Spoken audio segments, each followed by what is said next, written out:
Spoon, spoon, spoon television.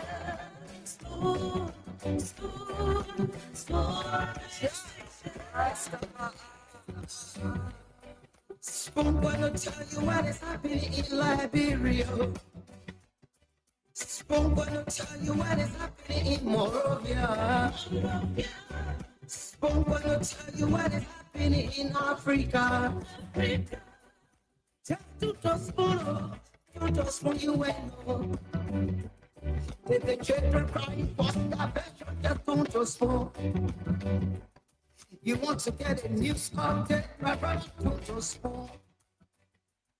You want to know what is happening more often to spoon. Politicians want to make their decision just to spoon.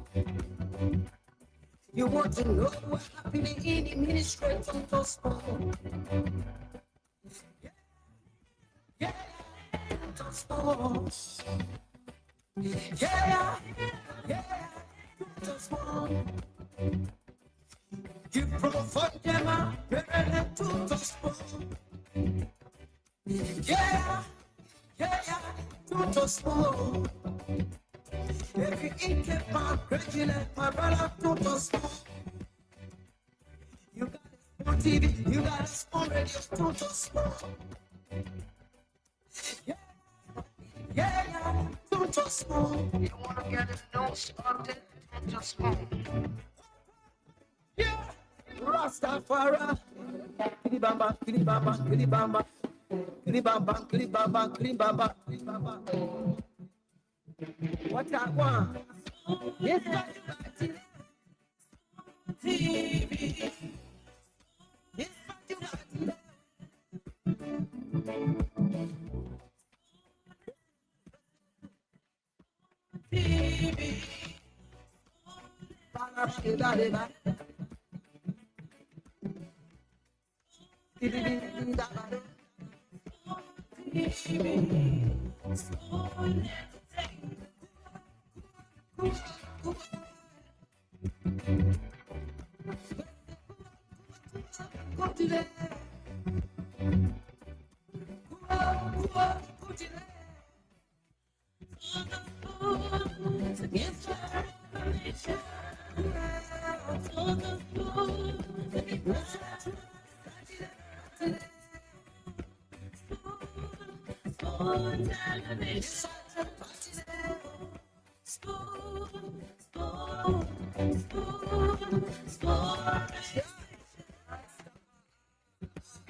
Spoon gonna tell you what is happening in Liberia. Spoon gonna tell you what is happening in Morovia. Spoon gonna tell you what is happening in Africa. Just to spoon you know. Take the children crying for starvation, just to spoon. You want to get a new content, right? To spoon. You want to know what is happening more often to spoon. Politicians want to make their decision just to spoon. You want to know what's happening in the ministry to spoon. Yeah, to spoon. Yeah, to spoon. You provide them to spoon. Yeah, to spoon. If you eat it, my graduate, my brother, to spoon. You got a spoon TV, you got a spoon radio, to spoon. Yeah, to spoon. You wanna get a nose on it, to spoon. Yeah, Rastafari, Kiribamba, Kiribamba, Kiribamba, Kiribamba, Kiribamba, Kiribamba, Kiribamba. What I want? Yes, TV. Yes,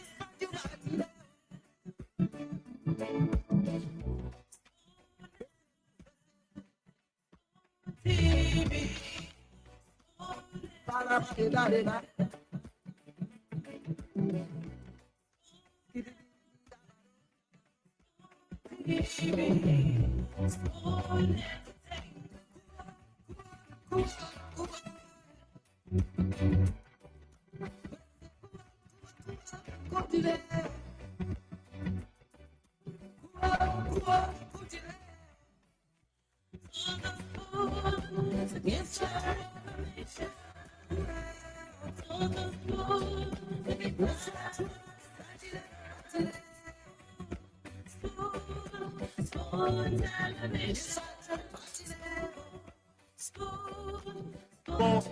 And your boy riding the south.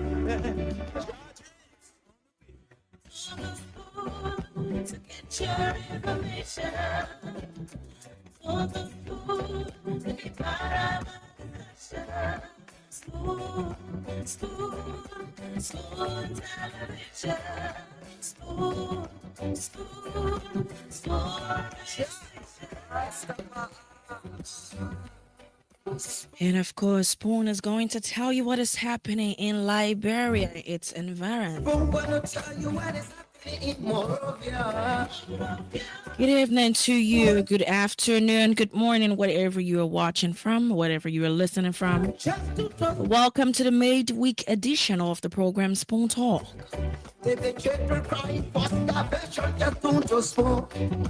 And of course, I'm your producer for the night, Rosemary Mikey. It's good to be back here with you.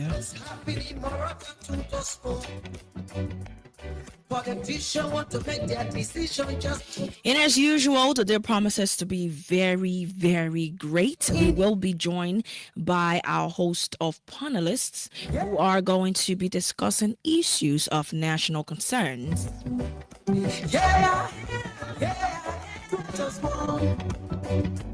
However, let's come to welcoming all of you who are watching. If you are not watching, you're listening, we'd like to say welcome to you as well. But if you want to watch, we are live on Fabric TV on Facebook. We're live on Spoon TV on Facebook. We're also live on Spoon Talk on YouTube. You can find us there. Or if you're listening via radio, we're live on Spoon 107.5 FM. We're also live on Fabric 101.1 FM and Voice of Liberia 104.1 FM. So welcome to the broadcast. Let's recognize few individuals who are watching. Nathaniel K. Hill, welcome to the broadcast. Shadrach Political Tolo, welcome. You're watching from Cardwell. Welcome to the broadcast. Oscar Zeben, I know I'm expecting a call from you this evening. Welcome to the broadcast. Sumo Ouija is following from Capitol Bypass. Christina Wilson, welcome to the broadcast. Alhaji Askar Ahmed, welcome to the broadcast. Moses Kamara, welcome. Hawa May Tutsime, welcome. Bill Nangwe, welcome. Philip Bala, always watching from Pennsylvania, US of A. Welcome to you, Malik Caddy. Welcome to you, Phil Amond, my regular viewer. He's watching from Providence, Rhode Island, as always. Mustafa Lahun, welcome to the broadcast. Monica Mensa, watching from Atco, New Jersey. Welcome. Albert Parker is watching from Belleville City. Welcome to you. Justine Gay, Barcelona Cra. Welcome. You're watching from LBS Community. You're watching from LBS Community. Aloysius Wotwa, if that's the actual enunciation of your name. Welcome. Armstrong Batwa, welcome to you. Edwin Coco Lloyd, welcome to the broadcast. Buster Toe, welcome as well. Dada Nuville is watching from North Carolina. Matthew Jeru, welcome. Thank you very much. Abiso Gono is watching from Gompa City. Onlie is watching from an unknown location. Welcome to all of you. Welcome. Darlington Dolope, welcome. All right, guys. So, I cannot call everybody name, but all of you who are watching, I'd like to say welcome to the show. Today, I'm being joined by Shana Gwe. We're going to start up the show, and then at a later time, I'm going to leave him with our host of panelists. So let me bring him up. What's all you, Data? I'm actually good. Yes. Yeah. All right, welcome to the show. Welcome to the show. I know you've produced before here, right? Or Yeah, this is so your first time? I've been here before. I produced the show, I think, 3 to 4 occasions.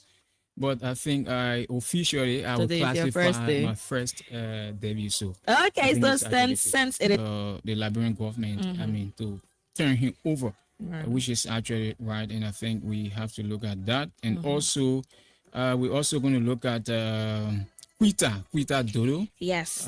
Quita Dodo was also sentenced in the LRA Jos case. Mm-hmm. Yeah, we're going to look at Quita Dodo case, and also one major thing here has to do with Education Minister Mm-hmm. Jaso Jala. Right. Indeed, Jaso Jala has announced that the government of Liberia has abolished registration fees for students from Yes. kindergarten up to grade 6. Mm-hmm. And trust me, Rose, I'm actually excited Very when excited. I followed this development because I think it's important to give ways to young Right. Liberians. Right. It also, look, it's not just about providing a service, Mm-hmm. but I think the government should also enforce Mm-hmm. the issue that has to do with our kids on the street, Mm-hmm. selling the Mm-hmm. morning hours, the Mm-hmm. evening hours. Mm-hmm. I mean, you don't have to stress yourself from kindergarten to 6th grade, Mm-hmm. free registration, any Yes. government institution. Yes. So, I mean, the minister never just sat there. She also provided opportunity in terms of anybody, you go to any government school, and at the end of the day, if you realize that administrators are asking you for registration fees, Yes. You you should have call. it. Yeah, They're you going to should have a call. They're number. going to have One of hotlines, the main and that is things very important as well. one of the main things that I took from her video. I don't know. Are you guys hearing Shana? Or they're saying they're not getting you. I don't know what's happening. Why? Um, I So mean, I'm five, getting you. five is okay. Yes, yes, But you getting me right? yes. I don't know So, why. but it's just one person, so I think we can Oh, okay. continue. One of the main things that I took from her speech was that they are going to persecute any parent that they see are in violation of that penal code. Okay. So right now, all public schools are free from kindergarten to 6th grade. They are free of charge. You are not paying registration fee. You are not paying tuition fee. You are not paying project fee. You are not paying any fee. The only thing you are to do as a parent is to take your child from to your house and carry your child to the school. That's the only thing you are supposed to do currently. If you violate that with, if you don't provide a tangible reason why your child in kindergarten to grade 6 is not in school, you're going to be penalized. That was the mandate from Dr. Jala. Yeah, so Rose, again, I think aside from the minute, there should be some level of enforcement in terms of getting the street children from the streets. Yes. Those are sell between the cars. That's something really touched my heart because during the morning hours, driving, going to town, and, coming to work, you observe children that should be in school. I mean, they between cars, selling plenty chips, water, soft drink, and it's somehow emotional. So I think with the recent mandate from the Ministry of Education through the government of Liberia, I think there should be some level of enforcement. So those that have their children, you don't get excuse now to say, Right. I don't have money to send my Right. child to school. That was the I mean, main thing that because- she was yeah. talking about. So the government already provided from kindergarten to 6th grade free education. So take advantage and see how best you send your child to school. Stop using them to be a breadwinner of the home.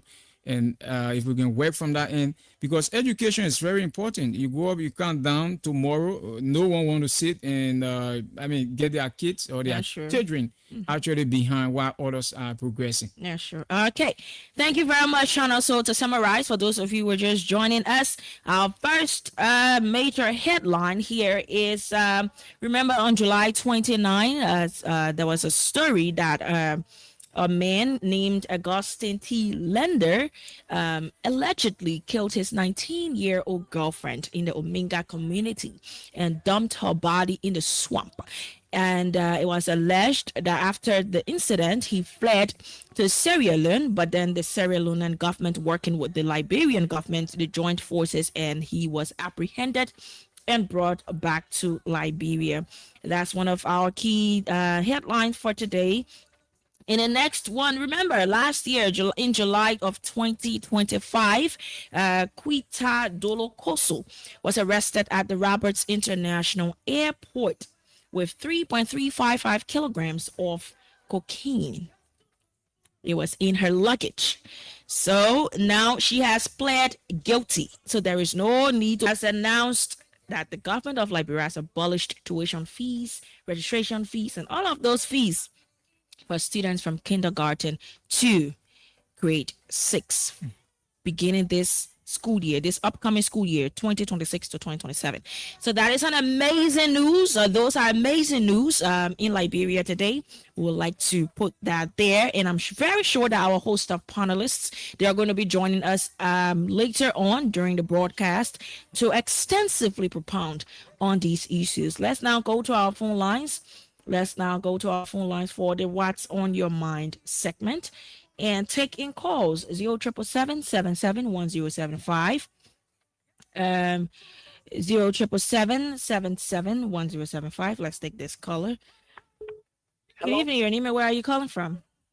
Thank you very much, Rosemary Makibat in studio evening, and shout out to Shannon Bouet in studio also along with you. Hello, Alfonso. AF Kamal this beautiful Wednesday evening. This Marie Makibat. There are two cardinal issues in my mind tonight as a national concern. First and foremost, let me speak on the drug saga circulating within our inner circle of our country. And there are three right now, as we stand from this standpoint, there are three individuals in my mind when they want proper investigation, let the Liberia government repeat themselves and let the international government or international panels investigate this matter. And the three personality I am going to name that the police IG of the Unity Party-led government, Gregor W.O. Clement, is also part of it. And also Peter King. Peter King is also part of it. And also Tatan Boakai. He is heavily part of it. Alfonso, do you have proof of these accusations? And I also go to the issue of the Solomon Bolo issue. The Solomon Bolo issue says Marie is concerning, it's worrisome to all as a Nigerian. And this government, the people entrusted the government to be accountable to them. But yesterday, there's no accountability within Joseph Imabwaka. Alfonso, yes. Do you have evidence of these accusations? Marie, there is sufficient evidence. We all are seeing what happening as a visibility. Okay, when you have the evidence, you come back. Yeah, when you have the evidence, come with facts, right? Come with facts, Alfonso. You cannot be accusing people on national radio and national television. Good evening, your name and where are you calling from? Good evening. This is Boris. I call from Bam. This student was 7 in Makande. Okay, let's hear you. Well, let me use the platform to thank the entire Spoon family for the level of work done in collaboration with the government in exposing the issue regarding the drugs. And today we are hearing that the international panels are in turn to carry on the investigation. I want to thank you ever so much. And the coverage that you will use to make sure, helping government to make sure that the drug issue is exposed. We parents of Liberia, I think that's a major fight that the Spoon family has carried on. So I want to thank every one of you, Waterspoon, even though it was a race, taking to expose people who bring ginger among our children and among the population. So I want to thank you ever so much. We pray. And our request to you people, the Spoon Network, in the Leeward County, we appeal to you as we go into world election. I used to try by all costs and have a substation. Even though local radio station can really on it for all the monitor you do through. Sometimes we don't have data to follow the story all along.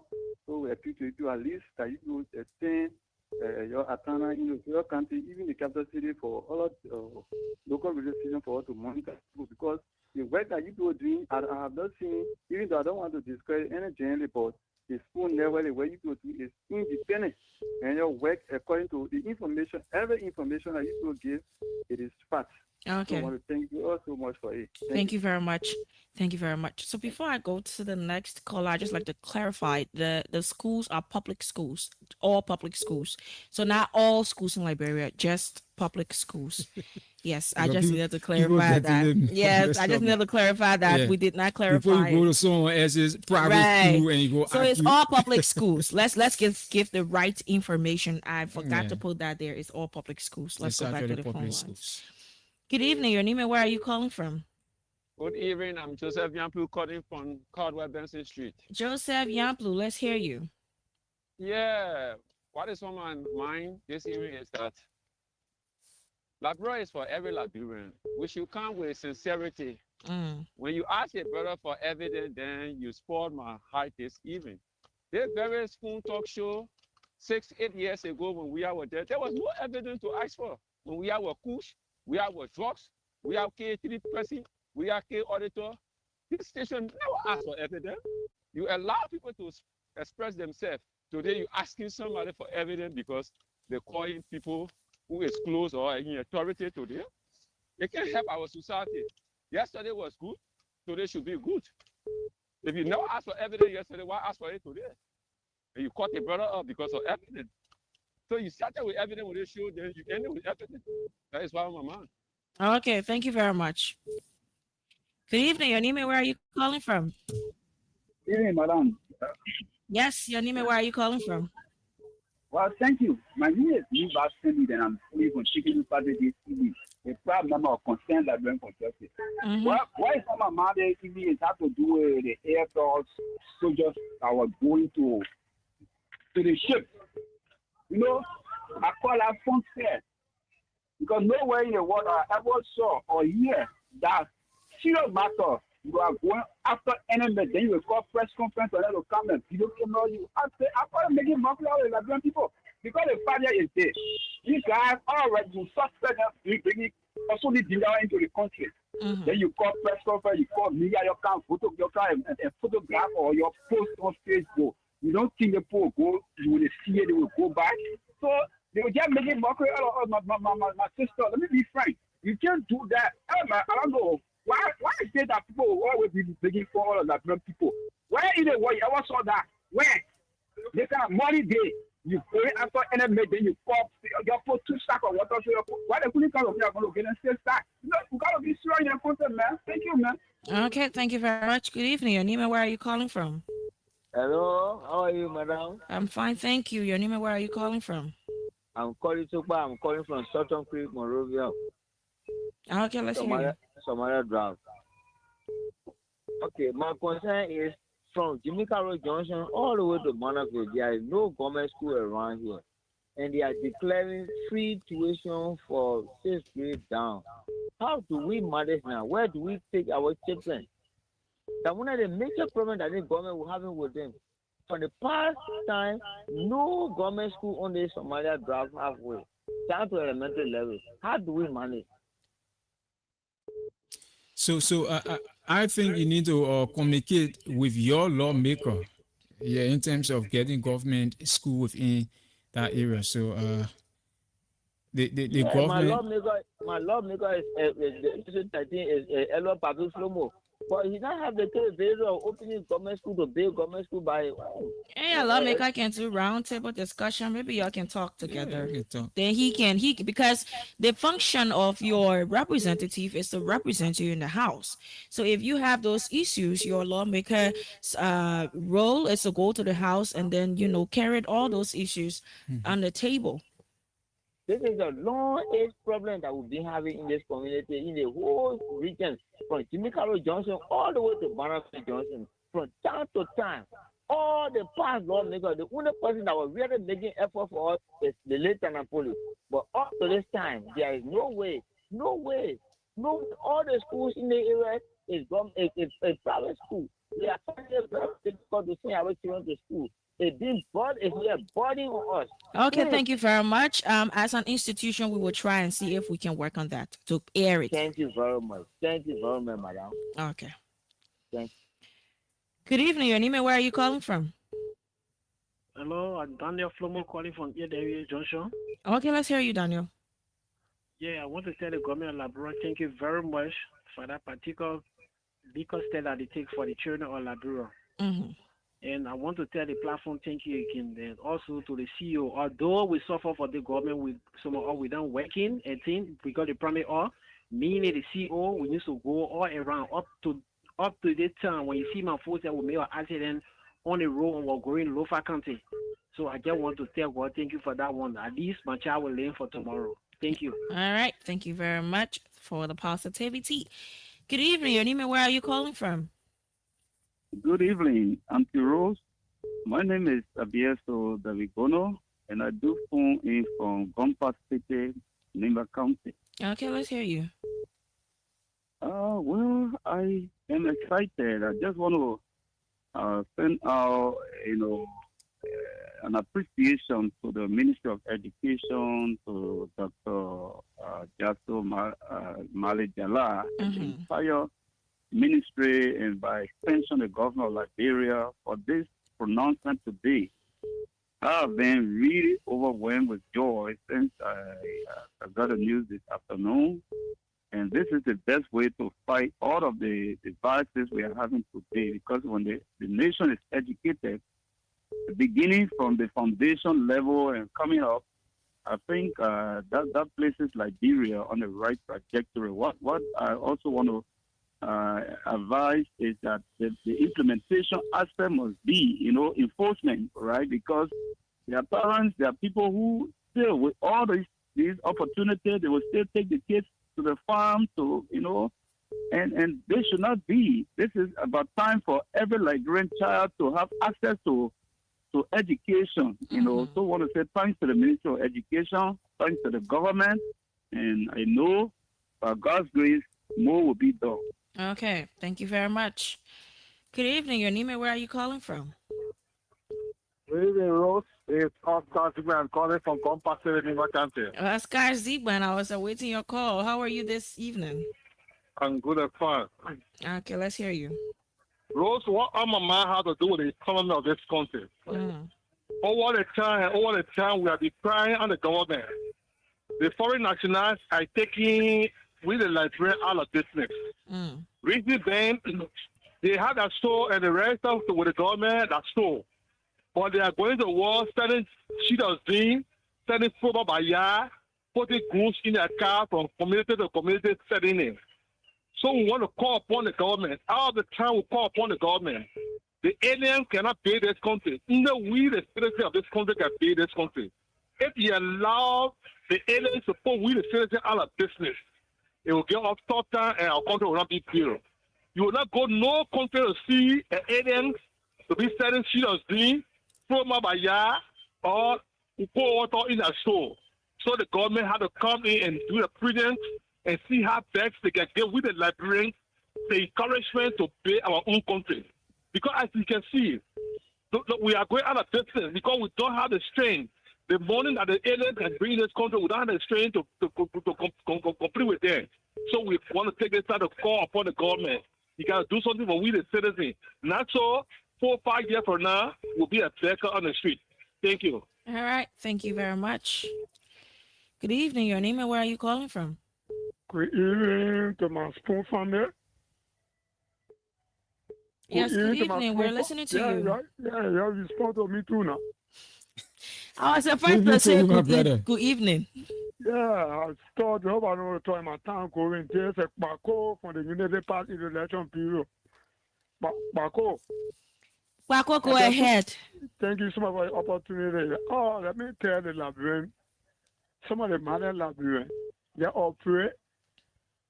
They all pray for the nation too. I can pray to the Spoon family over your own town. They comment. What we see, everything is very important, my people. But at least they all doing well. They all doing well. And to my city mayor, if you listen to Spoon Network show, I thank you. On your John Father, I like you. But talk to your commander in chief. You get to that making speed of leave a marketeer. That the marketer made a comment today. I can remember who was the party here that the youth for job office. They need the people. taking the people market, putting in pay call, causing the president web, 8 cents. Because I set that for them, man. Okay. The people want to and to Samuel Coca. Nimakande want to for our president. Respect your leader.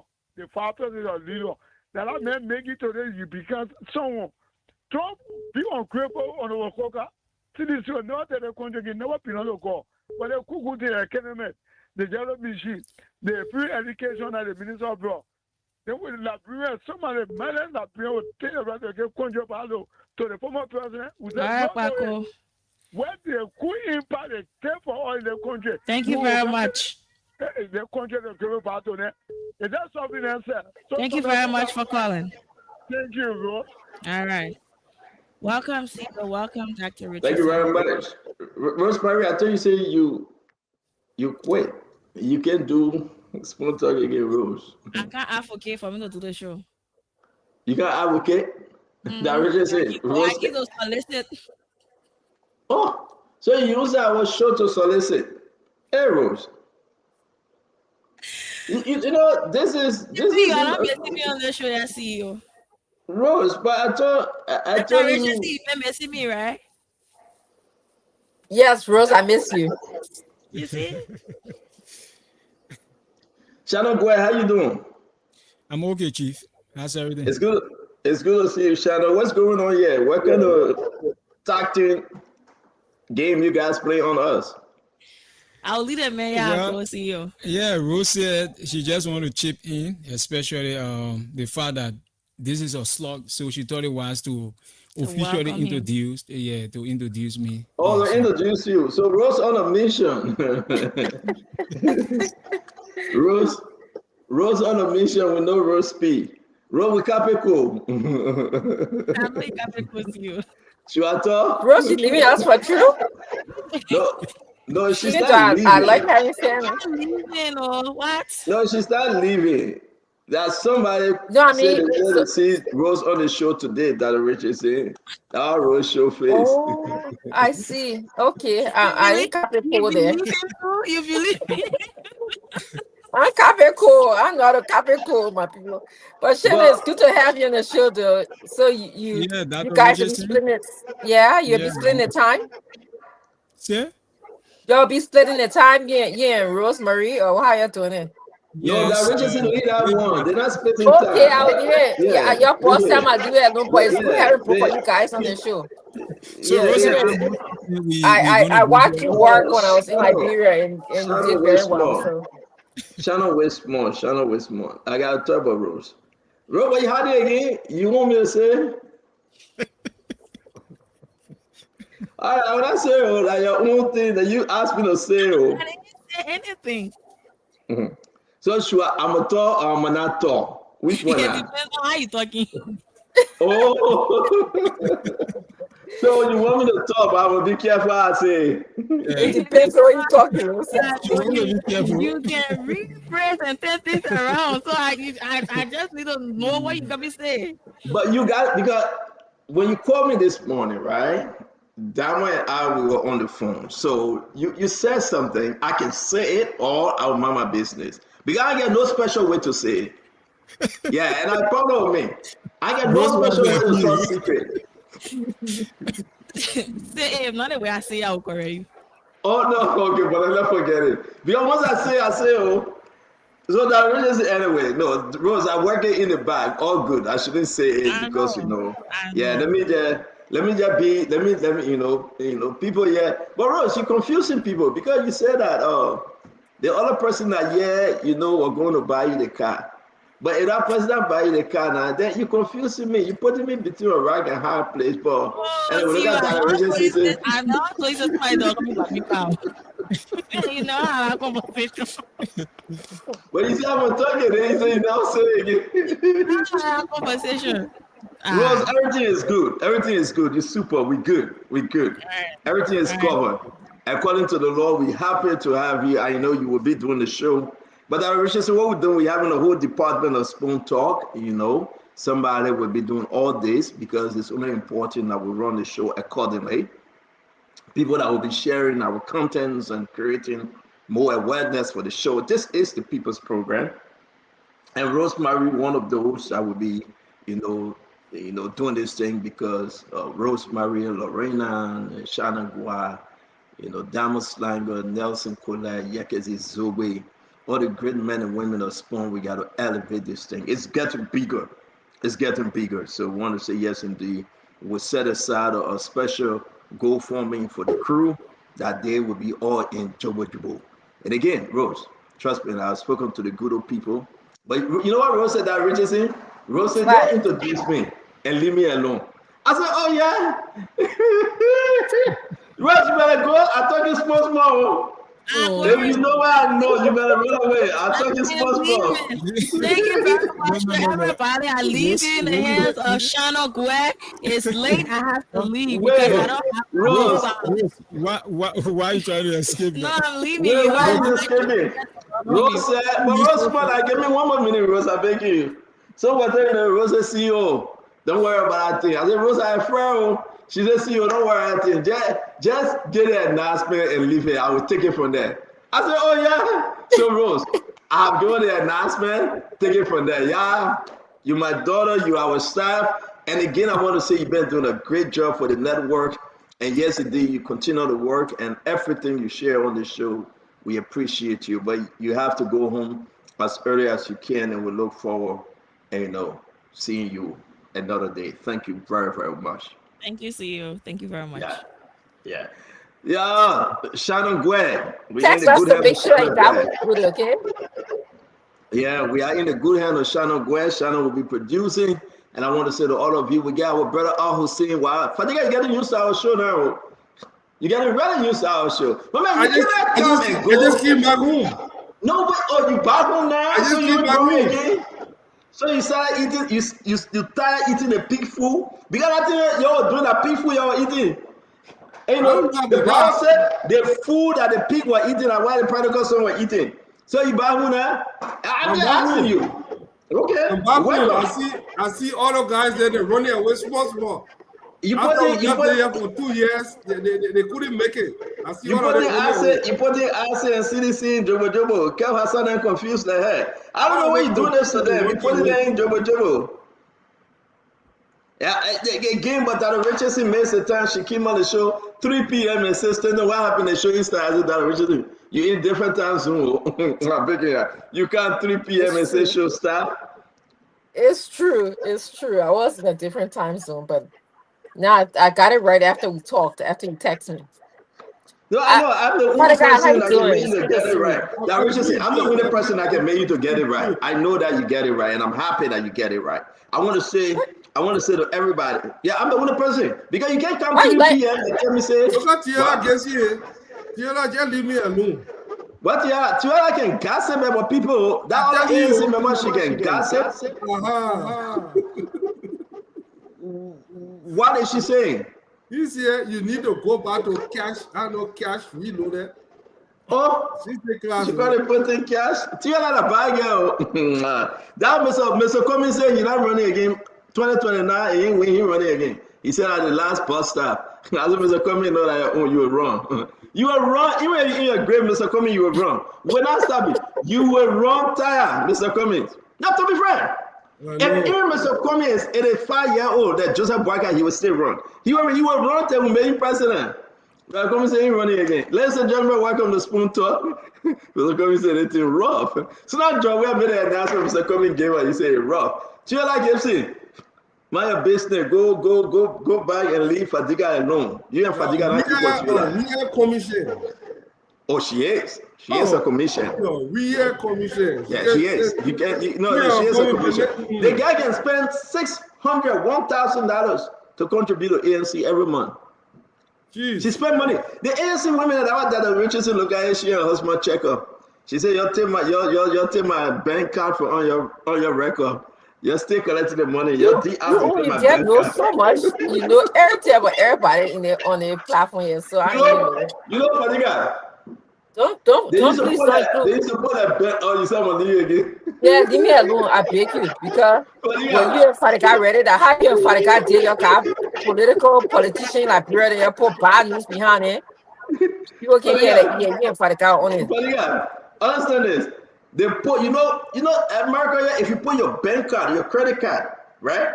And you go back and say, please cancel, it's not easy to cancel, right? It's not easy. If you let people charge in your bank card continuously, you go cancel something about the bank. Yeah, you have to care. Yes. Yes.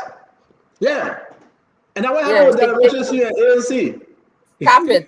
That's not true. That is not true at all. Okay? All I know is what you're saying about bank card is true. You have to cancel the bank card. That emergency has citizen bank card. Stop. No, don't talk. No, don't talk. I told you when I come on this show, because I used to let you be joking before, but the higher facts can come to a joke. The people can take your joke and they believe it. But Natiola told me. Now you Natiola gave me the information. Natiola called me the other day. She was telling me that. Yeah, Natiola told me. Natiola said that Regency had a bank card, right? $250 for that Regency, $250 for a husband. Every month, 500 ANC were eating. Can you imagine that going to be? ANC eating free $500. You got a couple, of strong members. I tell you story to you. Did he tell you anything? Tila did not tell you anything. Tila is my friend and she didn't tell you anything. I'm telling you that Regency, you know what they did with the money? ANC bought LBNB. How you know? You're not part of ANC. You say you got political party. How you know? ANC bought LBNB and started renting it out with that Richardson in their money. Sometimes I come on the show, I don't want to talk, the people can make me to talk. Seriously.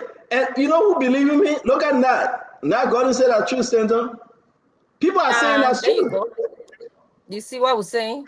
You gotta be careful how you talk. No, but that Richardson had 250 coming from her. 250 for her husband. That is a lie.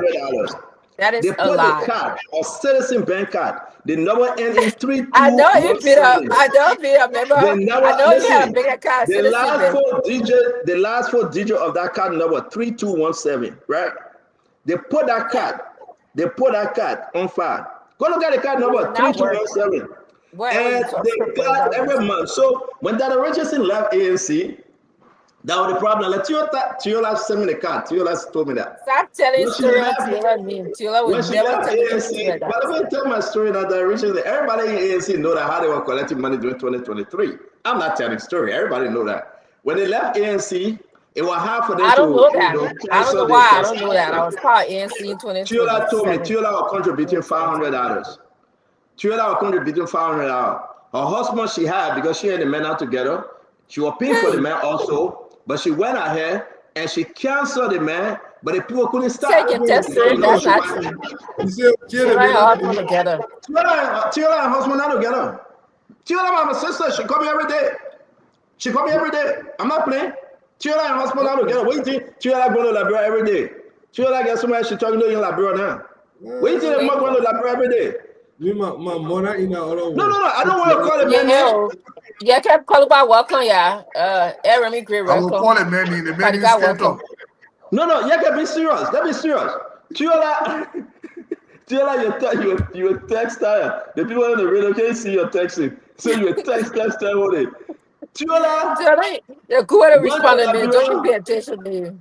Tiola went to Liberia. The reason why she went to her cousin in Liberia, two things happened. She went there the first time, and because her brother passed away, have our sympathy. The second time, you remember when we met Tiola in Liberia? You remember? We met Tiola I remember nothing. I don't know nothing. I don't see nothing. I don't hear nothing. Bernard Yue Dollar Restaurant. Where that restaurant name? Fadiga. What Bernard Yue Dollar Restaurant? Fisher. Oh, Fadiga, you know? Okay. Yeah. I didn't know the restaurant. Junction. No, not here, Junction. That restaurant when you pass by, or how you call the place, or that hotel. Royal 50th Street. No. You can hold on small. Royal Hotel. We went there to eat. We met Tiola there. She and the man they were in our restaurant. And the next day, Tiola, her sister, and the man, they went Sierra Leone. They said they got some necklace in Sierra Leone they want to see. They went Sierra Leone. I have the evidence. I do have the evidence. She took picture and sent it to me. Tiola, my sister, she trusts me. Yeah. But the problem with Tiola is that Lord have mercy. You know, I'm gonna take 1 week off of Spoon. It's not looking good. It's not looking good though. I'm serious. It doesn't look good at all, my people. At the thing I heard today, the police, they got a special unit in Labrador National Police. They can go shake investor. They use the Labrador National Police car. The American man left from here. He went to invest in gold. They stole the man money and they get the man fake iron. They call it gold. It's on the video. I'll play the video. They get the man fake iron. They call it gold. Gregory then burying that story. I'll put the man picture up, everything. We'll say it today. But man, the whole police are gangsterism police. That what we find ourselves in. They use the Labrador National Police car. That video from RLJ, right? No, that different video you're talking about. The one I'm talking about, you will see it. But man, this is so bad for our country. When you see some serious thing happening in other countries, then you get our country looking like yama yama. You regret. 1, 2. We got some new development. I don't know who told Young Beton to come on the show yesterday. You know, when we call your name, just leave your own with God. We're talking about Young Beton today. When they were here in America and they visited a place they call Pepper Fish, the picture they took when they were negotiating about the how you call it, the boat. The ship. That boat, not ship, that boat. The individual they talked to buy that boat, the biggest drugs dealer. And Young Beton, as alleged, he represented Marquia. But something else about him, we talk about him. All day I've been busy that reaches him. I've been busy. The next time is that we'll talk about the foreign ministry. I saw that Sarah Bessel wrote a press release. It kind of rough on man Sarah. It very rough on man Sarah. I spoke to some of her people that they called me. Yeah, they said, stand on man, you know, Sarah Bessel get Katamba on consultancy, she get, even Asido is working with Sarah Bessel. So I told him to leave the show. Asido on the show. He called me to ask me what he can do. I told Asido I said, it doesn't look good that you come here and talk about Sarah Bessel. We gotta let Sarah Bessel talk. So Sarah Bessel put out a statement, and we read about the statement. You know, it's an embarrassing her relationship with some businesses in the country, and the individual she partnering with, as alleged, she and her former special assistant, I think the former special assistant, I will find that name. And it's just bad for President Barker. I don't know where he got these people from. It's just bad for President Barker, to tell you the truth. And Sarah's relationship, as I said, with Peter King, one of the King brothers that were at Noka, Peter King. That we're going to let the people know today. Sarah got to explain better because the press release she put out is not a good one. It's just she's just trying to cover it. And I heard that she went to the OMA to complain. You go to President Barker to complain me? Yeah. Sarah went to President Barker to complain me. President Barker knew everything I said are true. You can't go to him to complain me. He can't help you. President Barker can't help you, so go and complain me. She will complain tired, but we will deal with Sarah. Sarah got to tell the Liberian people the truth. She got to tell the Liberian people the truth. We'll deal with Sarah. And the next thing is that we're going to go ahead to talk about, we'll bring back Abraham Traore. Traore. Now I knew he was the main kingpin representing Liberia. That guy that Sarah on the picture with. What else? Mike Quia were trying to run away from the country. We got a document that he wrote to attend some conference. Thank God the government grabbed him. He was trying to write. He wrote a letter, right? And we shared the letter with you all that he was going on a conference. He was going on a conference and you were trying to check up. We got hold of the letter. We shared the letter with you. My man, the thing just plenty. What else again? Private bar. The Labrador National Police, they said stand on top of private bar, we'll go there. They went there today, they went to private bar, and they tried to close down private bar. I think it was the right thing. It's not a joke. I think they are too late, they should have done it long since. Let me say this. Let all Liberians hear this. You see, all the small bar and library place, and little mini casino and restaurant, they ain't doing it because they say people coming to play, they want money. No, they are doing it for money laundering.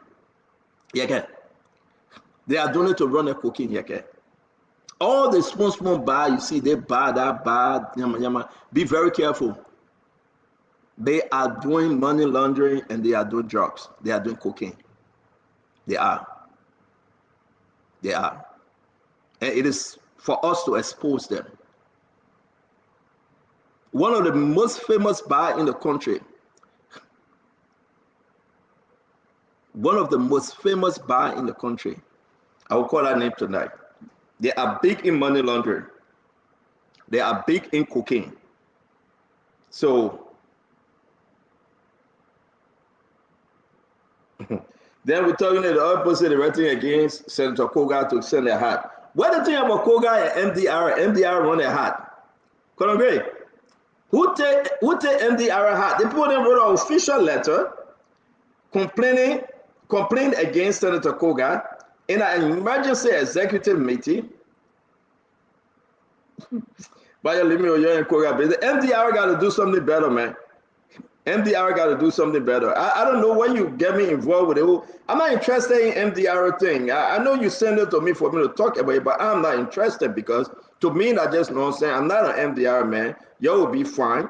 You know, if you want your hat for MDR, if you're not Godfather, you Godfather. What my business? Yeah, what my business with the MDR thing? Who cares that Sam Koga got a Godfather, you're not Godfather? You worry about it, yeah? You care about Sam Koga being Godfather or not Godfather? Yeah, you can hear us? Fadiga, what do you think about Sam Koga being Godfather and not Godfather? That the MDR people after him. What's going on? Well, I don't know about that. I think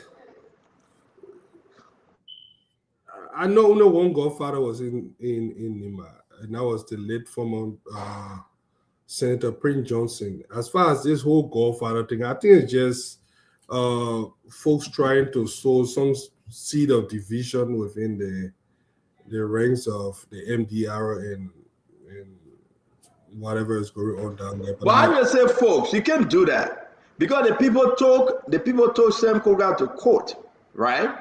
The National Vice Chair for Press and Publicity, Movement for Democracy and Reconstruction versus Honorable Samuel G. Koga, Senator Nima County, Capitol Building, misconduct, defamation, and misrepresentation.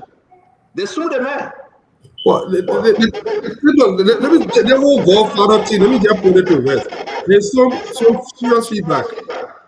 I think coming for you. I might get used to the feedback. You just the thing here is I don't know what this whole Godfather thing mean, whether it mean anything anyway, because the fact of the matter here is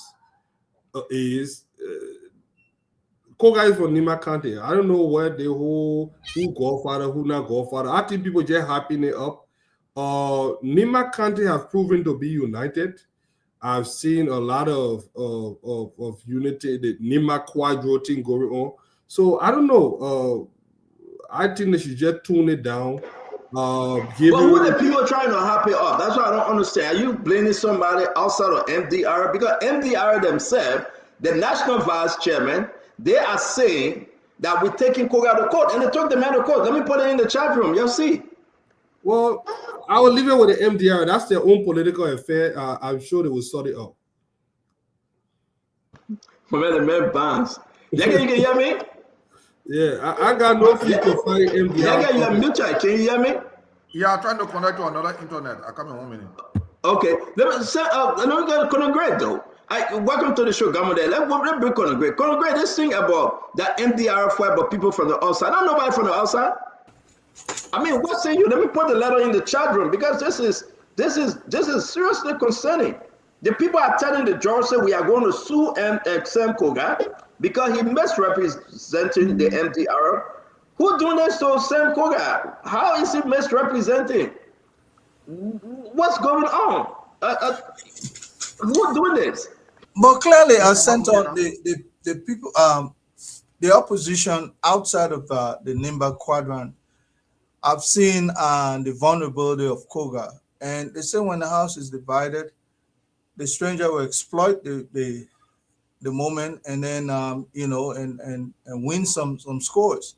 So the weaker link in that whole Quado Nimba Quado, that togetherness is being exploited by Sam Koga's own insatiability of becoming, whatever he wants to become. Sometimes leadership comes by it's not accidental. It's something that you can tread on carefully to be able to get to your intended goal.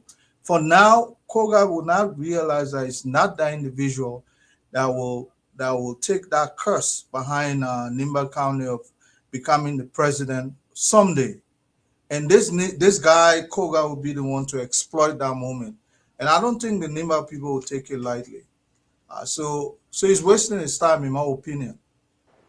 All right, something, Yake, you can hear me? Are you good now, Yake? Am I okay? Yeah. Yeah, you good, Yake. What's going on with Sam Koga and MDR? I want us to focus there. We'll bring that Richardson in. Because the letter that I have, and I'm going to share this letter, is that they're going after Sam Koga with Yake. Who doing that to Sam Koga? Who care about Godfather business in Nimba? So, stand on. Sam Koga is doing it to himself. Koga, number one, is very, very power greedy. Koga can do anything to play on people's mind. Koga want to show that he got control over Nimba County, so political leaders in the opposition can say, we'll take you for the vice running mate. Koga is doing all the thing because he want to rob people all the money. He want to eat people money. So you can't take Koga seriously. When Koga get to know about MDR, when Senator Prince Johnson was leaving, he and Koga were ever in MDR business. No, he hated Prince Johnson. So where is he coming from now? You want to be Godfather? Godfather for where? Godfather is not a tattoo. Godfather is something that you have to work for. When you work for it and the people follow you, that means you become Godfather. But you just came to the senatorial position, just took over Prince Johnson, MDR. You just went join the party just to become senator. And we saw the thing coming ever since. Koga is very, very power greedy. Koga can do anything for money that who he is. So is he somebody to trust? I said no, he's not nobody to trust. He's not nobody to take seriously because he want to bring serious chaos in Nimba County. That's what he want to do. Man, I'm surprised you're saying that Richardson. I am absolutely surprised that no, you know what? I'm not surprised. Koga removed Yake as they say. He said Yake a foolish man. So maybe that, but for Yake to speak for MDR and say Koga nobody, we know it. Ladies and gentlemen. Koga myself working in the House of Representatives. I know how he used to hate the late Prince Johnson. So why is he running to MDR right now? What do you have to do into MDR? Go and play your own card. Go and form your political party. Don't claim the political party, then you want them to give you tattoo. What kind of tattoo you want that you didn't work for? When you started being a member of NDR, you want to bring confusion in Nimba County. That's what you want to do. In my mind. Wow. That Richardson just to get away. Yeah. Wow. Yeah. I was gonna add that, it's good to have Fadiga back. Every time I think about someone talking about relationship with about Fadiga. But anyways, I think Wilfred Bangura, who is a member of MDR, and also Koga would be the best person to come and show the relationship to the truth in regards to Nimba County and in regards to MDR. But to me, anybody who wants to be the godfather of Nimba County will help to use the proceeds from Accelermeter or the County Development Fund to develop Nimba. Let's give what belongs to Nimba to Nimbayans. That you build schools, good roads, use the entrepreneurial spirit of the Nimbayans to help improve the country. You call for unity within a county.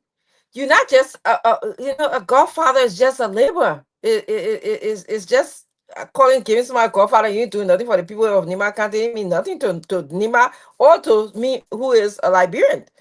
So I want people like someone like Wilfred Bangura or someone like Koga, who has not been on our station for a long time, to come here and tell us their relationship to the truth as it relates to MDR, Prince Johnson and the development of Nimba? What are they using the county development fund? And I'm sorry if I'm stealing your word here, the relationship of the truth.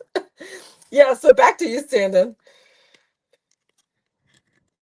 Again, I'm kind of concerned though.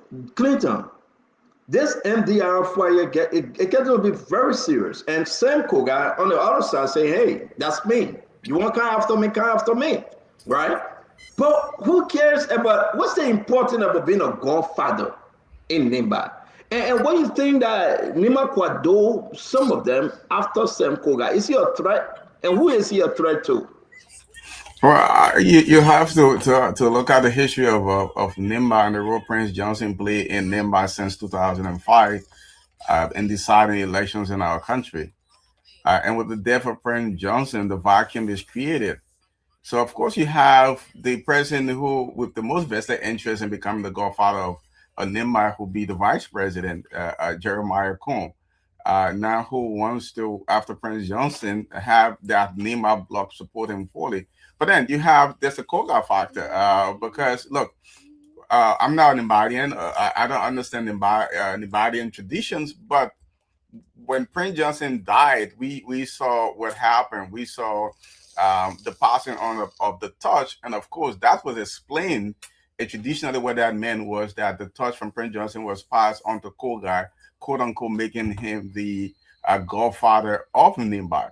So the understanding is that's a traditional thing taken over. Of course, that's not going to occur well with the vice or sit well with the vice president, because the vice president, wants to be the guy. He wants to be the man leading. So, but there's a Koga factor. And does Koga have political ambition, or should he have political ambition? Of course. The same way. Well, there was no Jeremiah Cohn. Jeremiah Cohn was now a major political figure over the last 10 years in Liberia. There was an opportunity. Of course, Prince Johnson could not fit in the opportunity just because of who Prince Johnson was. And so Jeremiah Cohn was a perfect fit to fill in that coalition and becomes vice president to Joseph Boakai. So if an opportunity presents itself, I think Koga should seize upon that.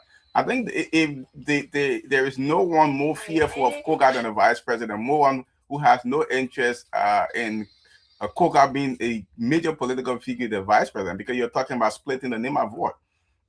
And that's what Koga is going to do. If Koga says as vice president on any ticket, he will split the vote in Nimba, and that's a problem for the vice president. Will Koga be you guys think of making Koga the vice presidential candidate? The decision of who becomes the vice presidential candidate of the CDC is the prerogative of His Excellency President Weah. It is not something I'm privy to comment on. Do you think because of that, Romans to death would MDR afraid and they're going after Koga? Well, the vice president is afraid. And so when you see folks within the MDR who are pushing this, not MDR pushing it, is elements who are loyal to the vice president who are pushing this. Can Koga shake Jeremiah Cohn in Nimba? No. Now, I'm asking Clinton your sedition. Can Koga shake Jeremiah Cohn in Nimba? I think so. I think so. I think you think so? Yeah. Can Koga shake Jeremiah Cohn in Nimba? I think so. Okay. So the people will agree. We went to Nimba campaign, you were not there. If I'm not paying for Jeremiah Cohn, Koga not senator. Let me be very frank with you. The vice president have to sleep in Nimba for 1 week because of some oppression in Nimba. Because either Gongo we are going to win. He are not paying for the vice president, Koga not senator today. Well, you can't rule and the impression people putting Koga on is you can be vice president. But you can't rule that Koga is a major political figure in Nimba. You can't rule that out. You can't rule Koga out. You didn't go Nimba to campaign. I was in Nimba campaign. Yeah, I understand you was in Nimba, but I'm just looking at the politics of Nimba general and what we're saying. You stop making Koga to behave the way he behaving. You need to from stop the it. outside. Because maybe you're putting on an impression that he can be vice running mate. He cannot. Either Congo is even better than Koga being vice running mate in Nimba County. I'm not passing judgment on who becomes a vice standard bearer of I'm very sorry if you offended. I speak. That is not for me to decide. I'm just saying that Koga poses a threat to whether it's Edith or Koga, they pose a threat to the vice president. Anybody emerging as a major political figure. Even you again, if you were to do it, you were pose a threat to the vice president. Koga can't even beat Ileb in Nima County. Koga alone, he can't beat Ileb in Nima County. It's not possible. It's not. Jeremiah Kun fought hard to beat Ileb in Nima County. What not he said? Former president, we are got to get involved before he took the day. Then he told Koga, Ileb will beat that one when you beat your little child in the living room. But yeah, this is not. We're not talking about a contest between Edith and Koga. The question is whether Koga poses a threat to Jeremiah Kun and Nimba, and my answer is yes. I think he poses a threat to whether it's Edith or Koga. I think either of them will pose a threat to. So let me bring in the others. What do you think, though, Chief Fubi? Welcome to the show. Do you think Koga poses any threat whatsoever, and why are MDR after him? If they feel that he's not a threat, why are they after him? Yeah, so good evening, everybody. I think MDR is giving Koga undue relevance that they shouldn't be giving him. And he claimed to be Godfather. Let's just leave him with a Godfather tattoo. When the real election time comes, let him go prove a Godfather tattoo on the ground. That's anything you don't waste your time on. Taking him to court, having press conferences, just leave the man alone. Let him claim a Godfather tattoo and pass it around, jump over dead body, jump over stake, do anything he wants to do. But at this stage, Nimba County will not sacrifice Jeremiah Kun for Samuel Koga at this stage in any crucial election. One, as a sitting VP, they're not willing to take that race to lose Nimba to anybody who was sitting VP that they already know that the man is already on the seat. If he happens to even go as presidential candidate, Nimba will not sacrifice Kun to Koga and say we want to take risks and put our weight down to split the vote, because that would be a clear chance. You know, when Prince Johnson was dying, when Prince Johnson last round in Nimba, he lifted Jeremiah Kun hands up as his successor. And he said it to the people of Nimba County. So there will be no way that Koga can overshadow that. He'll do a part now and make the noise, and like I say, getting the hype. My question to you is Koga a threat in Nimba County to the vice president? He's not a threat. He's not a threat. I don't think he's a threat.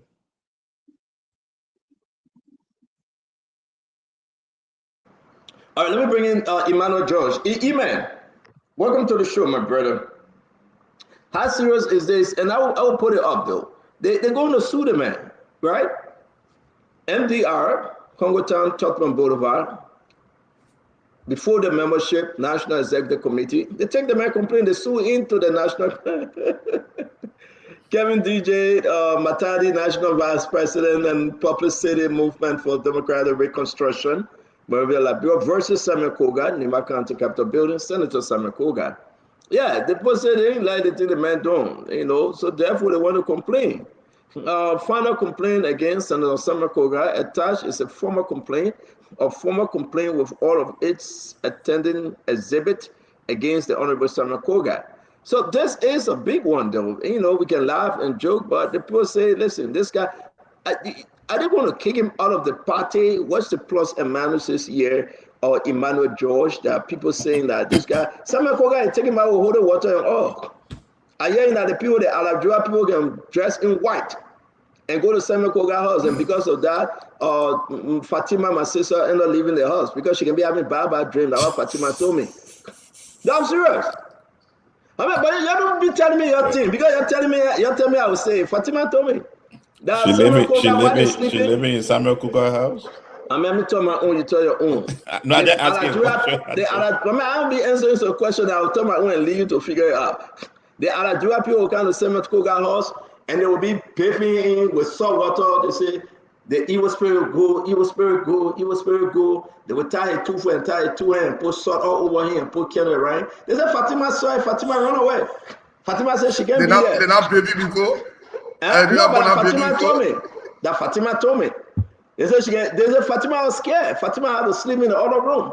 people can be putting candle up and salt and say Jeremiah will not take your blessing. What? Jeremiah will not take your blessing. She rented Evil from spirit him? go. But let me say the thing, man. They will go like it. Evil spirit go. Jeremiah will not take your blessing. Evil spirit go. Jeremiah will not take your blessing. They got something in that video. The guy went to the medicine man. The medicine man stopped him on here. Bah! He said, "Get away from here!" Bah! That one was doing something. I'll find that video. They put all the time. Can somebody see me that video? They put all the grass, all the mud, they pop in. Bah! Get away! Bah! Get away! They said, "What's everybody have been doing?" So, you know, just stop telling me your thing there, please. But Samuel Koga, he believed that Jeremiah took his blessing. It's like Esau and Jacob. When Esau went to look for the best bet in Jacob mankind, and I had to straight go and the switch it. And when the man came by the blessing checker, they said, "Oh man, I'm sorry, the blessing gone." So Jeremiah took Samuel Koga blessing, right? And Prince Johnson blessed. Maybe they switch. I don't know. That swap, that dimension. So what do you think, though? What do you think? Talk to me, Emmanuel. Yes, Stanton. Specifically to the letter, let me greet everyone. Good evening, Dr. Genoa Richardson. Good evening, Fadiga, Yeke, Clinton. It was good seeing you over the weekend, Conor Gray and Chief Henrys. Specifically to that letter, I think there's a problem between two individuals that a party will have to work out. But asking about who to be the leader of Nima County, I have great respect for the people of Nima County. In fact, in my opinion, besides Moserado County, the next fastest developing county in Liberia is Nima County. They are very industrial, and there's great work going on in that county. A lot of development by citizens of Nima County. And historically, the leaders, people who have been perceived and seen as leaders of Nima County, are people who have made extraordinary sacrifice for the Nima people. And the Nima people naturally turn to those people as their leaders. So if we look at the history, one does not have to be his chest or her chest to say, "I'm the leader of Nima County." It happens to be a natural, depends on how well you sacrifice, from Jackson F. Dole to Prince Johnson. It's a level of sacrifice those individuals did for Nima that they naturally was turned to by the Nima people to be the leader. So I think that would be the trend in this scene, whether it's Samuel Koga or whether it is the Vice President Jeremiah Cohn. The Nima people would make that decision as to which one of those leaders are making immense sacrifice. There is also Madam Edith Gonglo, where also we can leave her out of the mix, but it will be the people of Nima County that would naturally turn to those who they believe, the person who they believe should be their leader.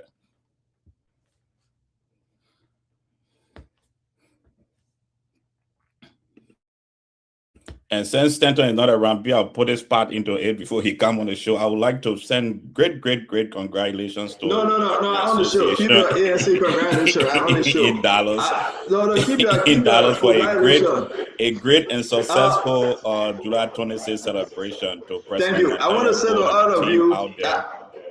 Thank you very much, so much brother, for the great work. Send her a text message. We'll get a text message. We're going to be on fire today because the war on drugs, we got to continue new development. But I just want to say, I want to end with this Samuel Koga thing because it's very, very concerning.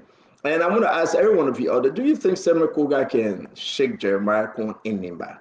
But stand up before you go on fire, you got to ask Fadi guy, because he man, I can't help him. Why the Kanyo, the other UP group, I see Remy Gray here already.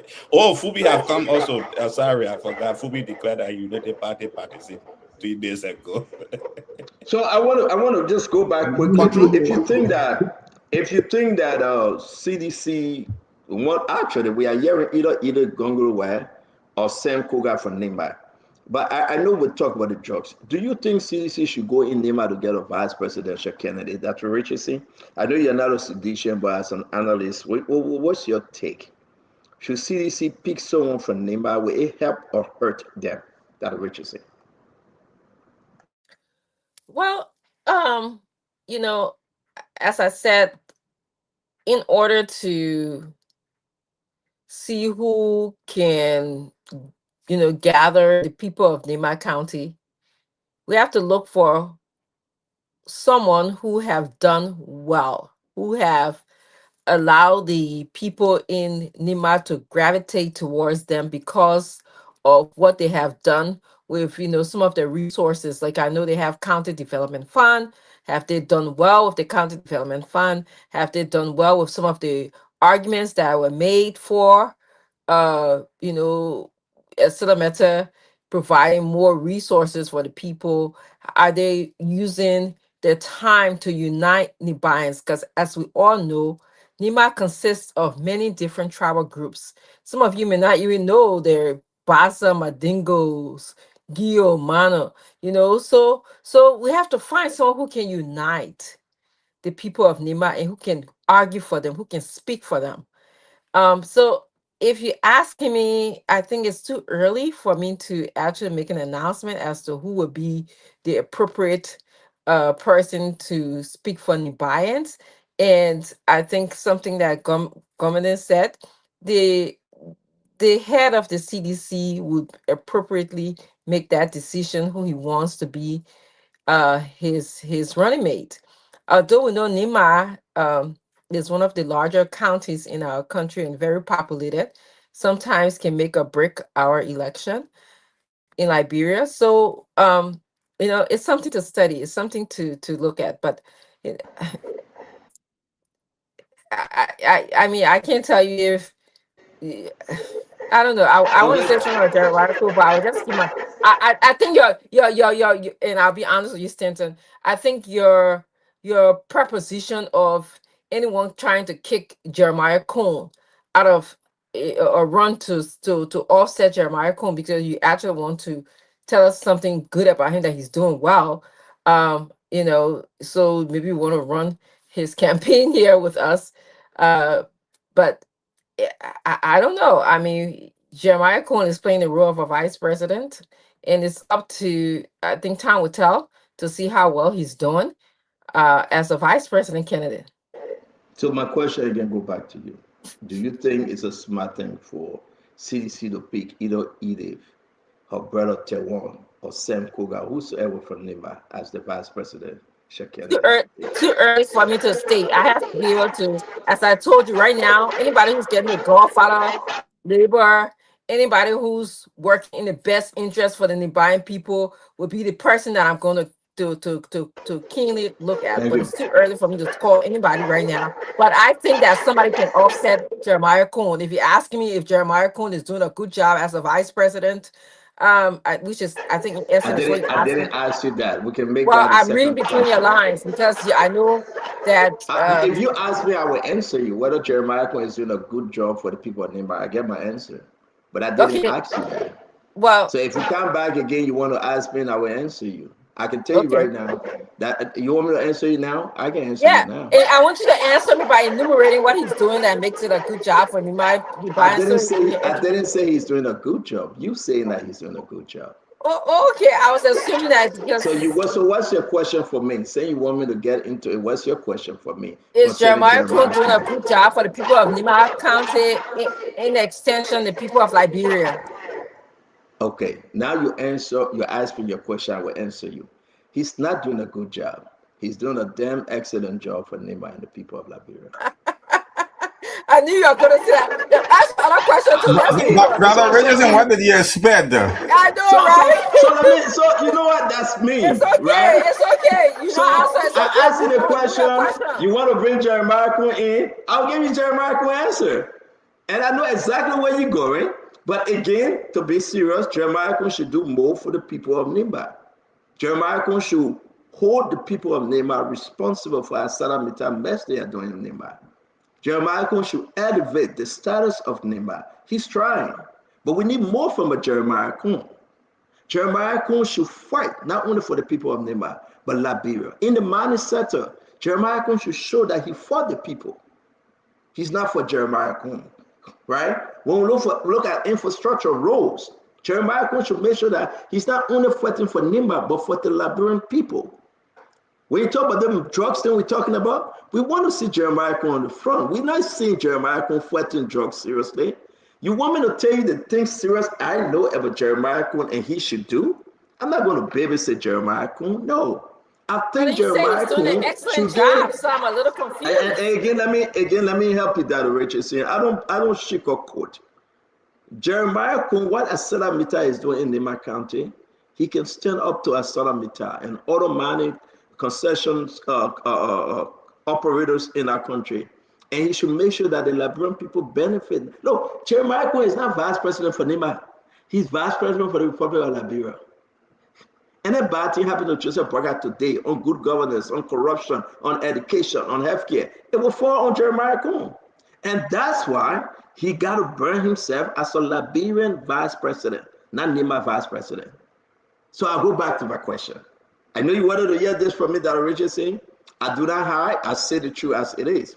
So now I know you get the real answer compared to the joke I was joking when you first. Let me go on to Al Fadiga. Fadiga, let's go ahead and talk about the issue with Sam Koga. I want to lay this to rest, right? Let's talk about Sam Koga. Is he a threat to Jeremiah Coon in Nema? I don't like to melt in the. I don't think anybody is a threat. But if you look at the order of succession, I think the current vice president is way above Koga in any capacity. He's the vice president. There's no comparison in the two positions. So just looking at the position, the vice president is at a. I don't think they are in the same league. So it's like you're comparing apple and oranges. I think it's a faulty comparison. I don't think he's a threat.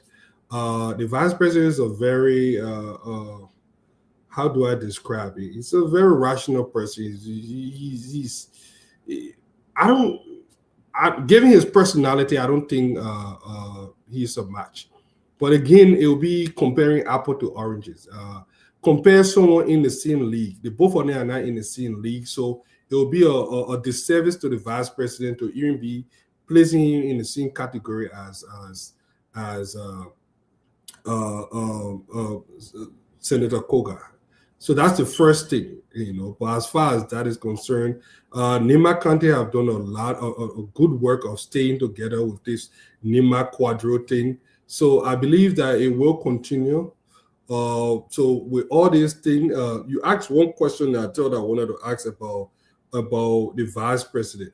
The CDC, it will be suicidal for the CDC to dash the former vice president, Senator Tiller. Bon County, the Pele people are the largest tribe in Liberia. Getting rid of that base is a political suicide. And the CDC is really in a very difficult position now. Why you see the like of Governor Cunnington, they're trying to pacify her at one point. At the same time, they're trying to whitewash the way she was ill-treated for the last 6 years under the administration. So the CDC is in a very difficult position. I don't see how they're going to just throw that woman away and walk away scot-free. They will be punished politically if they ever do that. And so as far as that is concerned. Thank you. Let's do this real quick. And I want to play this before I bring Yeke. Let me play this. But we will not leave our country empty. We have to make sure that as God is preparing us to go home, somebody must leave. Nema will not be left empty. God is preparing all of us, so you will want to show somebody before you can go rest. That's why I look among the lawmakers and I choose one of the best, who's so humble, so loyal, so faithful, so respectful, so traditional, so cultural. That is Jeremiah Coon.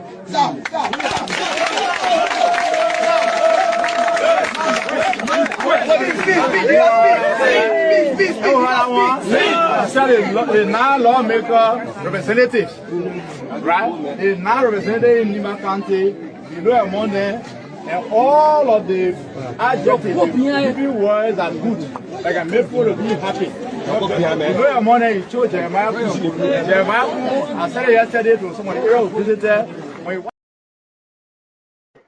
And this is very big to know that. This is very big to know that Prince Johnson is on record saying that he chose Jeremiah Coon.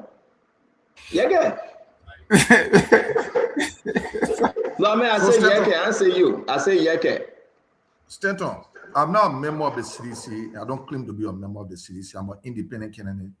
And I'm going to give my personal view, personal opinion on this question you just asked. You know, let me tell you something, Stanton. If I was in the CDC, as executive of the CDC, I would ask CDC not to take anybody from Nima County. Because when you do that, people will see us a Nima County fight. Then they will get behind, they will rally behind one person. At the end of the day, you become the loser. Jeremiah Kun serve as representative. And that is why I said Koga cannot overshadow Jeremiah Kun in Nima County. Jeremiah Kun serve as representative. The poor Nima still living the way they are living. He served as senator. Did he improve on the people left? I said no. The people, the company that still treating the people, the people still living in the makeshift structure in other places. So if you do the thing like it's about Nima County, then you will not achieve. If I was a member and the executive of the CDC, I would tell them, look, Unity Party can be defeated in Nima County. The opposition can beat Unity Party in Nima County, no doubt. Because with our present, with other people present, when the people will listen to people that they believe in. Jeremiah Kun are representative for long. Did he improve on the left of the people? Did he bring change to the people there? Did he go to the company to say, look at the left, our people living? But all of them went for kickback. All of them went for bright envelope. At the end of the day today, look at the people left in Nima County, people stay suffering. People stay demonstrating to the company place there. So in my mind, if I was a member of the CDC, I would say don't take nobody from Nima County. Take somebody from somewhere, then you will not have that rivalry between other people. Because when you do that, either will say you didn't take me, you took the person. Koka will say you didn't take me, you took the person. Tewa Gonglo will say you didn't take me, you took this person. So they'll be split. Bring the people together, keep them in the opposition, keep them in the party, and move on. Unity Party can be defeated in Nima County. Wow, this thing, Yeke, you surprised me. I don't know. Maybe you didn't. Maybe you slept well today, this afternoon, Yeke. Wow, I'm surprised to hear what you are saying. To be frank, let me bring in Governor Clinton. So two things. The first thing, I just watched the video you just played. Obviously, that's very obvious. The fact that Prince Johnson designated Jeremiah Kun to be the vice president to Joseph Boakai pretty much putting up there.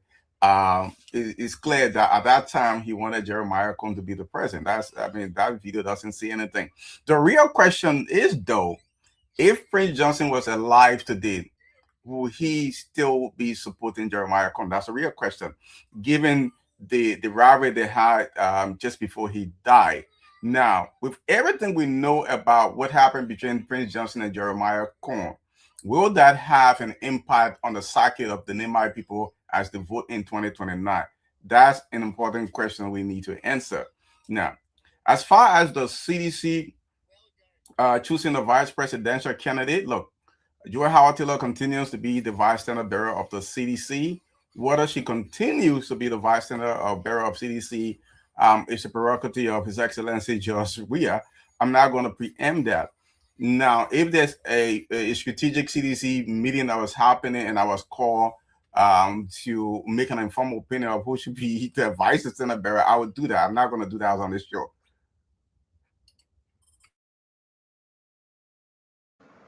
What are you saying? You're not too clear. He's scared of playing. You heard me loud and clear.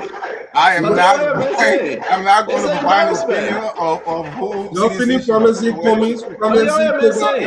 You are saying that we must bring back Prince Johnson, we'll bring him back to life to tell us about he and Jeremiah. I didn't say bring back Prince Johnson to life. I said given what happened between Prince Johnson and Jeremiah Kun. We are on the show. We played a video. Prince Johnson said it's the only person. He saw everybody. He said Jeremiah Kun is the man. Take Jeremiah Kun. The circumstances were different after his death. That's the point I'm making. The point is irrelevant. It's not irrelevant. We are talking about he selected. Do you think folks who are loyal to Prince Johnson will vote Jeremiah Kun? That's a real question. Do you think you can get anyone out of Nimba to beat Jeremiah Kuhn? Make that person your vice president. You say you're kind of confused. You're talking about bringing man Joe Howard back. I am not confused. I told you Joe Howard no, continue to be the vice senator bearer. Conor Gray, let's come to you. Not up to me. It's up to the President saying you leaving your camera, can you just remove yourself and come back? But I'm not going to do that spontaneous.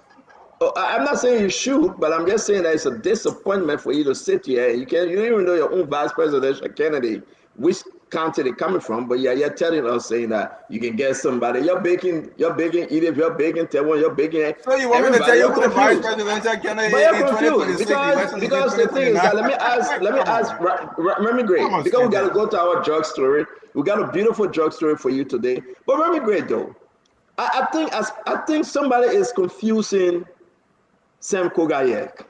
Sam Kogayek, I don't know what he wants.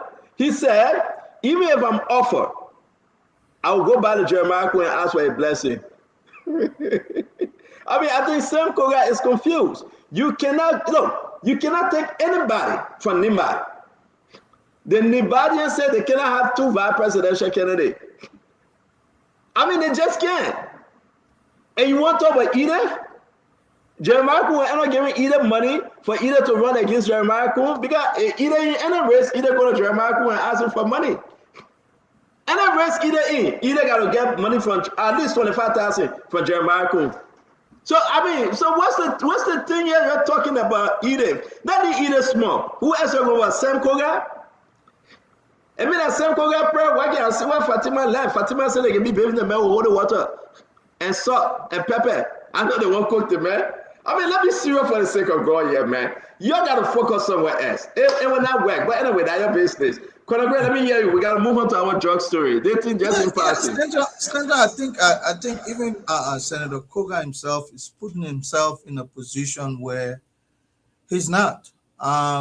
Look, one of the only accomplishments the late president, Senator Johnson didn't acquire was to become president. He ran twice. In my opinion, maybe more than that, but on two occasions it was the third. So if at all he wanted to attain a legacy, it would have loved to see an Mbanian occupying the executive mansion as president. I think that's an ambition that you could not divulge away from him. And for somebody who recently was assisted by the very individual he feels is more powerful than today, which is Koga coming to think that he has more edge than the vice president, I think that's an imagination. And most people can put themselves, I think this is a battle that it must tread on very, very carefully, because I think the Nimbanians are continuing to say they are seeing a shot at the presidency. For any loose person to come from the outside thinking that they can disrupt that trajectory right now, I think it could become one of the most hated people in our county if it doesn't tread carefully. But if you ask me, I can tell you that this is a losing battle for him. It shouldn't even venture. And if he's giving people promise that he's more powerful than the vice president in our county, I will ask him then he doesn't know politics. Because somebody like himself should not be struggling to have even won the senatorial position had he not been assisted by the very person he wants to turn onto. And people like Koga, they're very dangerous because you know what? It could be in a debacle, you help him out like the lion, he will turn to you next and eat you up. That's the kind of mentality. Yeah, we gotta go. Thank you very much. We gotta go. We gotta get back to our drug story. No, Clinton, let's leave you. Clinton, we gotta go. I want to ask you a single question. Just one question. Clinton, let's go. Go ahead, Clinton. The guy scared to answer my question. Look, all right, but we gotta go. We don't know the rules of engagement. I'm not going to answer a question for you. Did Jeremiah Kuhn have any assistance? That's no way. Let's do a man at a time now. If you want to answer, that's okay. Conor Gray, let him ask the question. Did Jeremiah Kuhn not have any assistance from anybody? Nobody campaigned for him in the elections he ran. Why is Koga getting assistance from Jeremiah Kuhn? Not Koga. Koga did not assist him to win.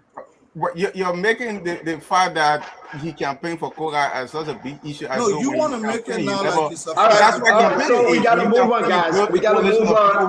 Councilor Councilor Clinton, thank you very much. Gonna great, thank you. If Koga CDC won't care Koga that CDC based, nobody worry about CDC. They can care Koga. They can care the fly. They can care the dog. They can care the rat. They can care anybody, right? Listen, CDC just in the opposition unity. Anything short of that, CDC will not win election. So I'm not going to dwell in that. But I'm saying what Jeremiah Kun is doing, Nima, you got to come with somebody bigger, stronger to remove Jeremiah Kun. The people at Nima Kwado, they can say, listen, think us out of the box here if you want to win in Nimba. I don't know. I think CDC is confused. They talk about either, they say no. They talk about Tewon, they say no. They talk about Sam Koga, they're scared. I think Sam Koga, they want to eat a mad. That's me. Because Sam Koga is praying every day. The people in white, the Aladura people in white. But the story read that he want to eat the money. Yeah. I think he just want to eat the people mad. He want to eat the people mad. The Aladura church people, Emmanuel Josh, the people get tired of here with the white hater long, the old man, and they want the simple that will be on Finabono. The simple beyond Koga, in the net, they can go bathe him. They can put salt water on him. And they say, hold it, evil spirit leaves Koga, evil spirit leave Koga. Don't care, Koga bless him. They can pray, they put candle to the head, candle to the foot. And that's the right. I mean, you just coming by, don't interrupt me, I beg you back.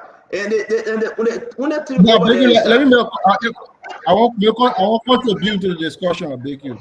Yeah, but other people, yeah, they got to contribute. Fubi into, yeah, Emmanuel into, yeah, Badara Patrick into, yeah. Well, Fubi will say the same thing you're saying. Fubi will say the same thing you're saying. Yeah, but then yeah, the same thing. My other thing is that, chorus, we got a lot of recitation now, so let's say something different, beg you. So which one of the guys saying you want me to take off the show? Jacob, which one of the guys saying you want me to remove? Funny guy singing the fourth chorus. Funny guy giving the second chorus, singing the tail and same thing. Yeah. Now, funny guy, you open your mouth. Funny guy, bear before you. Remy Gray, Masquire, Jeremiah Masquire. So let us say something different. All right, but let's go to Dr. Josh quickly, guys. I will give you 1 minute because we got to talk about the drugs issue and other development on the story. And, I want us to do a lay back on this, but I know you guys want to say something. Dr. Josh, Vendetta Patrick, Chief Fubi Herons, and Jacob Jala. A minute each. Yes, Stanton, on the issue of Koga either going with the CDC, I don't have much to say in that direction. Whether Koga will be stronger than the vice president, it depends. If the Unity Party is brave enough, which I believe they are not, to elevate Jeremiah Kun to be the standard bearer in 2029, I strongly believe the people of Nima County will see that they have a shot to the presidency, and they will go around him and support him. If Koga is going as a vice presidential candidate in that direction, I think the people of Nima County will support who is on the top of the ticket. Unfortunately, the challenge with Jeremiah Kun is that the Unity Party is not going to take him as their standard bearer. That's why they are beefing and pumping up President Burka. When President Burka was in Sacramento, California, he was specifically asked if he would run 2029. He dodged that question for the first time. So that shows that he's thinking, and the Unity Party people is prepping him to run in 2029. So therefore, you will have Jeremiah Kun being the second on the ticket for the second time. And I think there were now challenges will start to rear his head. But I'm not so I think that's the position that Nima will find himself in at that point at that particular point in time.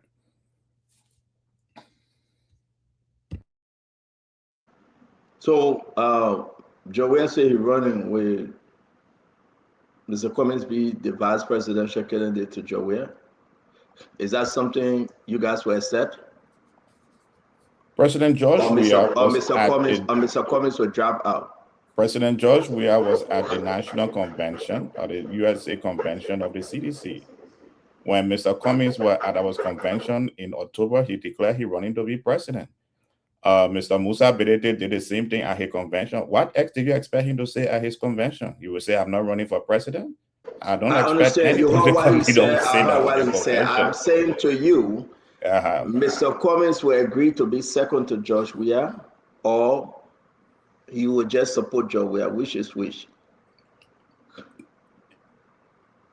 At the Grand Jida CDC convention, Mr. Cummings made a clear statement in his statement. It was very clear in that place. Whether he's running to be second to George Weah is the decision of the Alternative National Congress as a party. They will decide how Mr. Cummings is going to support the ticket. But he did So say, you're not ruling that out, Mr. right? Cummings did say, So you're not Mr. ruling Cummings it did out, say right? whether So he you're not is ruling it out, right? Mr. Cummings did say in Grand But I'm Jida asking, we whether he understand is what he the said. driver or I'm the saying to cowboy, you, he's going to work as towards a diaspora chairman, ANC, you represent them. You are not today ruling it out that Mr. Cummings will serve as vice president if he's not given the nomination as the presidential candidate. Am I correct? I'm not ruling anything out on any table. What I'm trying to make you to understand, the Liberian people understood it. Mr. Cummings was extremely clear in his speech at the Grand Jida convention of the CDC that he is going to work towards having a very strong opposition party, whether he will be the driver or the cowboy. The position he will take on that bus or plane or whatsoever is on is going to be decided by the executive committee of the Alternative National Congress. Are you a member of the executive committee?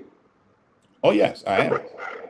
Will you recommend Mr. Cummings to be the VP candidate if he's not selected in the opposition to be the senator? It's too soon to start thinking about recommendation. It's We too have soon. work to Okay. do, and that's why we are focused on working. But We are also focused on working My last towards an question to you, because opposition we gotta collaboration. go. And Can at that point ANC in time, the parties will decide what is in the best interest of the Liberian people. looking at what you know, knowing what you know today, can ANC defeat CDC if you guys bring Can't together talk about unity party opposition like unity? CDC. Excuse me. But I see this in power. Maybe I Governor Clinton, let me finish my question now. Governor, let me say this to you.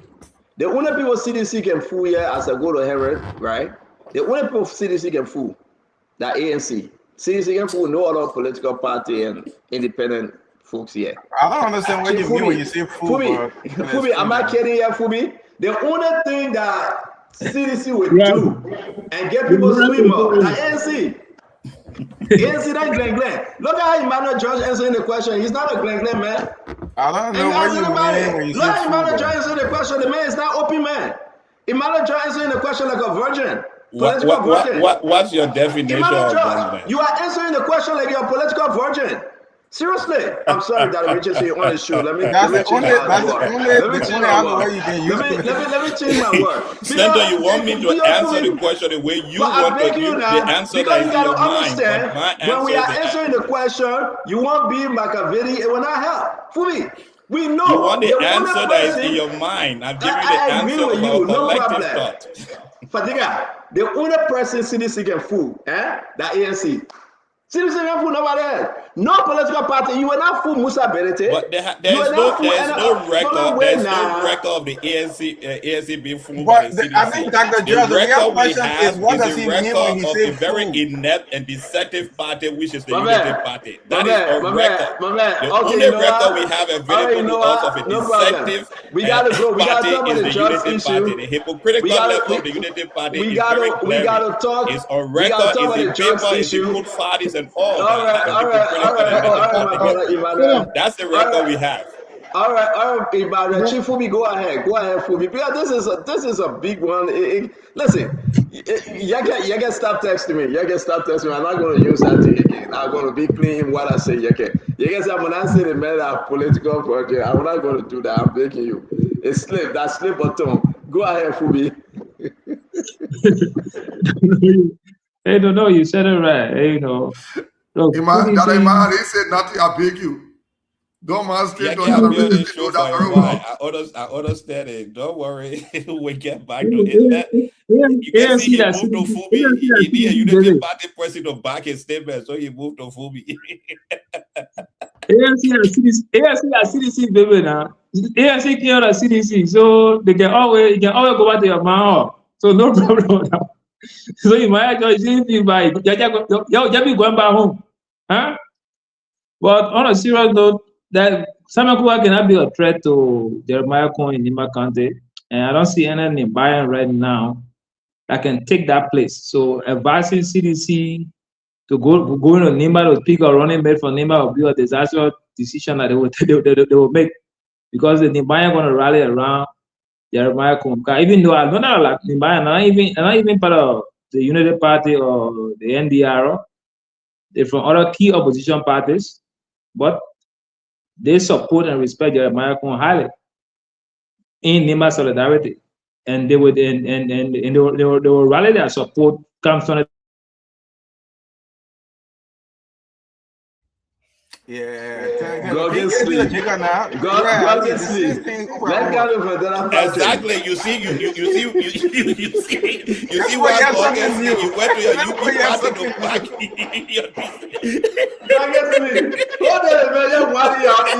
Thank you for that statement. God can sleep. I agree with you 100%.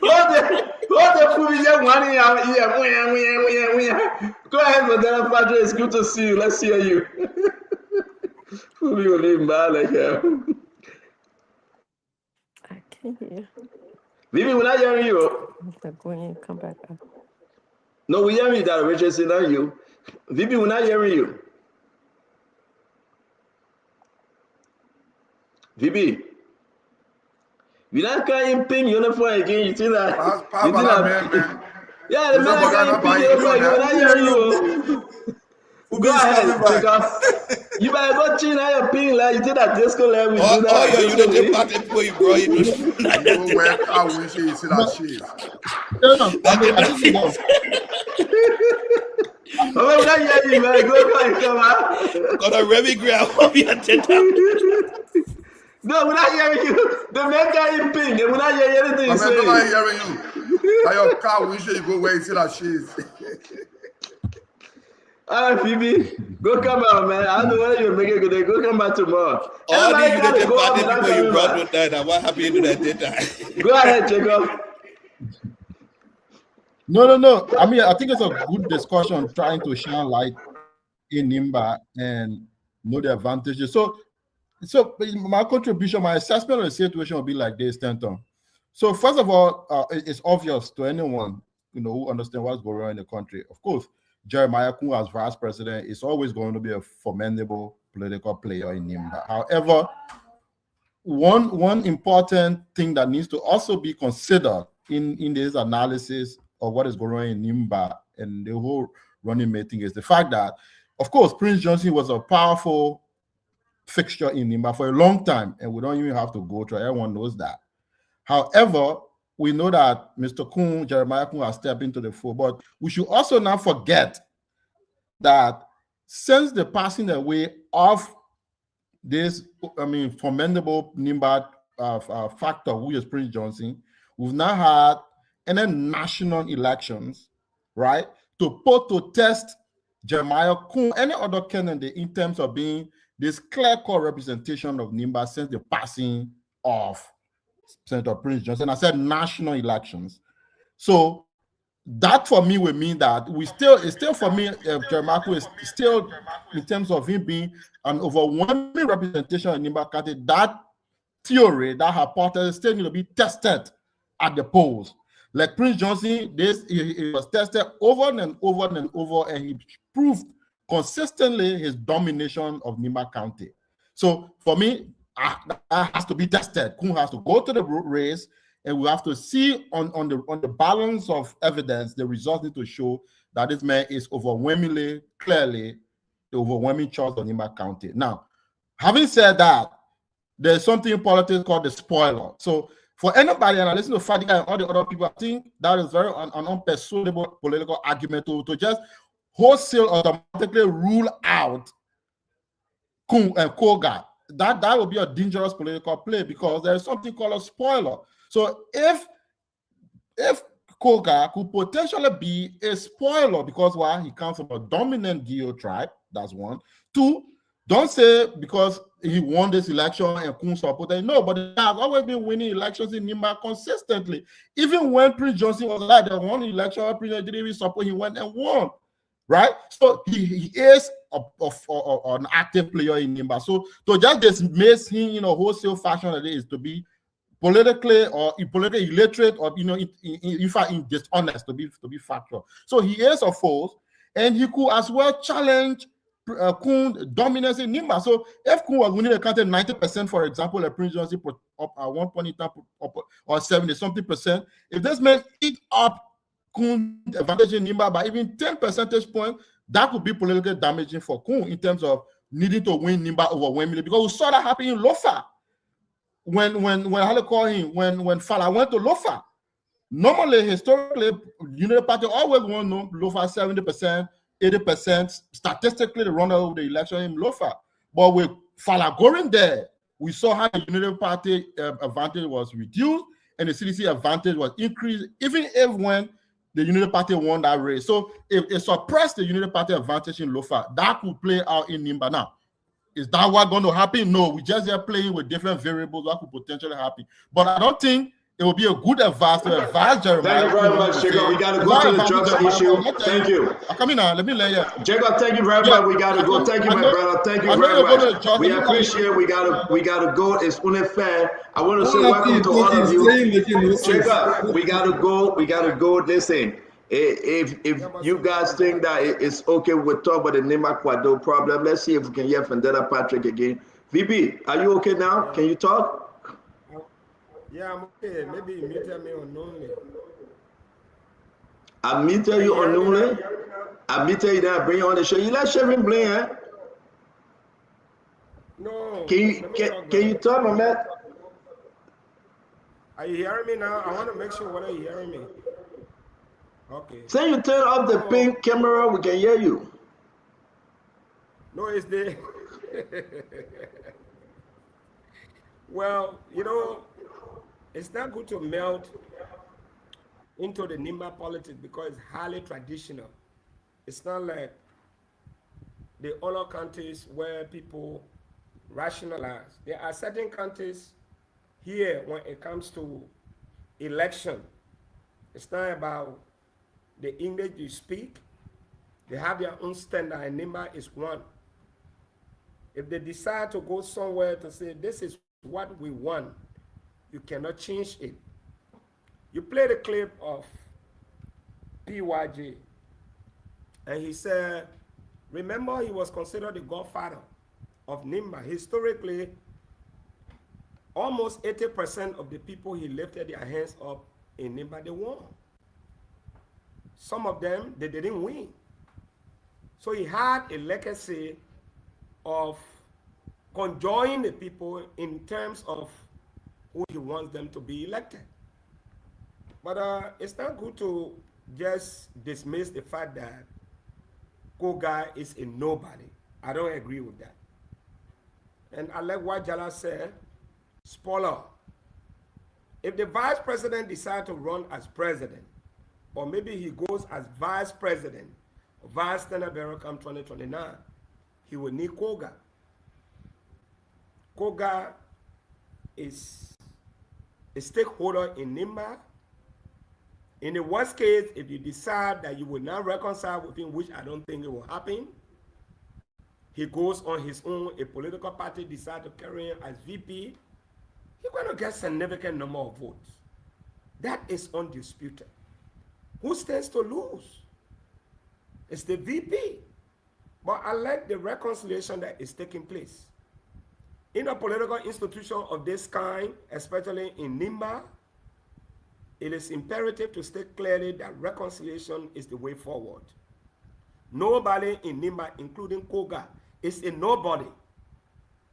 He is a stakeholder, and nobody can overlook him. Doing that would be... Thank you very much, VP. VP, thank you very much. I want to say thanks to all of you. Let's get to the real business. I do appreciate all of you coming on. Let's discuss the issue of Liberia, this trending issue about the drugs, the Liberia National Police, the work around Sarah Beslow Yanti, local issue with the Abraham Traore. You remember the Zoom Network company that went into business with Nokal under Fabienne. We were explaining what happened, what just took place, and Nokal is distancing herself now from that MOU that was signed, knowing very well this Abraham Traore guy, he's a PM, right? So they say they didn't know, but I can say for sure, they have written a letter to distance themselves, and they have canceled the contract. We came up with the information. We said Zoom Network. Zoom Network is owned by this guy called Abraham Traore. And Abraham Traore, this guy, as you can see, with Sarah Beslow Yanti, right? There's a reason why he wants to meet Sarah Beslow. There's a reason why he's in the photo with Sarah Beslow. There's a reason why you see in the handshake and that warm greetings and the wetness, right? We will get to it. The connection between Sarah, Peter King, and Abraham Traore, we'll talk about it. But Abraham Traore now, we know that he's the BM negotiator, right? As alleged. People say I'm going to use alleged, I use alleged. He's a BM negotiator, except he can say no. That's what people say, right? You got to understand something happened. He went into agreement, and we broke the news. His network, Zoom Network, went into agreement with Nokal. Nokal CEO, Fabien, he went into agreement with Nokal. And then Nokal CEO, almost 3 to 6 months, the chairperson, Gloria Musunska, all of them, they said, well, Sanderson broke that this guy is the BM, and they are reporting on him that he got something to do with the drugs issue, as alleged. We should distance ourselves from him. So they wrote the letter terminating the MOU. But his company is saying otherwise. They had an agreement for 2 years, 2 years with Nokal, that they will bring lower grade fuel into the country for a discounted amount. That was the agreement. It was signed by Fabien, and I will put Fabien's picture up. It was signed by Fabien, the president of Nokal. It was agreed upon through some negotiation with Sarah Beslow Yanti that involved Peter King. And we would get there. Ladies and gentlemen, we are discussing the drugs issue. But today, the president of Nokal, Fabien, wrote a letter quietly because they're on a contract and they are distancing themselves from that agreement. Because this individual, his company, he met everybody. We put a picture up before. His company, the Zoom Network, that went into agreement with Nokal, name has been mentioned into this drugs saga. So the question I asked Fabien, I said, well, what are you guys afraid of? You didn't do background check? You just take every Dick, Harris, and Tom, or Tom and Harris to give them contract? You didn't know that this guy, his person that was controlling that company, was the biggest drug lord in Colombia and Spain. He run that area. You didn't know that? Did you do any vetting? But what I learned today, he was cleared by NSA. And that's scary. What I learned today, my fellow Liberian, this guy was cleared by the foreign ministry. He was cleared by NSA. He was cleared by the EPS. And that's why you saw him in the executive mansion. You saw him with Mama Kabiriti. You saw him with anybody he wanted to meet. This guy he met them all. Because he was clear. Who doing the vetting? I know I'm going to come to you. Hold on 1 minute. Fadiga, this is troubling. At the pace in which they cleared this guy, you are free to go to President Barker farm in his house. And we get a picture. He met President Barker in the executive mansion and in President Barker's house. He was cleared by the EPS. He was cleared by the foreign ministry. He was cleared by anybody else, NSA, anybody, everybody cleared him. They awarded him contract, and that wasn't the only contract that was awarded to him. If you listen to Jojo and the youth president, the youth minister for youth and sport, they went as far as Spain, Madrid, to meet this guy. They said it. Is this troubling to you, Fadiga?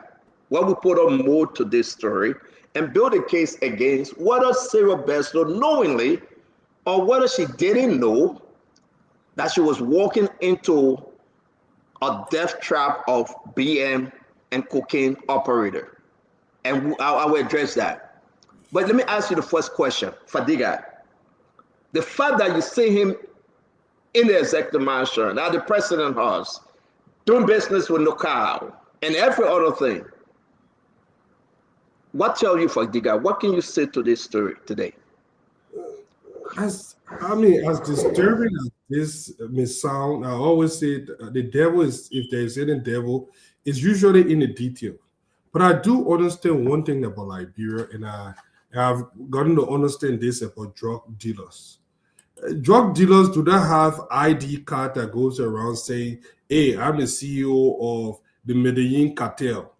Since I can't hear, so I'm gonna go out. Yeah, drug dealers do not go around with a call card saying this is my number and this and that. These people, a lot of the what we are seeing here, based on what I've seen so far, are individuals that come and honestly present themselves as people that want to do legitimate business.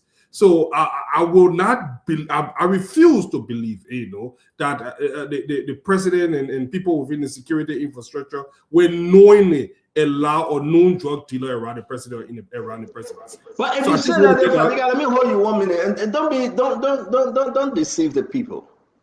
No one entered the executive mansion without getting a security clearance. Is that what you're saying? He walked in. If you say no, if you say I refuse to believe, this is the man that's standing with Grisby. This is the man that in the photo with Mamaka. This is the man that at the president farm and in the president house and shaking hand. How can you say I refuse? Why in you refuse? So I agree with that, but they didn't know that he was affiliated. They said listen, before you do business, let me say this to you, Fadiga. Anybody that come in the country to invest, they must have security clearance through NSA. Yeah, but security and we clearance. ask, give me a chance. Give me a chance, my brother. You need to be informed. Let me inform you. And that's the question we ask. Who cleared him? Who cleared his business? Do you know that the Liberian government have blocked so many investors, BM investors? But this one was cleared. So whether you refuse or not, somebody's slipping through the crack.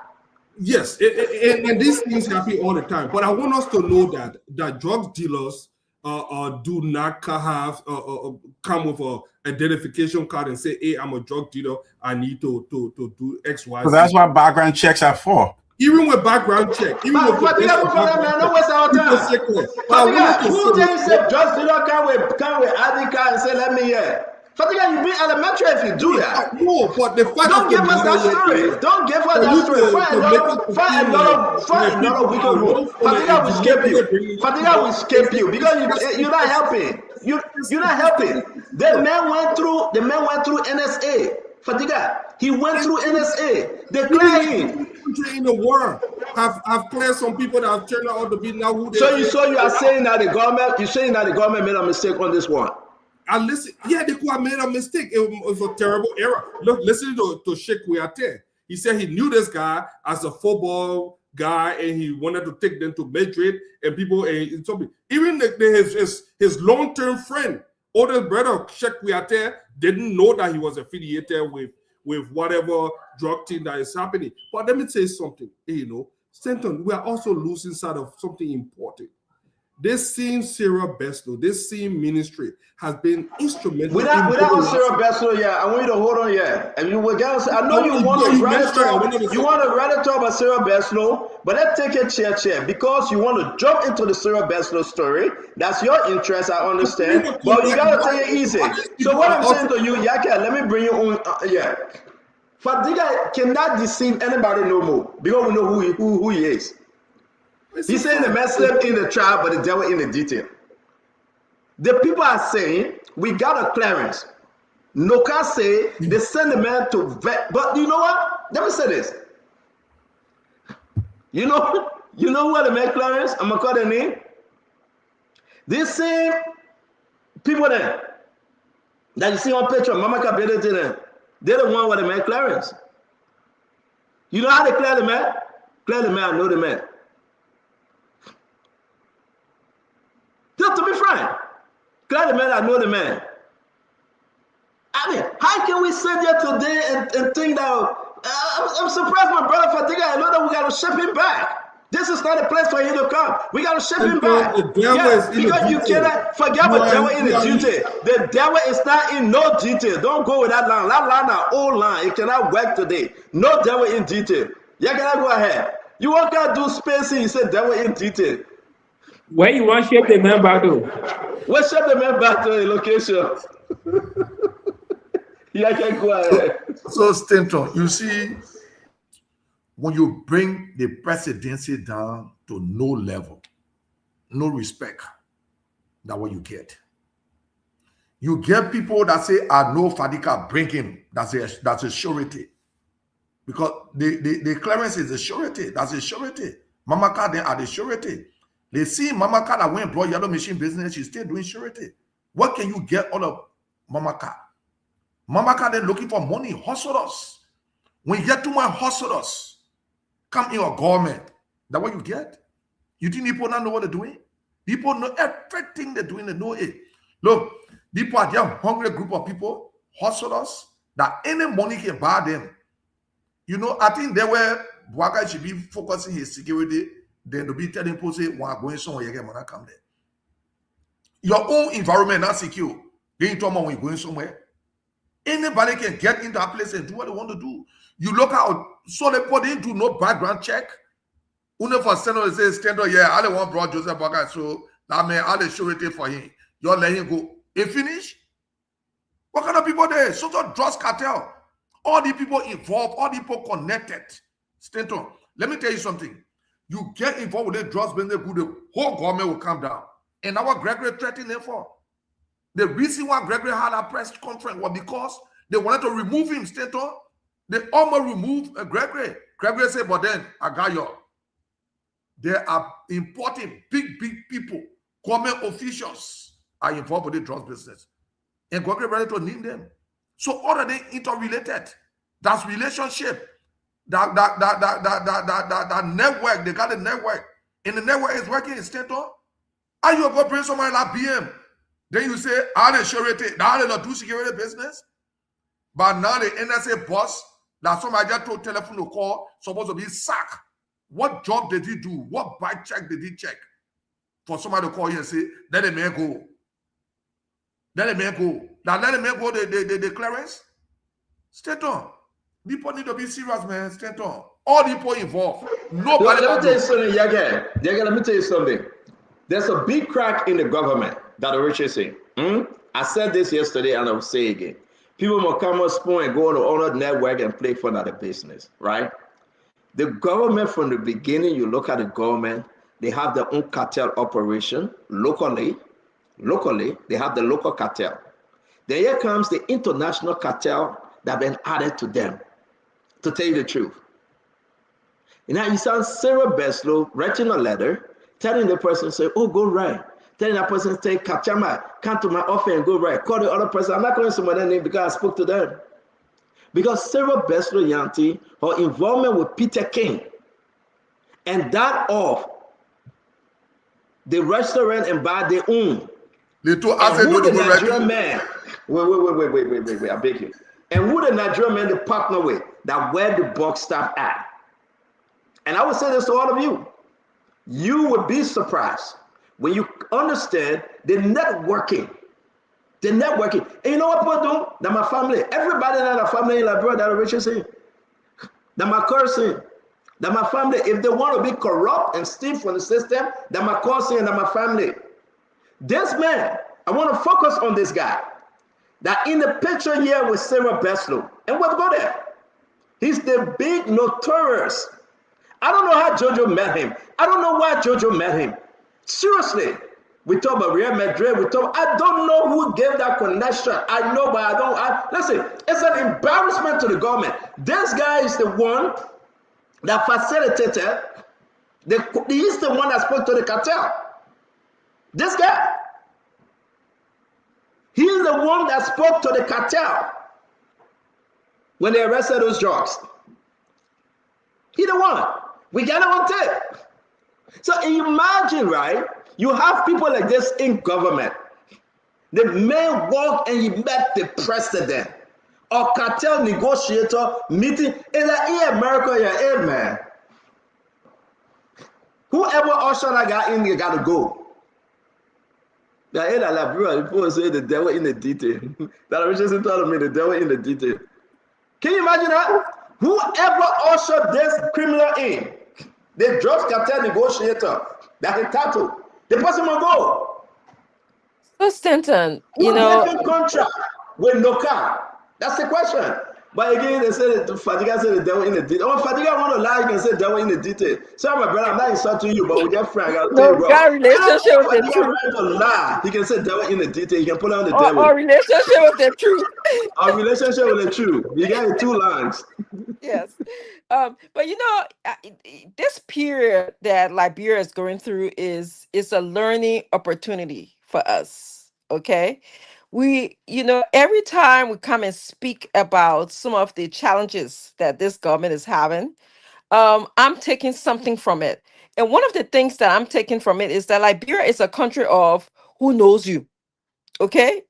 It's a country of who your ma or who your pa. It's a country of relationships. And we have to upgrade and elevate ourselves, our country, from that status. Relationship is important, yes. Okay, I am a humanitarian psychology. I'm a Carl Rogers type person, and he speaks about a relationship as it relates to people. But you have to be vetted for such an important task. I mean, in this country, when I hear the NSA cleared this man, the foreign ministry cleared him, the EPA cleared him, it's how can that be? It sounds impossible. In this country, you have to get vetted by at least, first of all, your human resources department have to check all of your documents submitted to them, your application form, the human resource department of the institution in which you're going to apply to. Then, in my case, they have to send your information to the police department for you to get some kind of clearance from the police department. And then you get fingerprinted by the FBI, which is the National Intelligence Agency here in this country. Okay? Yes, for investigation to make sure that you don't have any felony or criminal background going on with you. And then, of course, the state, whether it's the state of New Jersey or the state of Pennsylvania, they have to give you clearance. And then you belong to different state organizations that have to clear you, depending on your different papers or certification that you show them. So there's so many levels of clearance. I don't know any of these people in these different organizations, but I recognize that Liberia is a small country, and so we tend to know each other, but we have to elevate to the place of competency, to the place of meritocracy. Okay, but if we continue on this path of who know you, we're gonna miss all of these people who come in to damage our country or to spoil our country. So that's what I wanted to add. We really have to go to meritocracy. Yes, I know relationships are important. They're important in different ways. It comes important in different ways. But when it comes to doing business, okay, when it comes to doing business for our country, for the improvement, for the betterment of our country, you better go by competency and meritocracy. That's what I have to ask, Cynthia. Thank you. Yeah, thank you very much. Let me bring in Governor Clinton, and we'll go to Dr. George. Governor, let's hear you. This is an embarrassment, but let's hear you, Governor. No, it is not just an Every embarrassment. time you go in and comment, I can't hear. It is not just an embarrassment. It is a national security an issue for our country. But look, what is interesting on the show is the very, very poor hypocrisy coming from people like Fadiga.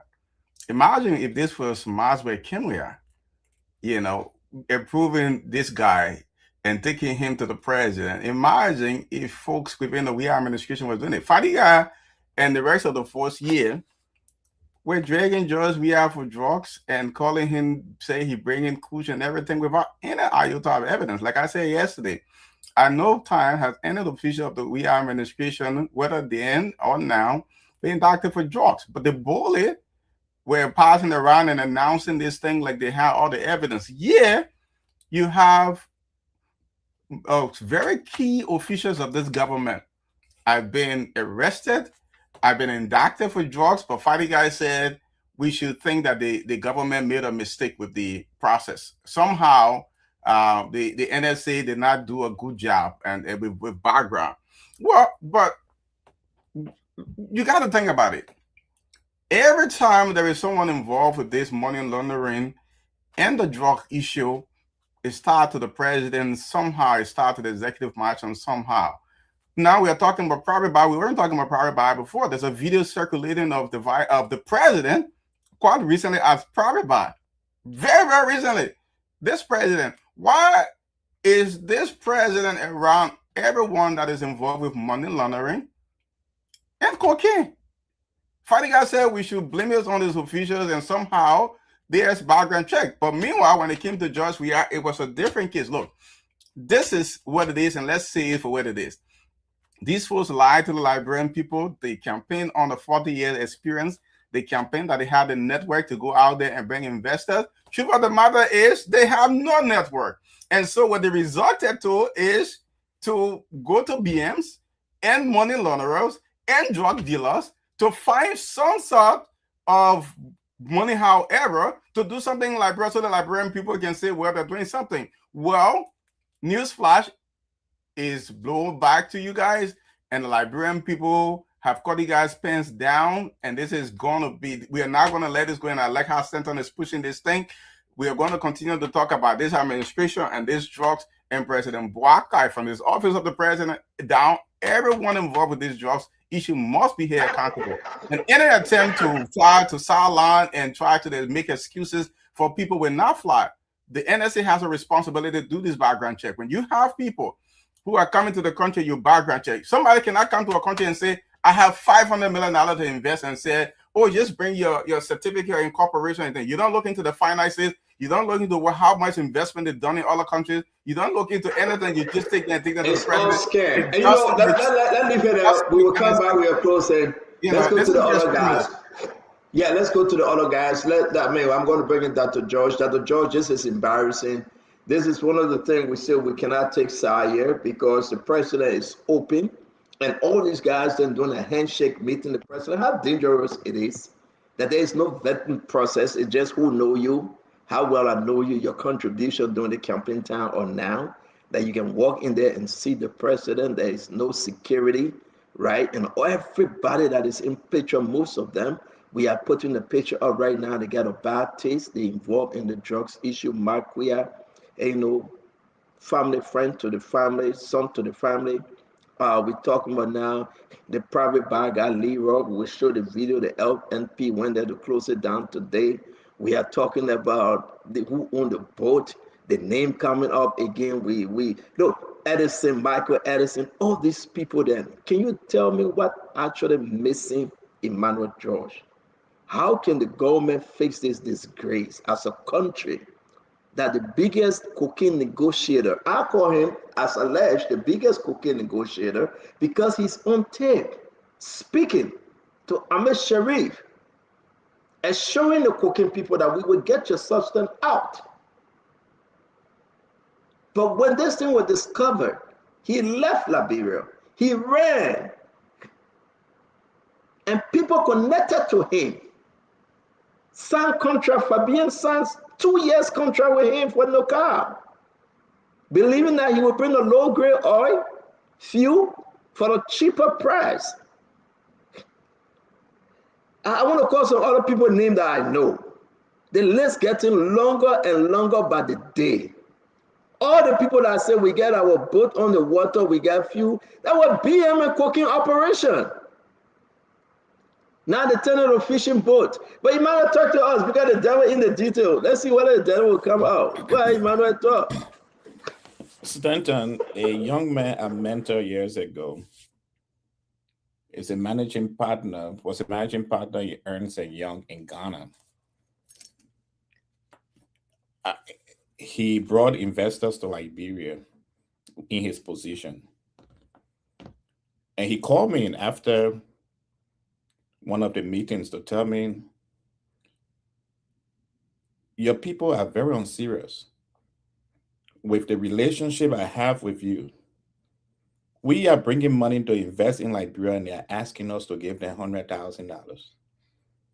So they packed their bag and they left the country. When you see Ibrahim Traore moving through the system like this, he was willing to give people money, kickbacks. So you don't have this investigation. And shame on the Unity Party government. Months ago, there was a company that was reviewing Liberia about Iboma. There were two brothers. I think they were called the Fadikas brothers. They investigated that company up to showing to us that the company had no office in a particular country. But these brothers are part of the Unity Party. Why are they so afraid to use their own people? He raising your hand. He said, you want to show tonight? Okay, good to see you. They investigate their companies. They show us that these companies were share companies and had nothing behind it. You see, one of the problems we have in our country, Liberia, is that we don't trust each other. When someone comes with a foreign background, they are more trusted than a Liberian that comes in the system. And that's the reason we have this problem. Because when you have people like the Fadigas brother and they are part of your party and they have done great research on companies coming to Liberia, you have asked them or put them in a role where they will be investigating these share companies. But we don't do that because everybody wants kickback. And the unfortunate thing is that we don't look at history. They still didn't think they've been doing this since I was born. And once they get out of government, they become as poor as I am or even poorer than I am. None of them have survived this thing for the many years, for the 54 years I've been on the face of this earth. There have been no thief in Liberia that have survived it over time. And even if they steal, their children will come and spoil everything after that. They don't have any generational exchange. Until we start to respect each other as Liberians, until we start to respect that Liberians can run those things and start to love ourselves, we continue to experience that kind of situation. And every one of us should be angry with this because the Unity Party have people who could have done this investigation and help them out. Second, we don't pay for our errors. Now the managing director of NOCA giving all the excuses, we didn't know that. Why the president can fire him? Why he can resign? In serious country, people resign when this kind of revelation comes out. But we have a country where everybody will be protecting their own. All these fake contracts going around, all these fake people in the presence of the president. We're making the president take pictures now and become a social media president. Everybody who get money will take president with him. And nobody seems to be held accountable for this. And that's why Mr. Cummings stated in one interview yesterday, anybody, if he's elected president of Liberia, they will be held accountable for their actions. We have to start holding each other accountable for our actions. We have to start loving Liberians and giving Liberians these contracts that we keep giving to non-Liberians, while qualified Liberians are struggling in their own countries. Thank you. Stanton. Can we allow let other people speak? We'll come to you. Let allow others to speak. I beg you, please. We'll come to you later. Colonel Gray, please. Let's hear you. Yes, Stanton. I mean, I concur with the fact that, look, Liberia is a traditional place. I don't care who you put there as president, there will be some networking connection. People will get the contract based on their proximity to the power that be. That's humanity. But whether those people can perform, even look, in this country where we live, Halliburton, Blackwater, all those people are getting big defense contract. It was not because they were the most qualified, but it's proximity. So and nobody should even make that statement, yeah me, I will not do that. That means you're not human. It means you have not had a relationship from the past coming in. So anybody who makes those kinds of statements, I will just dismiss them as very anxious for power. But here's what I would say. Yes, Stanton.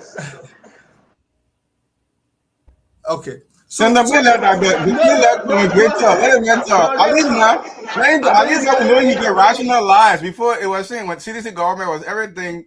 No, Clinton just wait. You and the CDC was look, you have to bring one clip for me accusing Mr. Ware of drug attachment. Look, even when he was nabbed at Bestman's house, you are talking about what kind of president is this? Everybody they grab me closer to the president. This man was caught on a crime scene. He was nabbed. He taken Let's get back to this. My friend, I know if you go to court, they will always find you because you don't have the intelligence. You don't know what exactly defending the court. You don't have the intelligent quotient. Talk back to the Hold on, my friend. You do not have the intelligent quotient to listen, and then hold onto your point when it comes to. I understand, but I don't think you understand. Give me a chance. Come on there. That's not his zone. You are a lawyer. You should know that. Colonel Gray. So what I'm trying to say is this. Colonel Gray, I also wanted to add your thoughts about Blackwater Company in this country and how they got the contract. I think you're telling Liberian people the wrong story because Blackwater got in trouble. You go back and read. They got in trouble for how they got their contract, okay? Exactly. But that does not preclude the fact that they didn't get a contract based on proximity. That's my point. That's the trouble they got in because it was based on trouble. So no, I just want to tell you but in our country, you do not get in trouble. No, in this democracy, people got in trouble because of their proximity of getting a contract. So likewise could happen in Liberia. But the question remains whether or not the agencies that are responsible to give clearance to these people, whether they're doing due diligence. And I like what the IG said, that this is a network investigation. If you're an aider and abetter inside government, if you are there as a facilitator. But that's not what we are saying. Colonel Gray, let me just redirect you again. The topic is we have a country, right, called Liberia. This man went through everybody, Colonel Gray. Do you think it's this? You're a security man, and this man should have been vetted. And the people say yes, he was vetted. But this guy, he slipped through the crack, Colonel Gray. Look at what we are revealing about him today. That the drugs cartel themselves calling him. From Equatorial Guinea, the call, he left family people. He connected them to Abi Sharif, the guy that close to Jojo Bwaka, and they promised to help the people to get the things out. Colonel Gray, this is the man that owned a company called Zoom Network that signed an agreement with Fabienne and Gloria Musunska, the former Chief Justice Minister, National Election Commission head. And you imagine, they took him to Grisby, they took him to Mamaka, they took him to Sarah Beslow, they took him to Mr. President. The only person I see in video way and picture with maybe that Jeremiah Kuhn. But that man can meet anybody anytime. If anybody getting on picture with Jeremiah Kuhn, send it to me. This guy ran through the government. Colonel Gray, are you concerned that our country is just it's a problem, Colonel Gray? No, That's but what I'm Fenton, this is exactly the point I'm pushing. That I'm pretty sure this guy was aided and abetted. They knew his MO. They knew his credential. Now it is our turn to go now investigate as to who aided and abetted somebody with a scrupulous background to get contract of that nature. That is our work now. That's why we're trying to unravel. And I agree with you. Will not happen. And I agree with you. Anybody's watch, I doubt it. No, I agree with you. And I don't want to go there. People slip through the crack. And I agree with you. It's time to investigate who brought the man in, who introduced him, and then everybody had it though. Let me come to my brother Fubi, and we'll go to my brother Patrick Du and Jacob Jada. You spoke, right? Yeah, okay? Not yet? You spoke? Okay. Fubi. So, Fubi, you can't hide this one. So many of them slipping through the crack. So many of them, Fubi, they are slipping through the crack. No, I know. I agree with the sentiment going around. You know, that the presidency is the highest office in the country. And you can't expose the president to everybody and anybody at any time. And so, you know, so we need, it's been like that for a long time. And we need to correct it.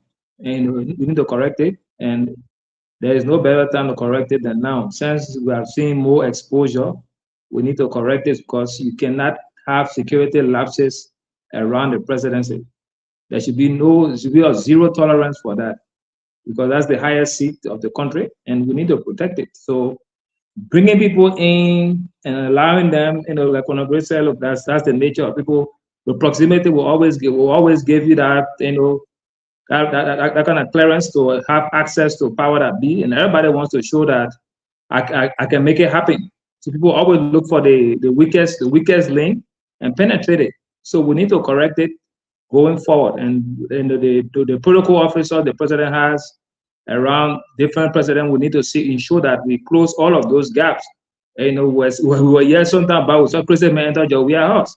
You know, you can't have that thing happening. Nowhere around would you have that thing happening. That's a big security lapse. You know, the president, you taking president last time, Senator Snow and Amara Cornell, you saw, and you also highlighted why the man took picture with the president holding your phone in your hand. You can't have that kind of leverage. You having your cell phone. Even the American embassy, you go into that, they take your cell phone from you. You leave it outside, enter without any electronic gadget. So what about the presidency, the highest seat? You having your phone in your hand, holding it, taking picture with the president. That kind of proximity is a zero. You know, we must condemn it at every point in time, and there should be no justification, you know, around that about what kind of security lapse or what kind of, no justification for that. You know, there should be a zero tolerance. You know, but like Fadika said, BMs and crooks, they don't come with something on their forehead announcing themselves or with their Thank you. But we should be able to correct that going forward.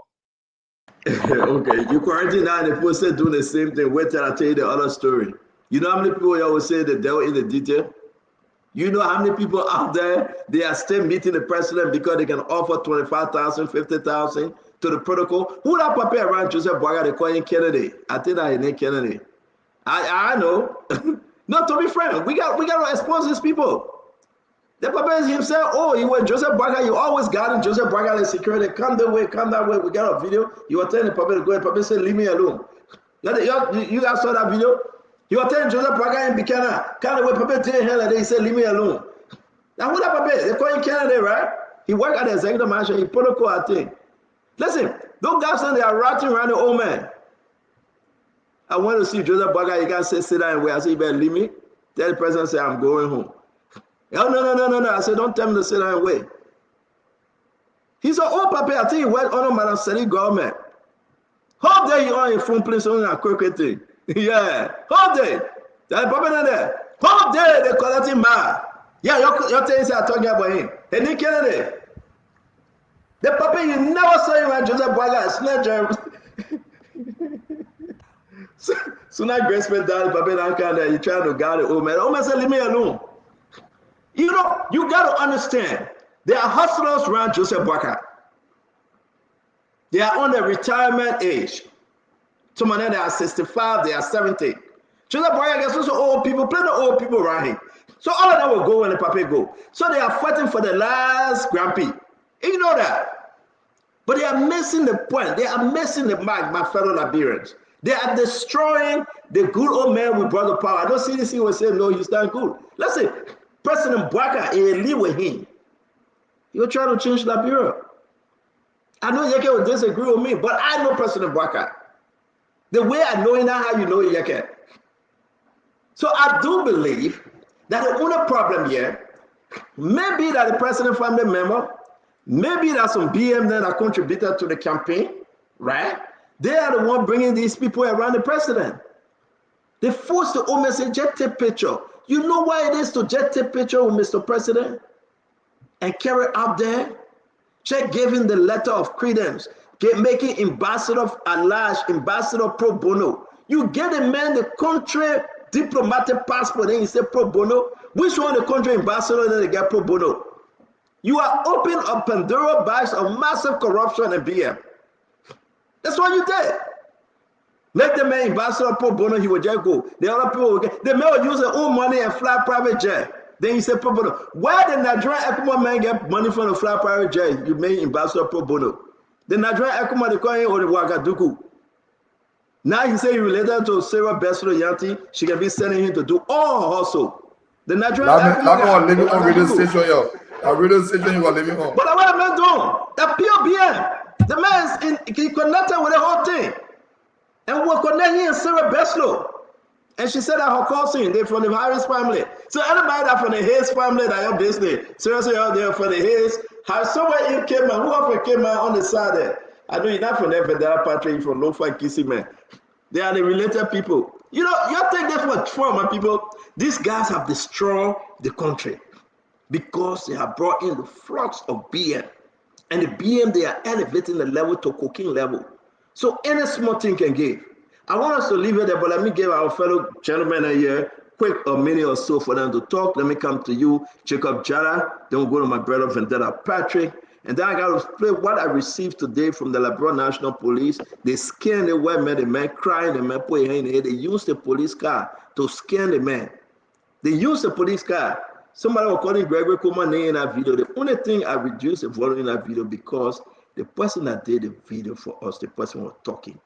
So you will watch the video. I get an original video. After Jacob and Vendetta Patra will play, they scare the policeman. Not the policeman, the white man. They scare him. They show the man the police car as an escort car. They say they sold gold to the man. The gold that is sold to the man, they think that plank, the iron. The iron, look. This is what they used to do. The white investors gold.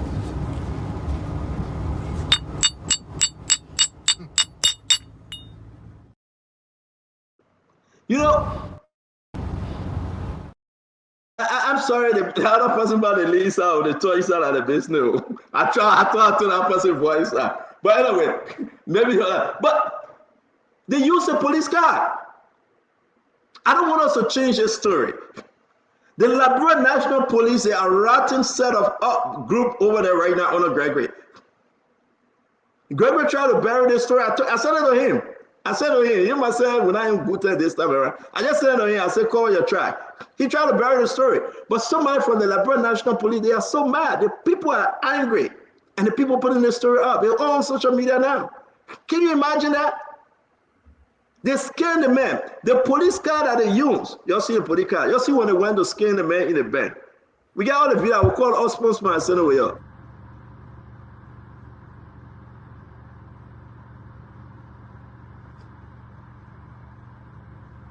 I think this one, I take the person voice from there. I think I did.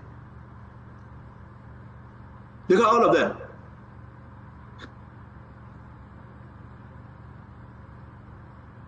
It was so funny, you'll be patient. Let's watch it all. It's very good. They demand the one man. No way for the paper to go. They ate the old man. They flash the man with the police car, everything.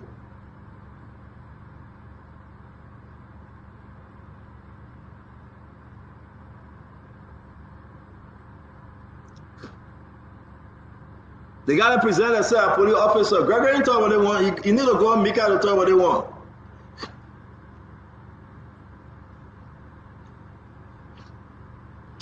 There you go.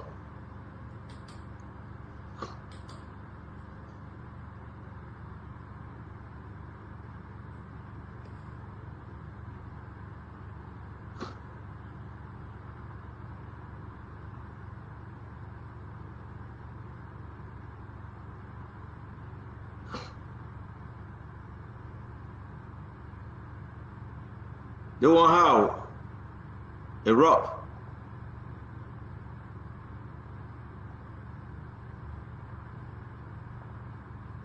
I'm sorry, guys. We had to take the volume up because you know that CC camera and other people saw it there. We have to take the volume up. They will soon finish. We got about 10 more seconds to go. You see the police car coming in?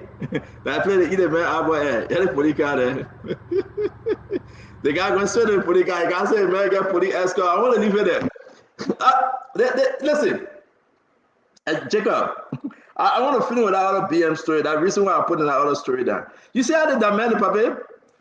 This is the old man like this. This so you get all the BM vocabulary demanded. They're not Papi. This is the Papi that's scared. The woman guy, woman say you want to do business and Greg Kuma, what he's saying, he's scared to tell the people. Yes, the me man there, the me corporate. You see with a fake fly here.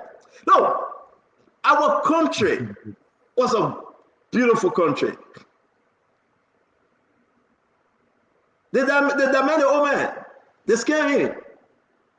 Somebody in the chat room say you are a B space or a best. They scare the old man. You know, and Gregory, no. My problem is that somebody say Gregory, no. Gregory only fighting protester.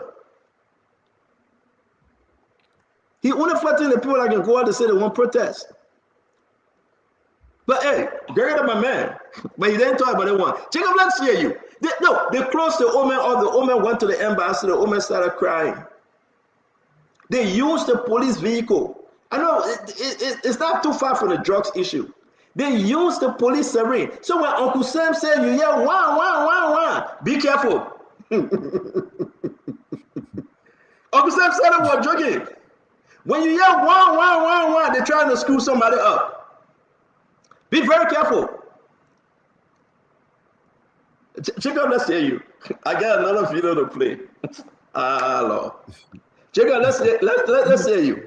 Yeah, on the first issue, talking about Ibrahim Traore and the whole story down there, I think, Stanton, we have a wider problem here. And I think at the level of the presidency, I think we've left our doors wide open as a country and as an institution. Because for me, the presidency is an institution. It's not just His Excellency Joseph Boakai who's there. You know, it is it symbolizes the nation, the office, the Oval Office, the office of the president.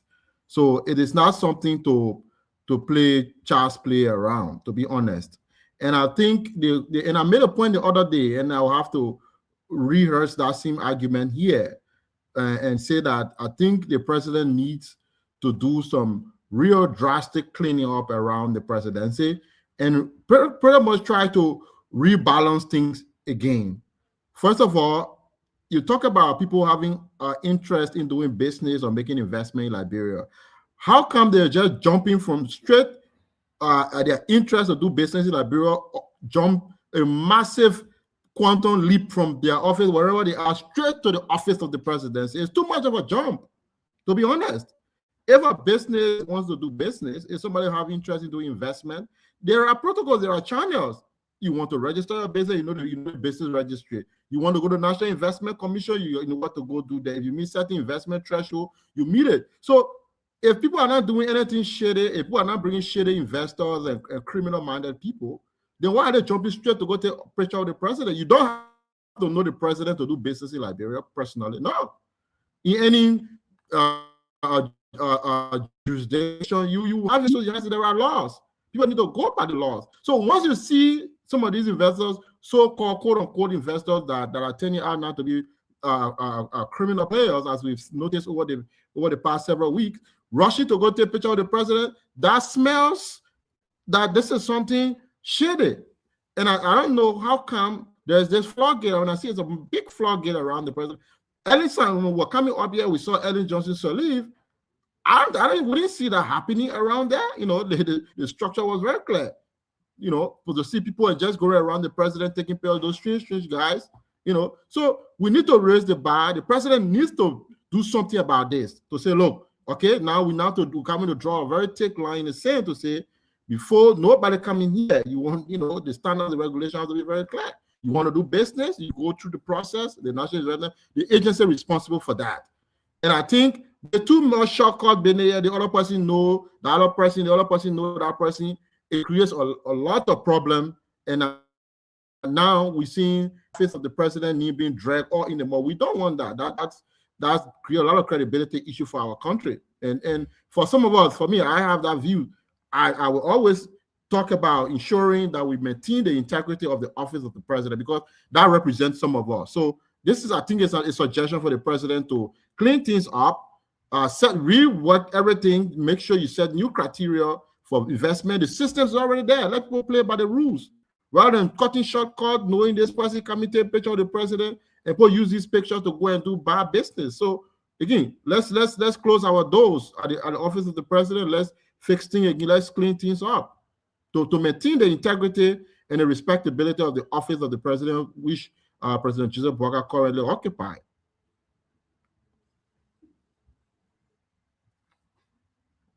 Trying to reach is. Yeah, please, Yeke, to stop calling me. Yeke, don't call me, please. I'm on the show. Well, let me bring you in, my brother Azido. I want us to talk. Though Azi just joined us. He has not spoken yet. Azi, he has not spoken. Welcome to the show. Azi, I know you want to just weigh in quickly on this video, though. This is completely. Yeah, sure. I beg you, hold on, Chief. No, I didn't see you. And I think your internet was going in and out. So let me monitor and see your good behavior. All right. Go ahead. No problem. I ain't got a problem. So, everyone on the show, I want to start by asking a question. What does President Boakai know? What does President Boakai know? Everything that happens in the government, oh, the president is not aware. Oh, the president doesn't know. Oh, they didn't tell the president. What does President Boakai know? I really want someone to help me. The president, what does he know?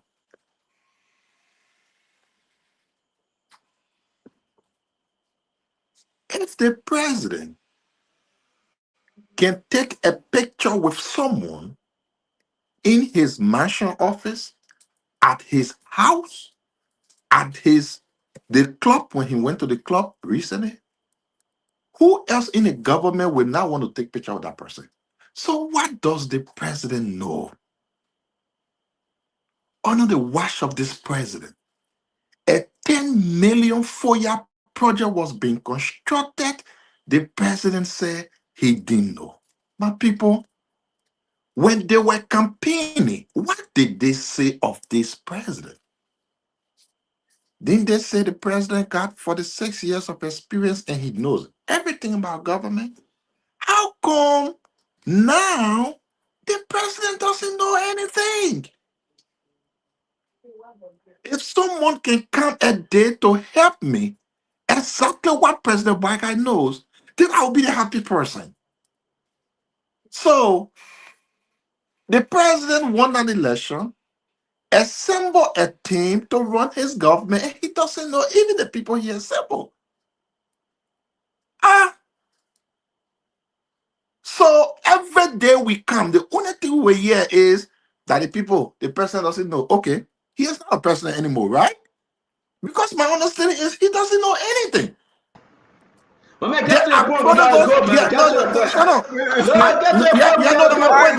the only point I want to repeat. I want to repeat this point 100 times. You will not come and stop me. This point, I want to repeat it 100 times. This particular point. Because we are tired hearing people. No. Let me end, please. Let me just end. We are tired hearing people giving excuses for the president. Okay, This gentleman, whose picture you putting up, Stanton, he did not just only take picture with the president at his office to say, oh, that people carry him. He even took picture with the president in his house. So the president does not have authority power over his own house too. But let me come to the video you just showed.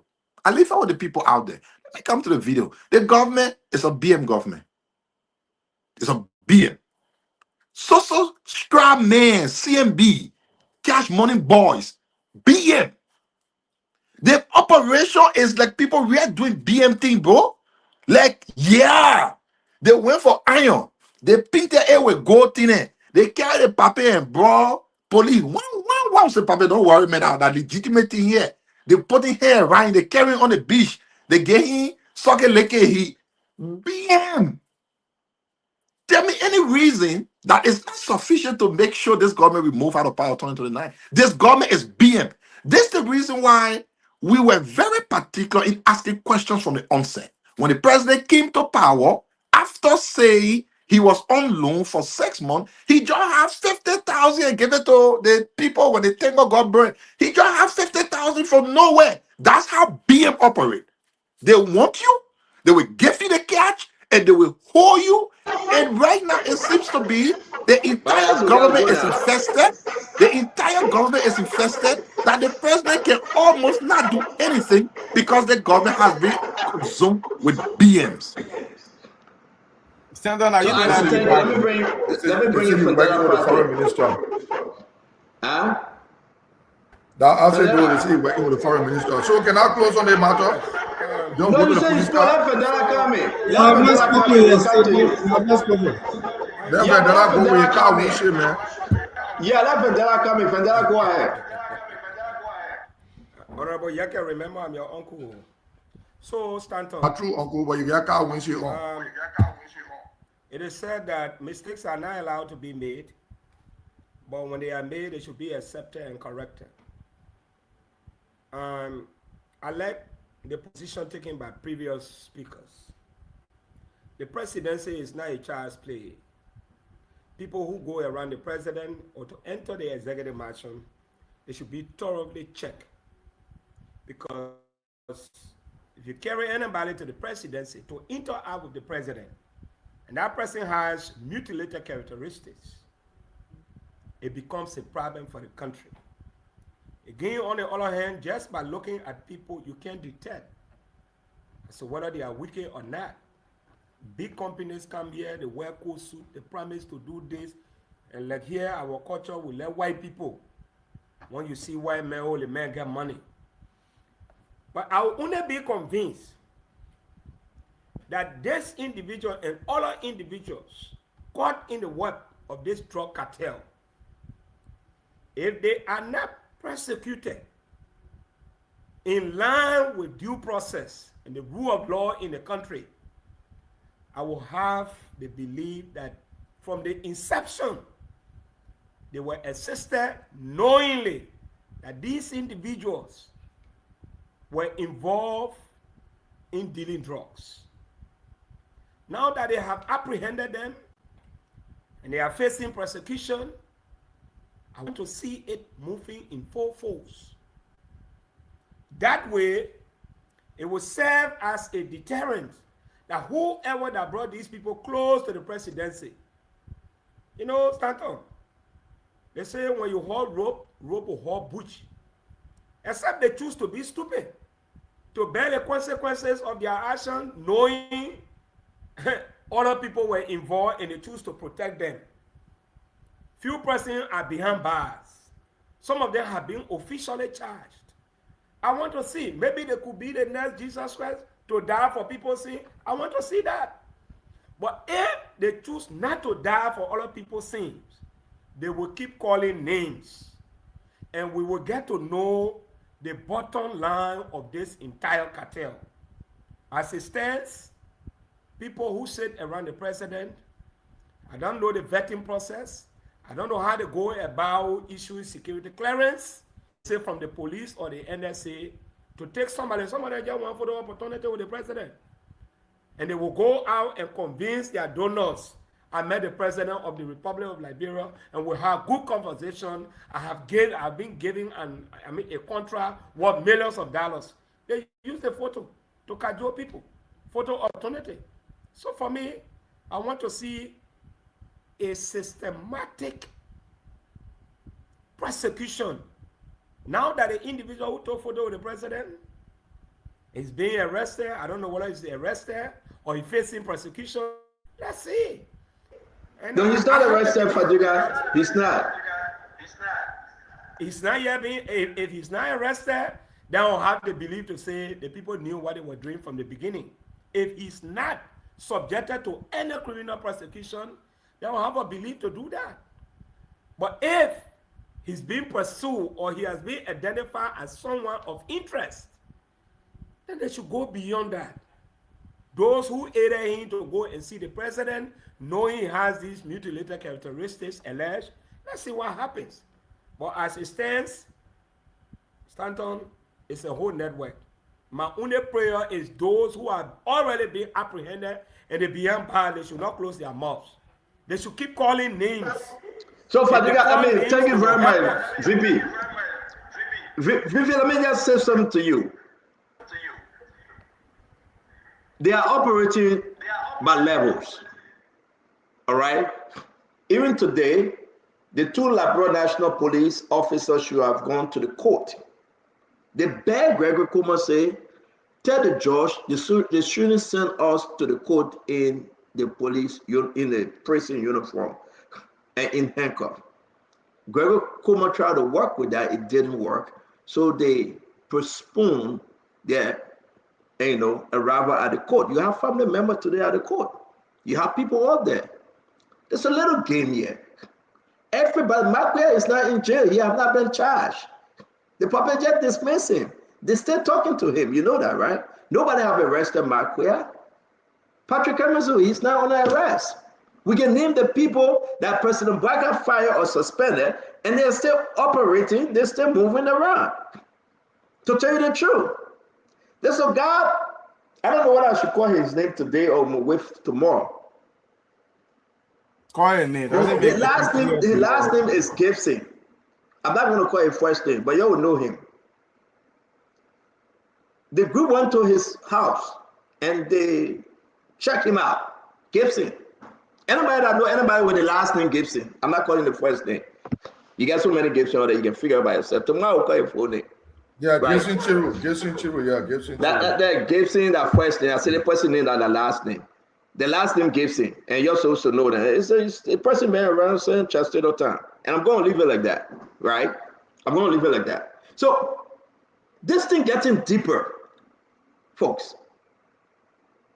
It's getting deeper. These guys thinking with more mindset. We will get our $60 million from this operation. Everybody will get a cut. And then we will go ahead and get ready. Somebody got on saying they were going to run for representative. Some guys said they were going to run for senator. They have polluted this government.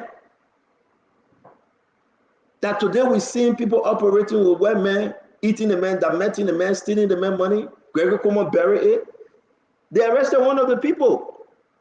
But Gregory Kuma buried it. He can't. No, you got to expose these people, Emmanuel George, to serve as a deterrent that other people shouldn't follow, right? But if you hire the people and say them a man and let's do it undercover, hey, it will not work. It will not work. Look at the fake goal. Yeah, look at the fake goal here. This is what they used to do. They white investors go.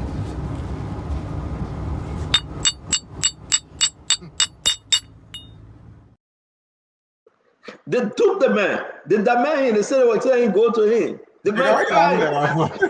They duped the man. They scammed the man. A pure dimension. In Liberia today, under the rescue government, they use a police car. When Uncle Sam smart though. I see why Gregory charged him for killing his wife. But he's a smart man.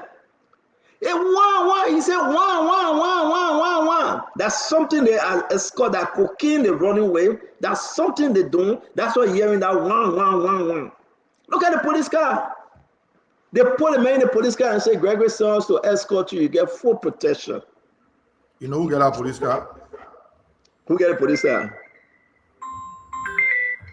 Yeah, can I come to you too? Who got a police car? I gotta move to other important story, okay? So let me close on the Biggie. They got that took the picture with Sarah Beslow. His name in Madrid is Biggie. That guy will control a club in Madrid. That guy was introduced to me during the campaign time. Yes, the guy name is Biggie. That his BM name. He will control a club in Madrid. This is Biggie. This guy was introduced to me by Jojo Boakai. They got made serious contribution to Joseph Boakai campaign. This guy, he made serious contribution to Joseph Boakai campaign. So let's go to the police car. That police car is owned by 117. Who is 117? 117 is a confidence to Gregory Cuomo. Who sent the 117 according to my source? 117 was sent by 112. 112, the 112 used to be 121. He was elevated to 112. He sent this chief, the chief of patrol to go on that operation. So they had to kill everything because those are all confidants to Gregory Cuomo. That case going nowhere. Gregory Cuomo involved. The money came, Gregory Cuomo got his share. That car is owned by the chief of patrol, 117. Who sent 117 from our source is 112. The 112 now used to be 121. He was elevated to 112. And those are all Gregory confidants. They say when they got something, Gregory got a cut. Do your investigation and find out if that car is not owned by the chief of patrol. Don't never trust. So yeah, can I ask you? You know this guy? Anybody know him? This guy? Can somebody recognize him? This the guy. They guy should be. We need people to recognize him. Yeah, we hope somebody can recognize him. If anybody can recognize him, yeah, where you go at? You go consult. We need someone to recognize them, right? These guys are in the photo. The one that we're going to take the picture. We're going to put it up. We need somebody to recognize that. It's very important. It's very scary. Emmanuel Josh, let me come to you. Our country have turned to a whole different place again, though. Amen. That the police that's also serve and protect the police and doing pure dimension here. Amen. And here we are. This is not a joke, folks. Pure dimension. They are using the police car for whatsoever reason. They are using the police vehicle. Look, I got so many videos of this operation. The other day again, the same man, Johnny Boladin, beat the investor on my Gibby Highway. Gregory Cuomo suspended him for 1 day and brought him back. The same Johnny Boladin that bear for 10,000 naira. Then Gregory Cuomo said he's not connected. You know Johnny Walker Boladin, right? Johnny Walker. This is an embarrassment to our nation. Somebody, man, slow down. Slow down for a while. You leave me alone. Yeah, you say you can't change government, you can't fly, you tell me to slow down. We can rescue, we gotta rescue. Don't tell me to slow down. Emmanuel Josh, can you imagine? Let me play the video again. Those of you that just joined on lately, we got so many videos, right? I'm holding back on something. Let me tell you the truth. What I wanted to do today, I'm holding it back small because, again, we tell Randy here to have our sympathy. He's with his family, they are bereaved. That's why he been off. He was trying to come on today. I said, my man, just take the time off and be with the family. But he's holding me back because we want to explode. We want to say something here, but we're saying we shake the nation. So right now, let's stick with Gregory Small. Watch the video. Take a picture of the vehicle, the police car, right? That meant this man, and then we'll do another round.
Pure dimension. They brought the police car in, swear. They closed the man, the man say I'm protected. Pure dimension. But Emmanuel, let's hear you. Something serious happening in like, bro, you're taking it for a joke. Vice Stanton, this is some of the benefits that we get from social media and for people willing to stand.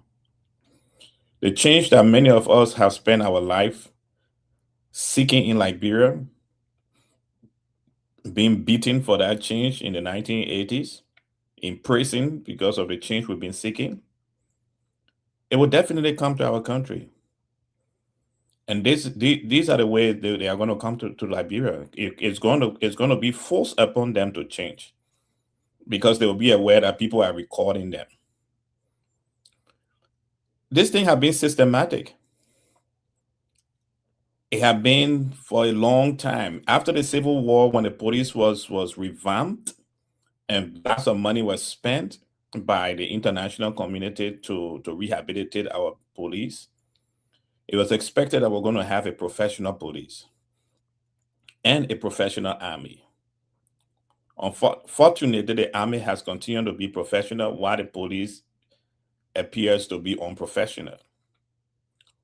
But these pictures are important for every one of us to see what is happening and for us to raise our voices against it. And thank you for bracing this up. And I show every one of us, whether we support the Unity Party government or we support whatsoever we are in the opposition, we should start frowning against this thing to make our country a better country. This man no man or who know you that we lived in, it have to stop. There were times, I don't know whether it still happened. There was times where government officials on Friday, they would go down the other side to auto Lebanese store to get their money for the weekend. You know, so those Lebanese merchants felt that they were untouchable because every Friday they had to pay most of our government officials for them to have something for the weekend. And with the revelation we're having now, this is going to help us to think twice, to make Liberia very important. Finally, yesterday in his interview, Mr. Cummings said that our national budget can go up to $2.5 billion. That will help us to start paying our people well. For so many years, the minimum salary has been so... I'll give you your talk, Mr. Cummings, not today, but let's stick with our justice. I'm concluding on this. Yeah, no, I'm concluding now. I want to give you time to really talk about Mr. Cummings, but not like this. We are in the midst of the justice. I'm concluding. For so many years, our police officers have been paid very low. They have been paid monies that can take them home. And it's time now for us to think about about how much we pay these officers so that they cannot be tempted to carry out these kind of activities that they are carrying out. Thank you. I want us to identify somebody. People are saying they're calling somebody's name. And one of the guys in the video, in the white.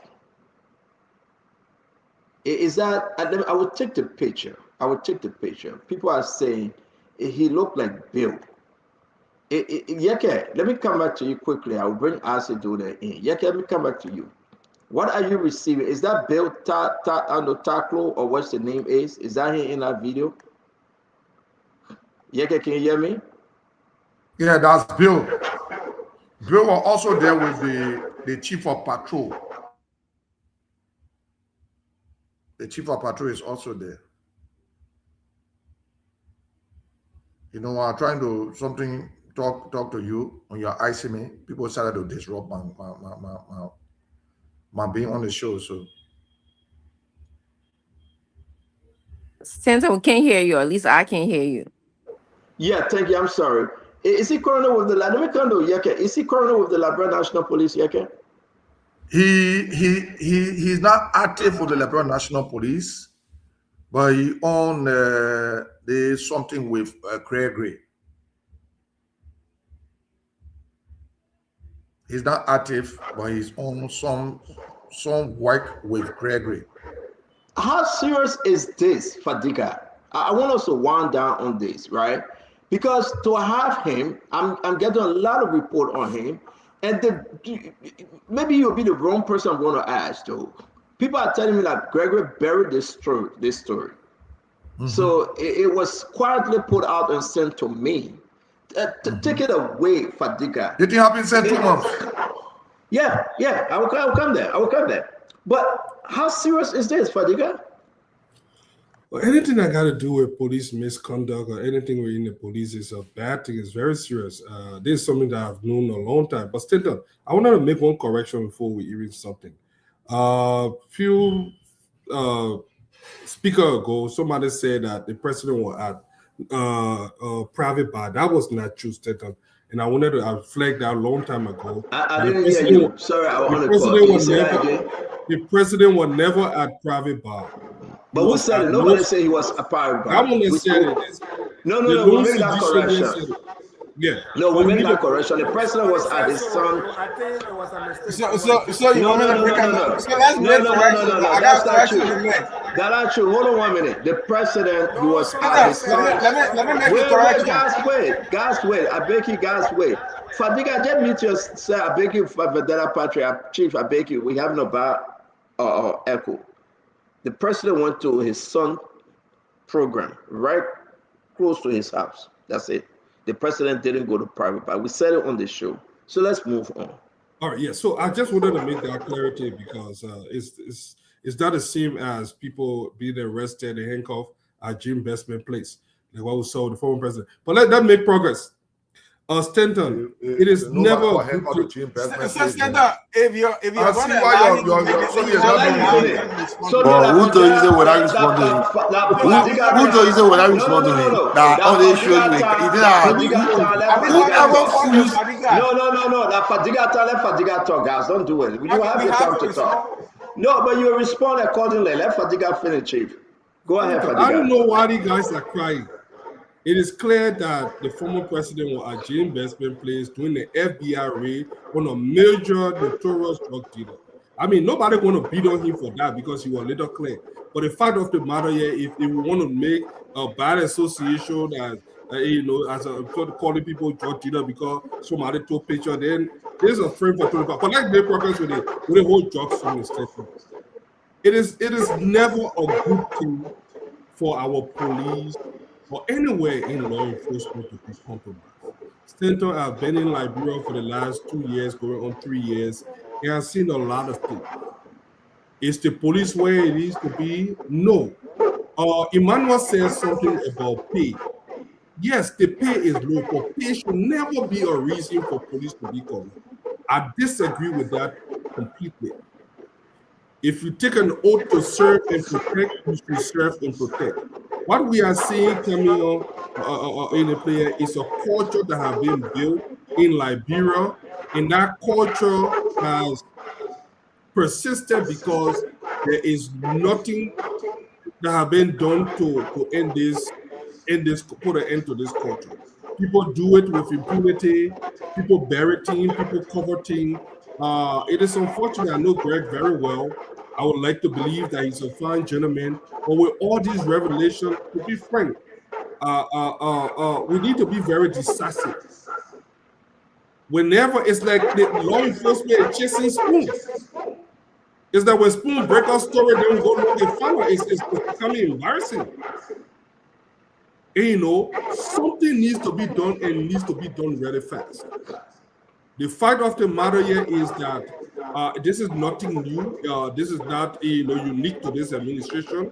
I think it got worse under previous administration. We're not going to shift blame. It needs to be solved. This thing needs to be addressed. Police misconduct. I mean, we spend too much money with international partner training our law enforcement for it to be this way. So it is either by design people wanting to be this way because that's how they function. It makes them to be able to carry on the illegal activity. But to be frank, it is disturbing. And I will pray for some of these allegations to be false. But when Spoon break up news and then you see people running, look at the issue with private bar. Look at the issue with some of these things. They need to be on top of the game. And Greg, this one is on you. You owe it to the Liberian people. You have been doing a fine job. But this going to be put a real stain on your legacy if you don't take action real quick. Stanton. Yeah. Well, I beg you. Let me do this thing. We gotta do this thing. I'll say. Let me give you a final warning here, right? If you talk one more, I'm going to put your leave for absence letter up. Somebody just said it to me. I'm not threatening you. I've been very frank with you. I'm tired now. I'm seriously tired. Is it my time to talk? Let me talk. I'm not funny guy. I'm a funny guy. I'm trying to talk. Because I'm putting out leave an absence letter up quick. I mean, these are official documents. They get something other can be talking nonsense on Facebook. These are official documents for professionals. Please don't. I know. I'm telling you. Don Richardson, I'm coming to you, Don Richardson, and we'll go to Governor Clinton. That's the police car. I want Liberians to see this, right? That's the gentleman they call him Bill. I don't know who that is, but people will recognize him. He's in there with this guy. Probably this is the bank or RLJ. But this is the guy. He's a hustler. He got a fake document photo in his hand. Very fake photo, as you can see, right? They try to dement the white man. How can a police officer under Gregory Comer? Hey, man. I mean, where we got Gregory Comer from? Can somebody tell us where we got Gregory Comer from? He brought all the hustlers that he said that I mean. Look at the Liberia National Police car. He brought all of them. But he wants us to believe that all of them are bad people. But he's not bad. He said them. I mean, how can President Boakai agree to ride and die with Gregory Comer under these conditions that the people are angry? Liberians are every day is something new. Sarah Besno for that inside, I will talk what I want. But you know what? Somebody says, Stanton, wait. We're supposed to tomorrow. The government contract Sarah Besno are giving Peter King. The reason why she was giving it to Peter King from Nigeria, we're talking. Sarah Besno relationship with Peter King, and they sing Ibrahim Traore guy. Their connection at the business restaurant they open, honor her assistant. We'll put all the document out tomorrow. The Nigerian man they partner with, the Nigerian man is a pure drugs cartel. The Nigerian man. I get his name, I got everything, we'll put it up tomorrow. How can the people tell us that through it all, they want us to believe that they all fighting drugs? Step from frying pan to frying pot. But the Liberian people are listening to the Richardson. Gregory Comer wasted was his whole, listen, from Gregory Comer today, he appointed somebody called 116 or 006 to take, he recommended the person to take Johnny Walker Dean position. Why are adding Walker Dean to the man name? Johnny Dean, no Walker, right? Johnny Walker Blue, I don't know. Johnny Dean. I'll put the person Gregory Comer appointed up. You know, see, we are in a dangerous place today, Dr. Rich is saying. You either help, please don't hurt. And as a donor can say anything they want to say. Looking at President Joseph Yemen Boakai, the president of the republic, and people will get very with me. He got nothing to lay for but to fight for Liberia. The remaining part of his life, people will not want to hear this. He got nothing to lay for. He just wants to set that legacy to make sure the country is on track. He's not going to solve all the problems, but he's going to try to make sure that the country is on track. And where we find ourselves today, the people around him, that Richard said, your husband will start laughing, please. The people that we have today, right? Yeah, that Richard said, your husband gossiping about me. He watched the show, he gossiping, and I heard it clear just now. You know, it's shameful that Richardson, that you and Abraham can gossip about me. Just go in the back and laugh. Tell you I heard it. Let me go to Governor Clinton. Governor, come on. He said, I tell you that my best friend when you said my husband gossiping about me.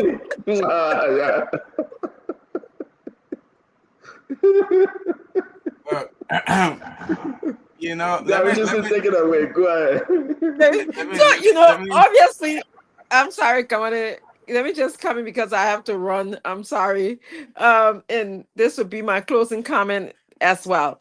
This is definitely a narrative of police misconduct, which is a fraudulent behavior. So this is the place where our government, our leaders in the country have to step up. All right. When a police officer puts on his uniform and he takes an oath to serve and protect the Liberian people, that's what he should be doing. Not to steal, not to engage in pay to play, because the video that you just showed us is a certain demonstration of play to play. How you call yourself a whole policeman, then you go and go try, I don't know what you say in Central, you go tackle a so-called investor into the country and show him some kind of fake diamond. That is fraudulent behavior that you need to pay the price for that behavior. But anyway, the bottom line is our government, and I'm going to hold our government responsible. I know people will not appreciate me on the show. People will have a lot of things to say, but the government did not create opportunities for our police officer to engage in meaningful work, or even for our youth to engage in meaningful work. And if the more we have this situation where poverty dominates, the youth in the poverty dominates in our country, the more that we're going to find people engaging in this behavior. And then, of course, I agree with you, Fadika. It's not only about pay range or your salary, whoever said that. Okay, it's about being patriotic. Okay, it's about loving your country. At this point where we are, we need to make changes in our behavior. We gotta put Liberia first. Okay, sometimes we'll be paid low. Sometimes even in this developed world, to start off, you gotta be paid. You gotta accept the pay that you get until you rise up. So yes, they will be paid low, but they should love the country, not to be engaging in stealing and engaging in pay to play and in this kind of fraudulent behavior. So those police people should be arrested. They should be questioned, and they should pay the price. That's what I have to say. And thank you guys for having me today. It's been a great show. Thank you. We're not gossip about you anymore. Yeah, you're go ahead. You're gossip about everything. The reason is we living, but I disagree with you. Laying this thing at the feet of low-level police people. We are not. This is not an issue about pay. We are talking about, when you're talking about Gregory Coleman, he's not unpaid. When you're talking about the 103 and 112, they're not unpaid. When you're talking about Marquia, Deputy Managing Director at RIA, he's not unpaid. This is just a calculative attempt by the government, intentional to funnel drugs in the country. It's a cartel. This is not really about being unpaid. But let me sound this to my friend Fadiga and Colin Gray. In Liberia, they say, we're not here, but we're here now. We're here now. All those funny lies and things, the propaganda that was going, we're not here, but we're here now. They are not going to fly. And when Colin Gray, when you use the word nap, and I asked them to put it, or the word nap has a meaning. So you don't use that word nap when you to refer to President, we are in that situation. When you say nap, is someone being arrested? Is someone being snatched according to act? There you have no evidence. Absolutely, you cannot find any evidence to ever prove that he was ever arrested, he was ever charged, he was ever connected to anything drugs in the investment case. So was it not the CD the FBI was ready? Excuse me, sir. That's the wrong choice of word. Let's get it. Fadiga, I don't interrupt. Then the FBI raid Fadiga, let me sincere. Wait. I beg you, Governor Clinton. Fadiga, let me sincere. Joia was never ever arrested. No, but the FBI were raiding that place that day, right? Fadiga. Say he was nabbed. He was nabbed and later released. Listen. My man, let's do the story. Let me be fair with the conversation. Joel wasn't arrested. Joel wasn't nabbed. Okay. So the FBI didn't. People carry on. Listen. You know why? I don't want to go there. Let's Yeah. move on. There was a major job rate going on. Look, Fatty guy, focus on what's happening now. The most important thing happening. You have a government where senior officials of the government are being arrested every day. Now you have I agree. We can talk about that. I agree with that. Now you have a well. All right, so now I think we're about to wind this thing down. You guys want to clash? That will be clash. That's fine. We can go to everybody. Let me just say this, ladies and gentlemen. Private bar. The police went there. They were closed. Everybody will have the 2 minutes. We'll start with Yeke. Then you can say what you want to say.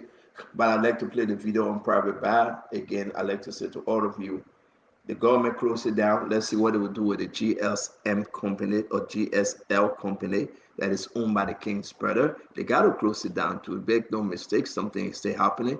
They are still shipping. More arrests will be made. More serious action should be taken. And the president, the reason why, you see, when President Boga do something, I beat on him. But I think he's working. People trying to car black. They're trying to tell the president it's not time yet. But I can guarantee you more arrests, more suspension will be made. Make no mistake. This is why we are here pushing this government. When you see something, somebody told me today, Stanton, you should also say when you see something, text something. Because they kept on calling me, Fadiga, great. I said, please don't call me. Then I said, text. They said, no. You said when we see something, we must say something, but you didn't say we must text something. So I'm saying, please text it to me. If you call, you get me, text it. But I want to appreciate all of you for always sending me information. Let me play the way in which they close private bar. 2 other bars they are opening. 2 other bars that is very, very concerning. One is at the new mall on the top. One is at the new mall on the top. The second thing we'll be showing to you, I hope Ronnie come back, is the ship that this guy Marquia bought along with some people. Marquia alone didn't negotiate for that ship or that boat. Who was the maritime boss when Marquia bought that boat? I know I will open fire here. I'm not going to do it today. Was the maritime boss at the time present? I want you to listen to me and listen to me well. I'm not picking on anybody. Yang Beton, sorry if I pronounced the name wrong. The one that appeared and ran away yesterday, he was there. Marquia was present. A gentleman who I don't want to call was there. The maritime boss at the time, he was present. I'm trying to say this thing, but Randy not here, and I will get him up to tomorrow. Who was the maritime boss at the time? I want you guys to do some homework. When Marquia transported them, brought them to America. I know I'm about to open trouble. Who was the maritime boss at the time when he bought that fishing boat? Who did they meet at the time when they traveled to the Bahamas? Did he buy the boat under CDC government? Did he buy the boat under United Party government? I'm just asking a question. From that country, don't look at me. My job is to ask questions. When the discussion was going on which government, you told your own. I will play my private bar. You think we're feeling forgetting this thing? No, the thing is going all the way back. But we got to clean our own house first. Then we'll go back. And then I will tell you, I will show you the picture. They were here in Philadelphia. They went to a place called Pepper Fish. They met, they ate, they discussed. In that meeting, when Yang Beton, that counselor that came and ran away, or Marquia, the maritime boss at the time, and another gentleman will keep you informed when they started that negotiation. But today, again, the government went after Leroy Private Bar. Take a look and listen. Of LD Bar, then we have the officers line up. I don't know what this is going to lead to, whether there's going to be a search at the facility. We cannot tell right away till we see what is going to happen after this time. So the huge presence of the police and the LD officer is being observed here at Prophet's Bar, just a day after the CEO of this facility was being allegedly linked to the massive cocaine seizure. Okay, there you have it. I want to say to all of you, let's do our closing. Listen, I can give you 2-3 minutes. It will be powerful. Who want to go first? You can go. Who want to go last? You can wait. Let me go first. But it will be a powerful closing. We come to represent the Yeke Korba. Yeke, you heard it all. So, Tomorrow Stenton, we'll continue with our story. Let's hear you, Yeke. Stenton, how you talking about who were the maritime boss that time? It was either James Colley or Bianca Cassidy, one of them. It was either James Colley or Bianca Cassidy, one of them. Stenton, the situation Are with you the sure? officers. Are you sure you know when he bought the boat? Are you sure 2022 or James Colley or Bianca Cassidy? No, it was not James. Well, I thought you were talking about 2018 between them. No, I'm just asking when he bought the boat. I ain't called nobody. No, it was around 2023. Then was not Fadiga. Was written language. Fadiga. No, I called nobody knew. I said, no, I'm looking at the year. Document. I'm looking at the year. Stenton. It was between the 2018, then were either James Colley or Bianca Cassidy. But around 2023, then we're talking about Eugene Namwe. So let's not go we'll discuss it on the time. We'll discuss it tomorrow. We will. So can I close now? But you're the representative. Why are you asking me close? So you see, Stenton, when we come to the police something, those police officers are all veteran police officers. But when you have a leadership that is very bad, that's what you find out. Like the chief of patrol, he's a professional police officer. I remember he worked with me in the police. But when you have a bad leader, that will happen in the leadership. Because of the involvement with Gregory putting them in a lot of problem. The reason why Gregory buried the case, they didn't happen to RLJ. Now when you start to talk about Ozzy Well at RLJ, they didn't happen ever since. To RLJ, I've been having the recording here myself. The people themselves reported the case to Gregory because Gregory knew his connection with the people that had the car and who sent, according to my source, who sent the chief of patrol there. Those are all confidants of Gregory Como. So to resolve the case is difficult because Gregory got his share. From what I know, I want the people that keep telling me, oh, I'm closing, so I'm using my 1 or 2 minutes to close. I want the people that are telling me, oh, you know, Joseph Boakai, like, oh man, leave Joseph Boakai. I agree to leave Joseph Boakai, but you're telling him to not provoke me. I can't work with him. I will agree that you're old man, I'll be moderate. But let him tell his people to stop provoking me. Because when they provoke me, I will go for him. I'm not going for Cabo. I know very well, Katumu told him, I don't want Yeke in the house. Let him use the reform means. Let him go through the process and take me up. He shouldn't bring the court into it. He shouldn't bring anybody into it. He had the resources. He had the central bank. He had Thomas Fala with him. He had Rachel Kun with him. Let him use that process. He had Mema Breeze that will be in the grave and say she voted. He got all the people. Let him go through the referral process and take me up. He shouldn't get people involved. When he get people involved, I will come for him. I respect somebody that respect me. I brought Joseph Boakai to power to respect the laws of this country. And he's not respecting the law, you want to bypass the law, I will use my platform to go for him. In any kind of way I can go for him. Thank you, Stenton. I think I close. You see, that one level, Yeke, you can listen to me. When I tell Yeke to do something, he does it.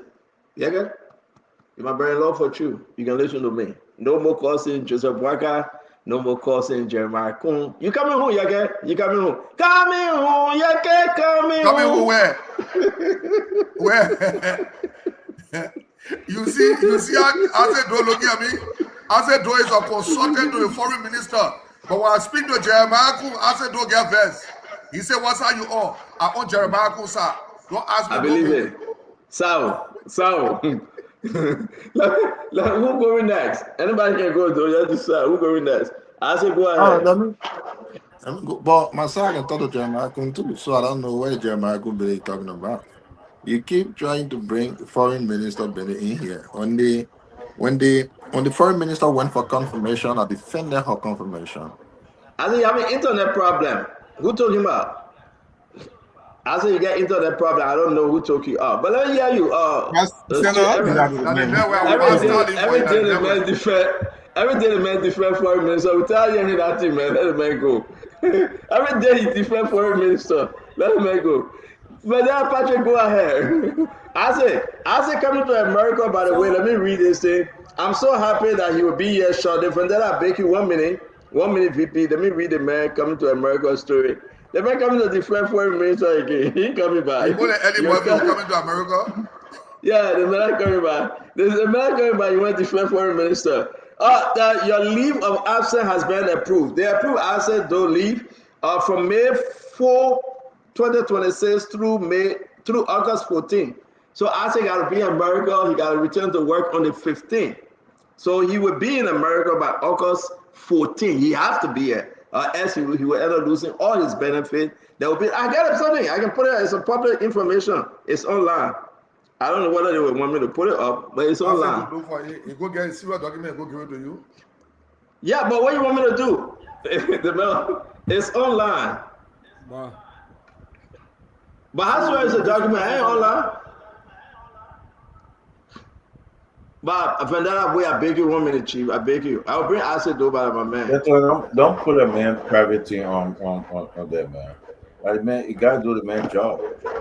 I shouldn't put it up. No, don't do it. Don't do it. Let me continue. I don't know what you're reading or like who thing you're reading. Whatever you put on it. Let me close. No, I'm just asking though. You say I shouldn't put it up? Let me close.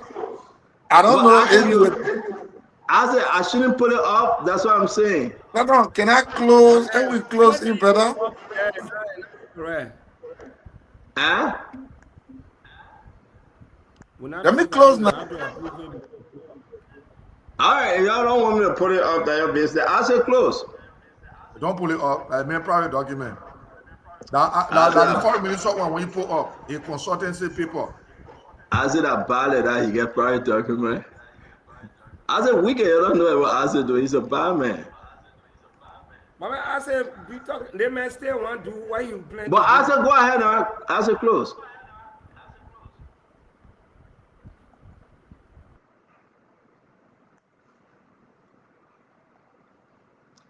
Well, I said on. Come on. I said on mute.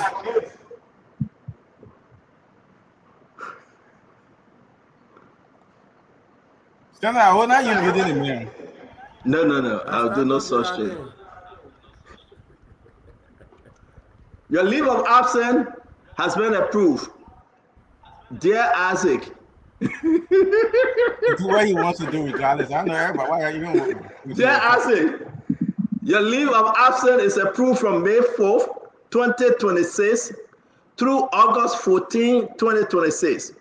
With an expected return to work date, August 15, 2026.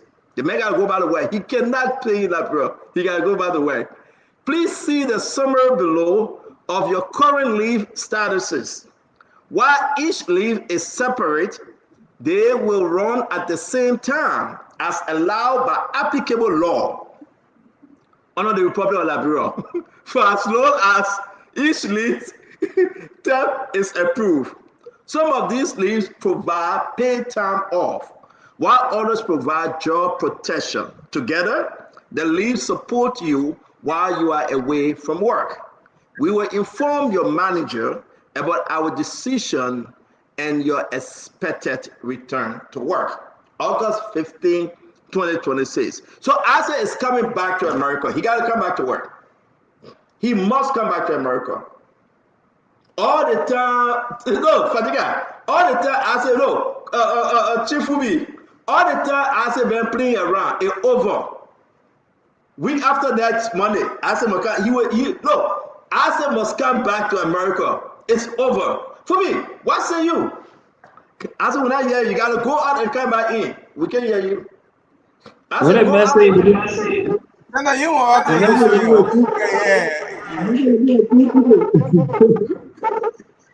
I said, go out and come back in. We can't hear you. Go out and come back in. It will work.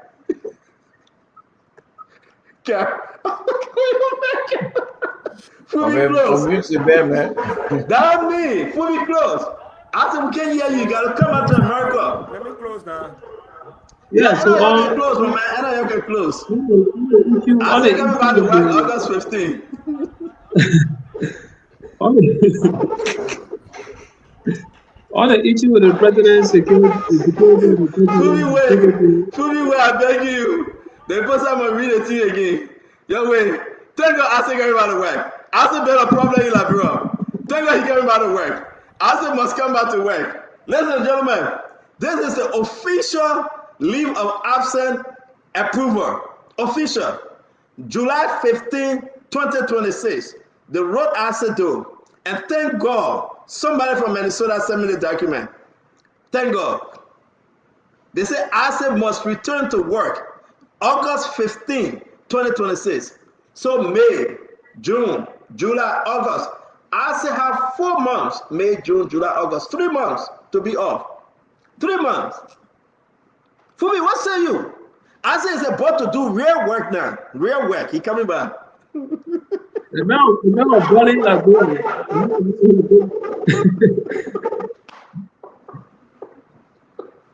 I said, go ahead, come on, we can hear you. I said, go ahead, come on. We're not hearing you. They go down. I can go. Go on. But I fully close. We will get answer when you come back. After you will go to Vendela Padre and Kev Hassan. We got to close. Fully close. They pass it down. I'm happy that Hassan coming back. Seriously. The issue of the protocol of the president is something that the government needs to take very serious, and they need to ensure that they protect the presidency. Going forward, those are things that they need to take serious. We cannot joke with the presidency in such a manner. We cannot expose the president to so much, danger or people of those kind of caliber. You bring crooks around the president to take pictures, and they go out. They use those pictures to croak other people. Just in the name of, yes, I got some proximity with the president of the Republic of Liberia. So that's something that we need to control. The issue is, all the other stuff, look, Fadiga said it also, those are things that, these are old age things. Before the past regime, a lot of the things that McGill and Stewart and were accused of, all this kind of crooked thing, the people coming to work and asking them for kickbacks or upfront money before, those are things that should stop. As a serious country, we shouldn't be going that route. Well, it's good that the government is also taking some serious measure on this whole fight against the drugs, the closure of private bar, the arrest of these different guys. And the police also need to do some cleaning. The video you show about scamming the white guy, we got a lot of this kind of stuff that keep coming up from time to time. And think if you want a serious society, the police need to also take charge of that and fight to clear that stuff. On a last note, I'll say happy birthday to my auntie Matilda Puni. Wish her God's love and God's blessing. Thank you. Yeah, so I can go. VB. What the crew man say today? Go ahead, VB. I want to agree with Fubi relative to people who are brought in the corridor of the presidency for photo opportunity with the hope of going to go scam people. Some of them do it deliberately. They don't come here as investors. Serial-minded people who want to see the president are disallowed. And the people who come for photo opportunity to scam people are given an opportunity to meet with the president. I wish he had eyes to see in the hearts of individuals to detect that this person is fake. Unfortunately, He does not have that capacity. But the presidency should not be treated as a joke. And it is also good to state here that sometimes you see certain individuals, like they mean well.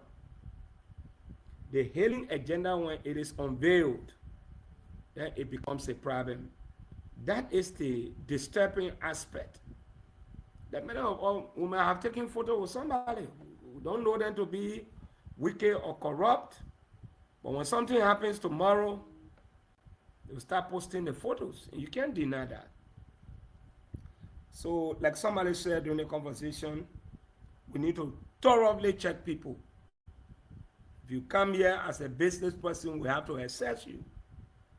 If you come right away to go see the president and take photo and go back to your country and call people, I met the president, wow, deal is not a good thing. On the issue of the police relative to the video you just showed, I hope Gregory Coleman will step in. I've been getting calls too that a very known individual might be in that photo, but I want to take the time to look at the video again and watch it over. This is bad because this alone scares investors. When people come here in the country with the intent to invest and create jobs for our people, and people scam them using police vehicle, at which the Inspector General of Police will put his feet down. You see, sometimes it's difficult. I have always said that not everyone in the police are bad. They have some good police officers. They want to see the best of this country. But the bad ones are among them. And I'm happy they are beginning to muster the courage to arrest some of them. I read in the news the other day, say 2 police officers, senior ranking officers, they were dismissed for collecting bribes. With this video, I hope the Crown Service Department of the Liberia National Police can carefully and thoroughly investigate and bring these people to book. On the issue of drugs, I want to say this. Those who have been arrested, they are in a better position to help us reach to the bottom of this entire thing. We don't know the big hands, but at least the few ones that have been arrested and charged by the Ministry of Justice, they should confess.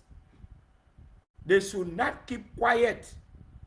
They should call names. If they choose to die to save the integrity of other people, it's up to them.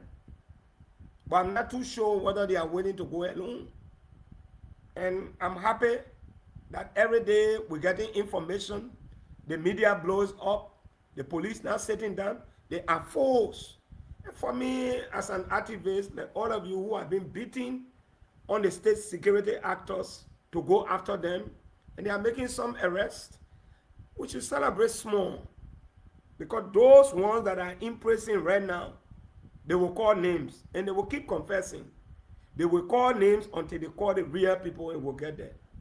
So, I mean, thank you, and it was good. Fadela, thank you very much. It's always good to see you, VP. And thank you very much for the closing. We just got to continue on the struggle.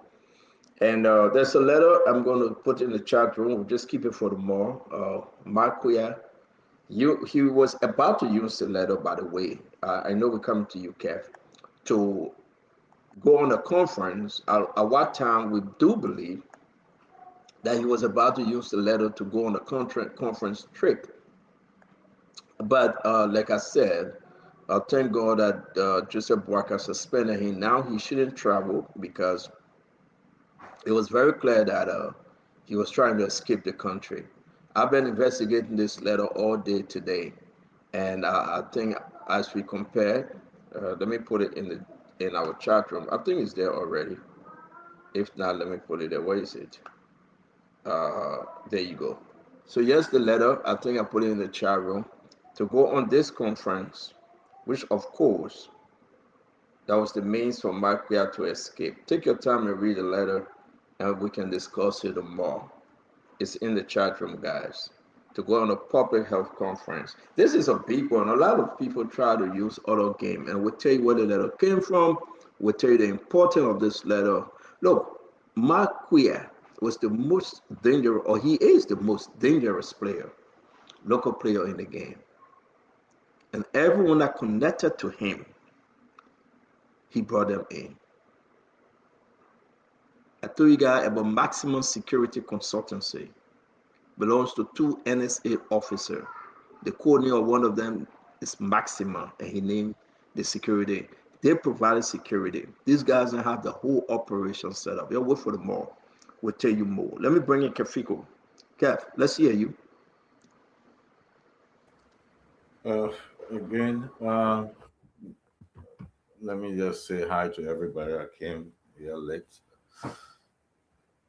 You know, Stanton, why is Marquia still not being arrested? Why is he roaming around? Simple answer.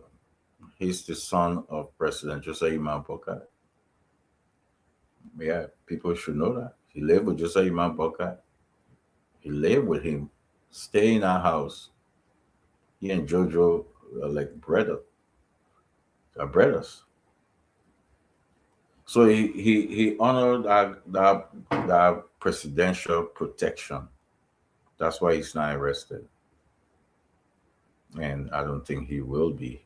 They were saying to quote, they play out just like that. Where you want to say something, you say, oh, the man in court. Never end court.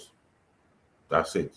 Go to court in the morning, in the evening, he chill at Calabash and other places. That's it.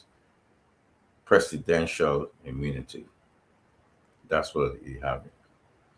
Again, let me say this. I think it was Dr. George that said to spend a lot of money on the police and then, steal the police. I would like to disagree on the police, on policing, because there's a lot of good cops. We have seen police dividing food in protest. We have seen the same police. What happened with this police under Gregory is the same thing that happened with this police under the same Gregory them with my and UP 12 years.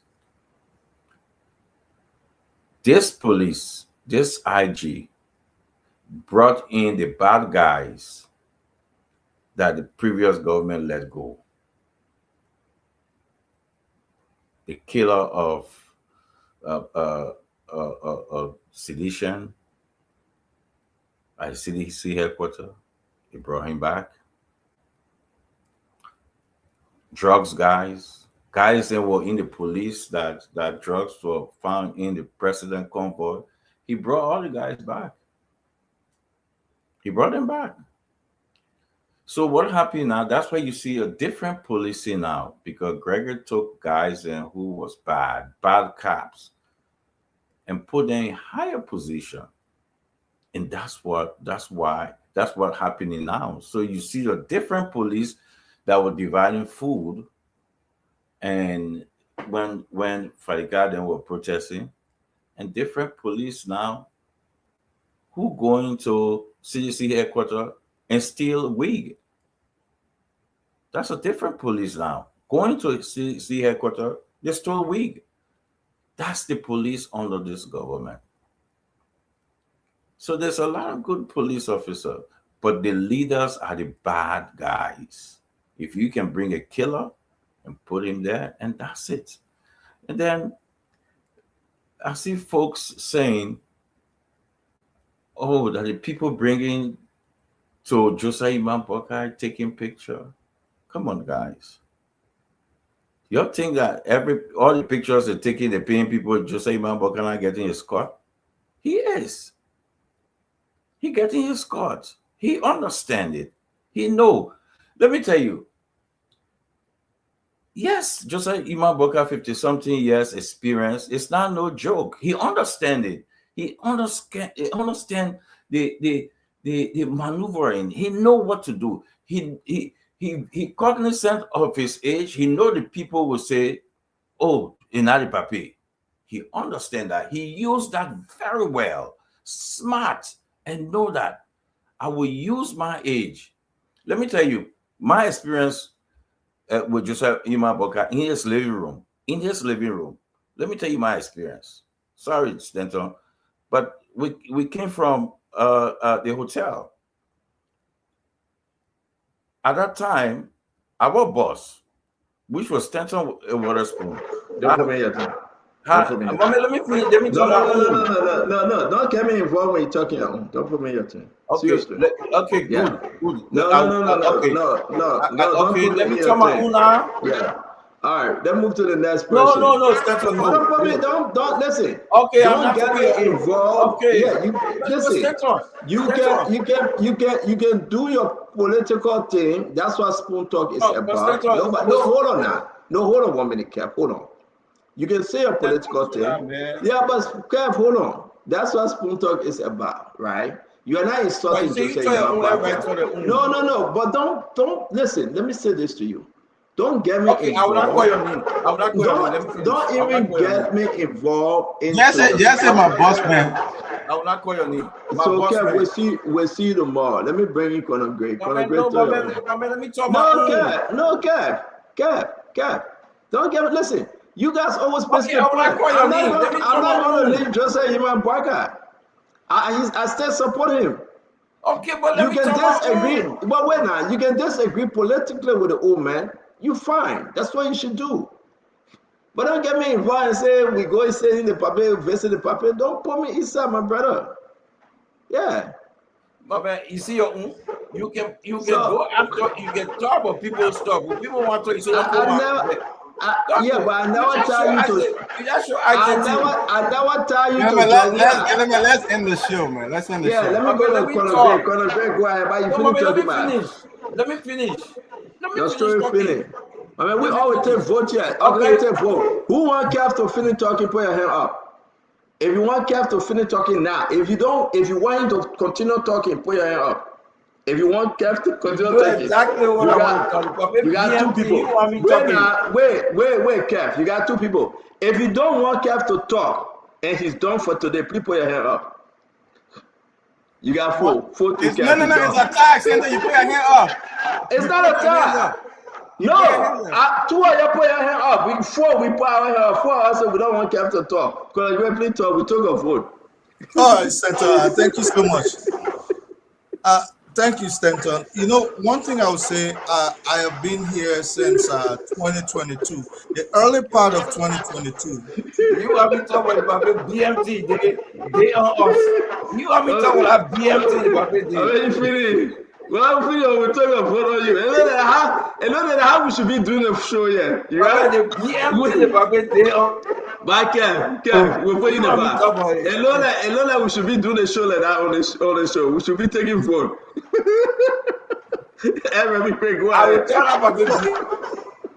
So, like I said, I've been here for the early part of 2022 when Kev and others left the show because of some personal reasons.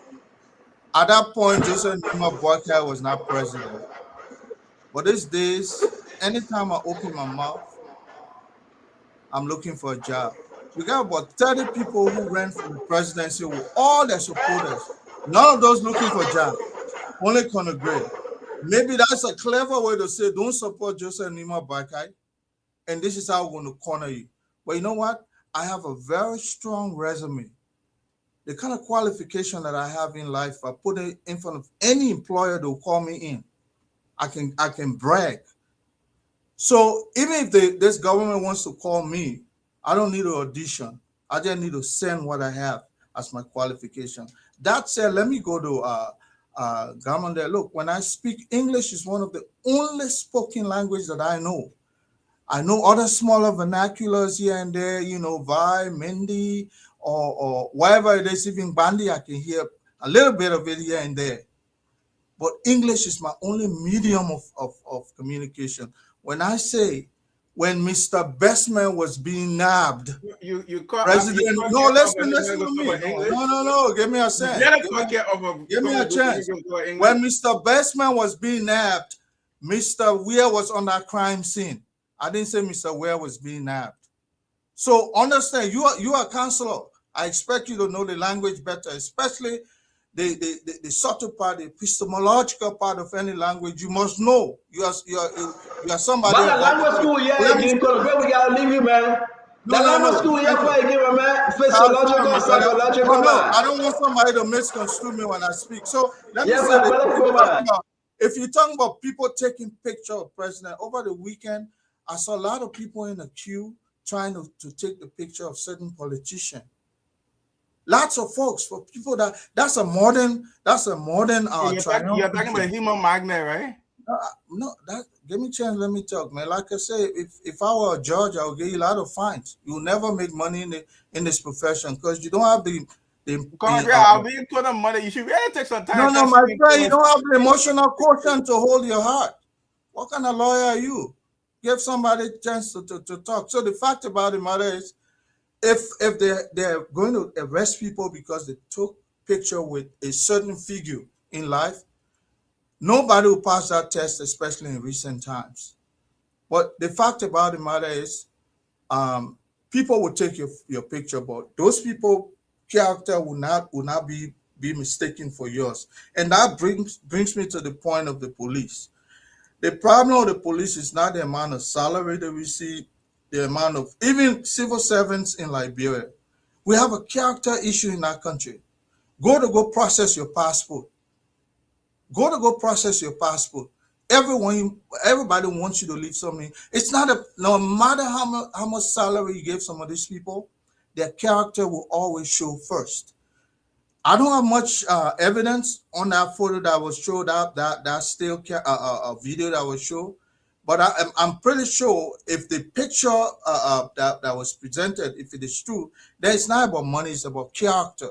And then that's what we need to address. And one way we can address it is to send people to good jail who are caught in this kinds of transition. You don't play with them. That's the only way. That's what made this country strong. When you disrespect the law, when you break the law, you go to good jail. By the time you come out, you are old. That's how it is. That's how it's supposed to be. No matter who you bring as president, you will always have people that will misstep on the law and for their own benefit. But you punish them when you catch them. That's what I have to say, Stenton. Can I close Stenton 30 seconds? I don't want to. Yes, please do. Please do. So please. Look.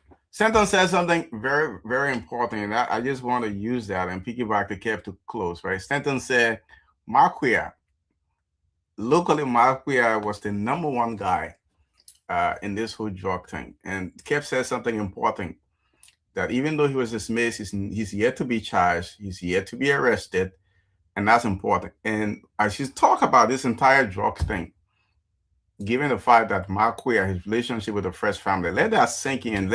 Let people like Fadi Guy tell you how serious Joseph Boakai is about drugs. Thank you. Fadiga, take us home. Oh, sorry. Fadiga, bring Dr. George, and you go last, please. Dr. George. And thank you, Stanton, and thank you, gentlemen, for the robust conversation we had. And let me thank our audience for being a part of this show.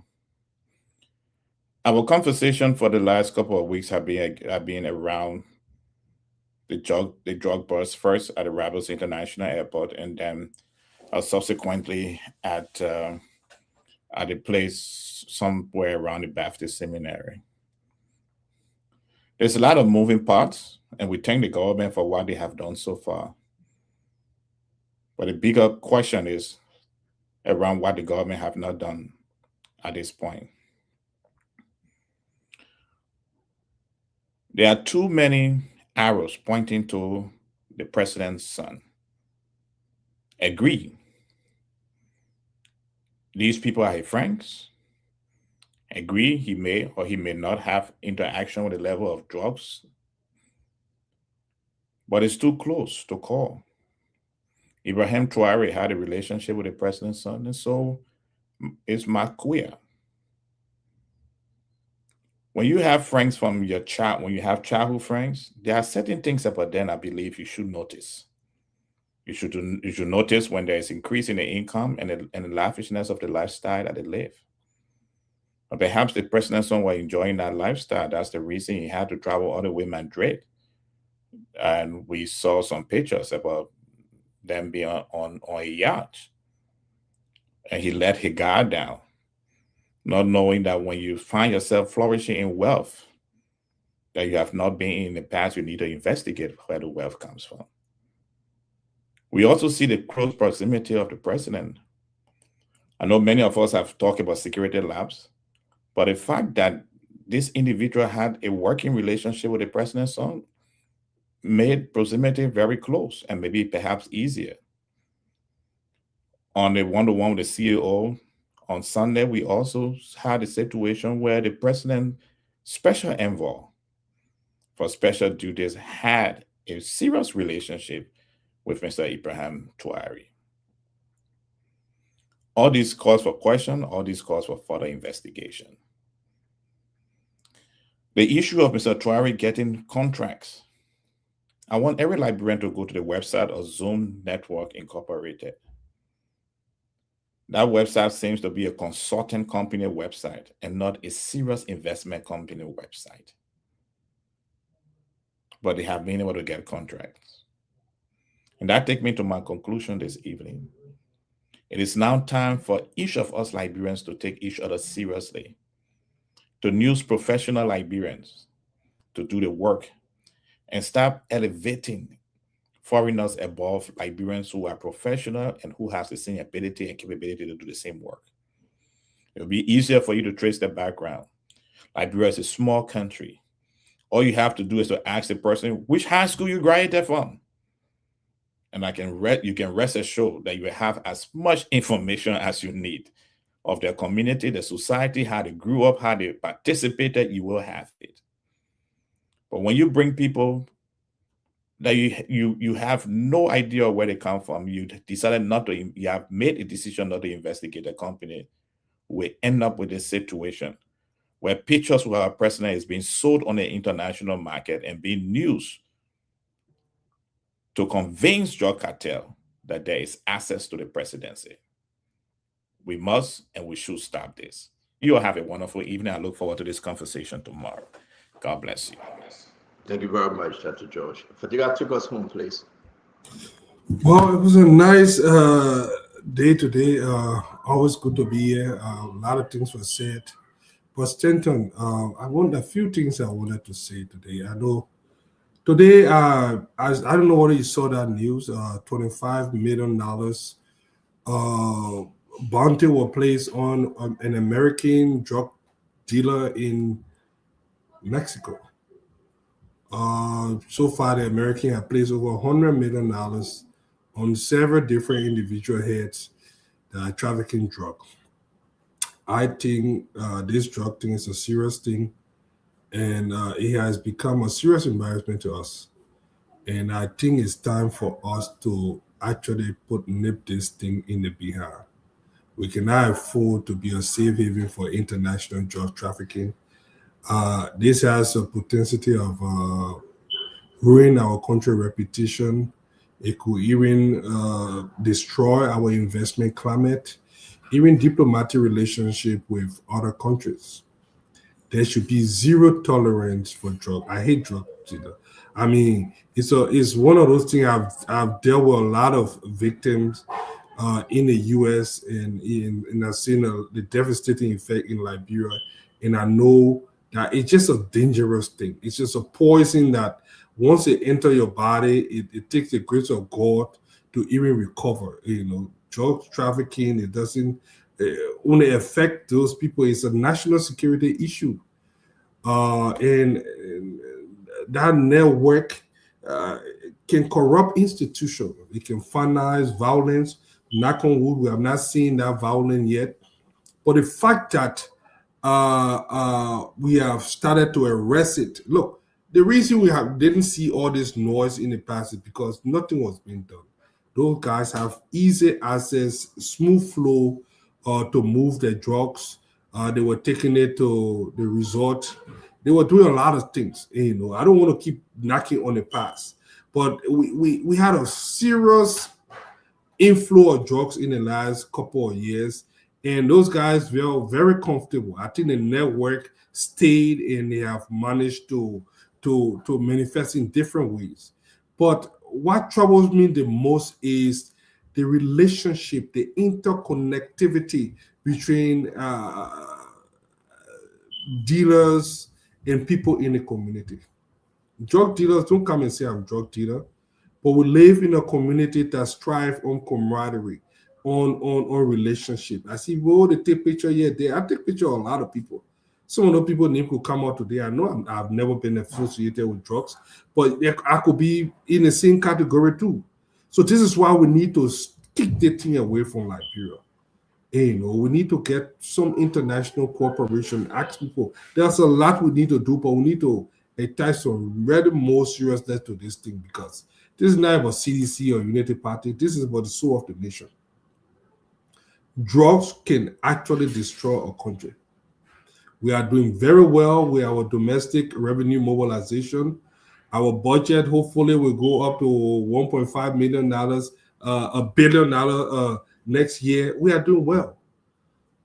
You know, we cannot keep playing politics with this thing. It's time for us to attach some very serious fight to this drug thing and make sure that we keep it away. You know, America is doing everything to fight drug. They have been doing it for long, and the only reason is because it's entrenched in America, and they have a consumer base that can afford it. In Liberia, people can't even afford it. Luckily for us, the drug that is passing through our borders is not being consumed by those people on the ground. So it's now time for us to put an end to this whole kush and other drugs that are actually killing our children. But to see people come on here like the Kef Hassan and those guys to make it look like, oh, something. The reason we are talking about drugs is because we are fighting drugs. The other people didn't even try. The drugs people had a free flow. So it's very concerning that people want to politicize the thing. But still, I will tell you, you are doing a good job. We need to all play our part in ridding this menace from our society. But at the same time, it should be a collective fight. You know, they should stop politicizing this thing. And I'll leave it at that. Hopefully we'll be here tomorrow again, same time, same station. And nice being back on screen. Fadiga, thank you very much. I want to say thanks to all of you. Let's have a wonderful evening. Shana Goy, are you there to come on? It's been a wonderful, wonderful program. And I want to say thanks to you, Shana, for producing. Usually, we ask you to leave 7:30, which is 11:30 your time. Sorry that you didn't know. But next time you will leave at 11:30. Thank you very much for holding it down today. And have a good night, Shana. Yep. Have a good night, Flo.